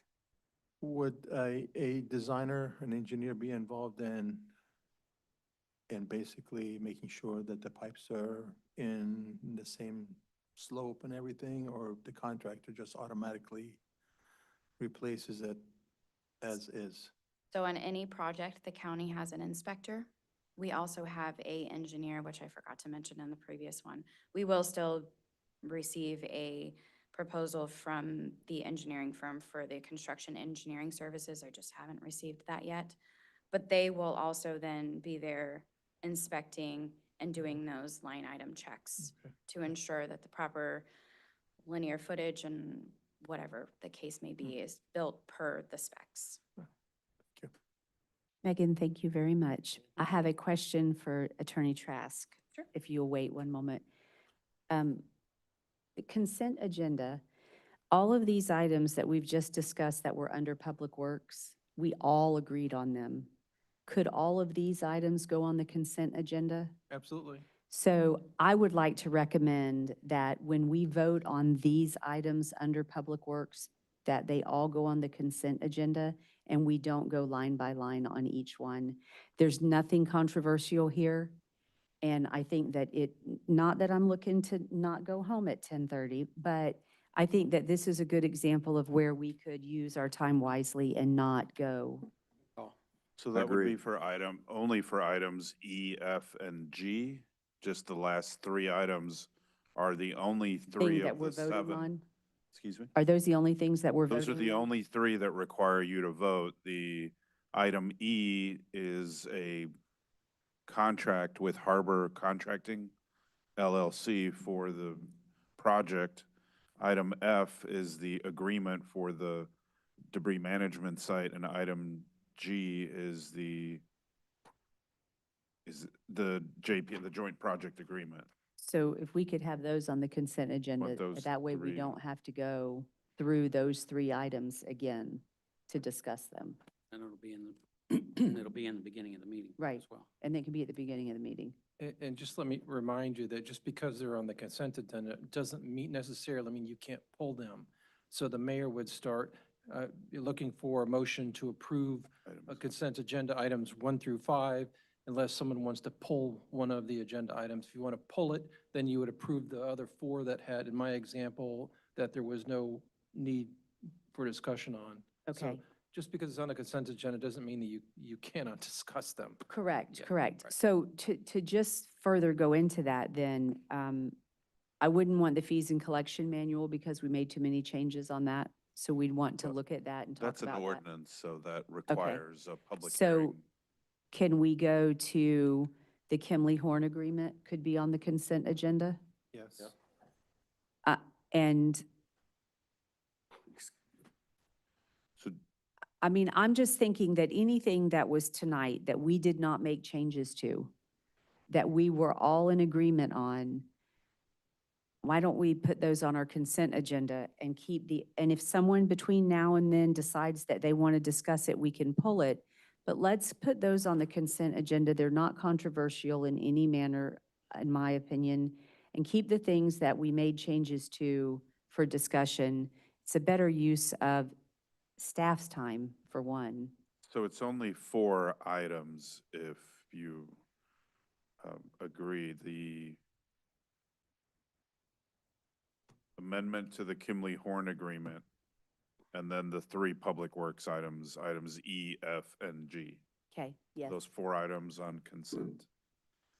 And just I think a suggestion, and Tom, you can chime in as well, for any future workshops, at the time that we conclude Mhm. the item, Mayor, I think you're more than, what would be, not legally, but more able to say, could we place this on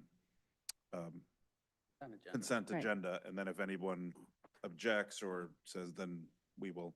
Okay, we just have never used it No, before. we have. Since I've been on the commission, we've never used the consent agenda, and I just see it as a great use of our time for things that are not controversial.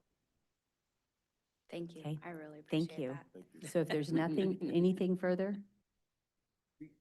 We resolved it in the wrong place, but we did talk about the Archibald restaurant, Archibald Park restaurant, that we're just waiting to know the details of that contract Mhm. before we have any discussions about it, right? Yep. Okay, Correct. I just, Yep. because normally, I guess this is where we would have talked about it. Well, thought no, that- we would have talked about it while they I were shouldn't here, have but asked not, workshop, yeah. no, I think, Okay. yeah. Yeah, the item to discuss public comment is at a regular meeting. I mean, well, I guess it could be at a I workshop think also. it should be at both, Okay, yes. could be I at thought- But both. we didn't have any public comment at the Right. beginning of the meeting. Right, right. Yeah. So, anything further? Good meeting. It is 10:28. We are adjourned.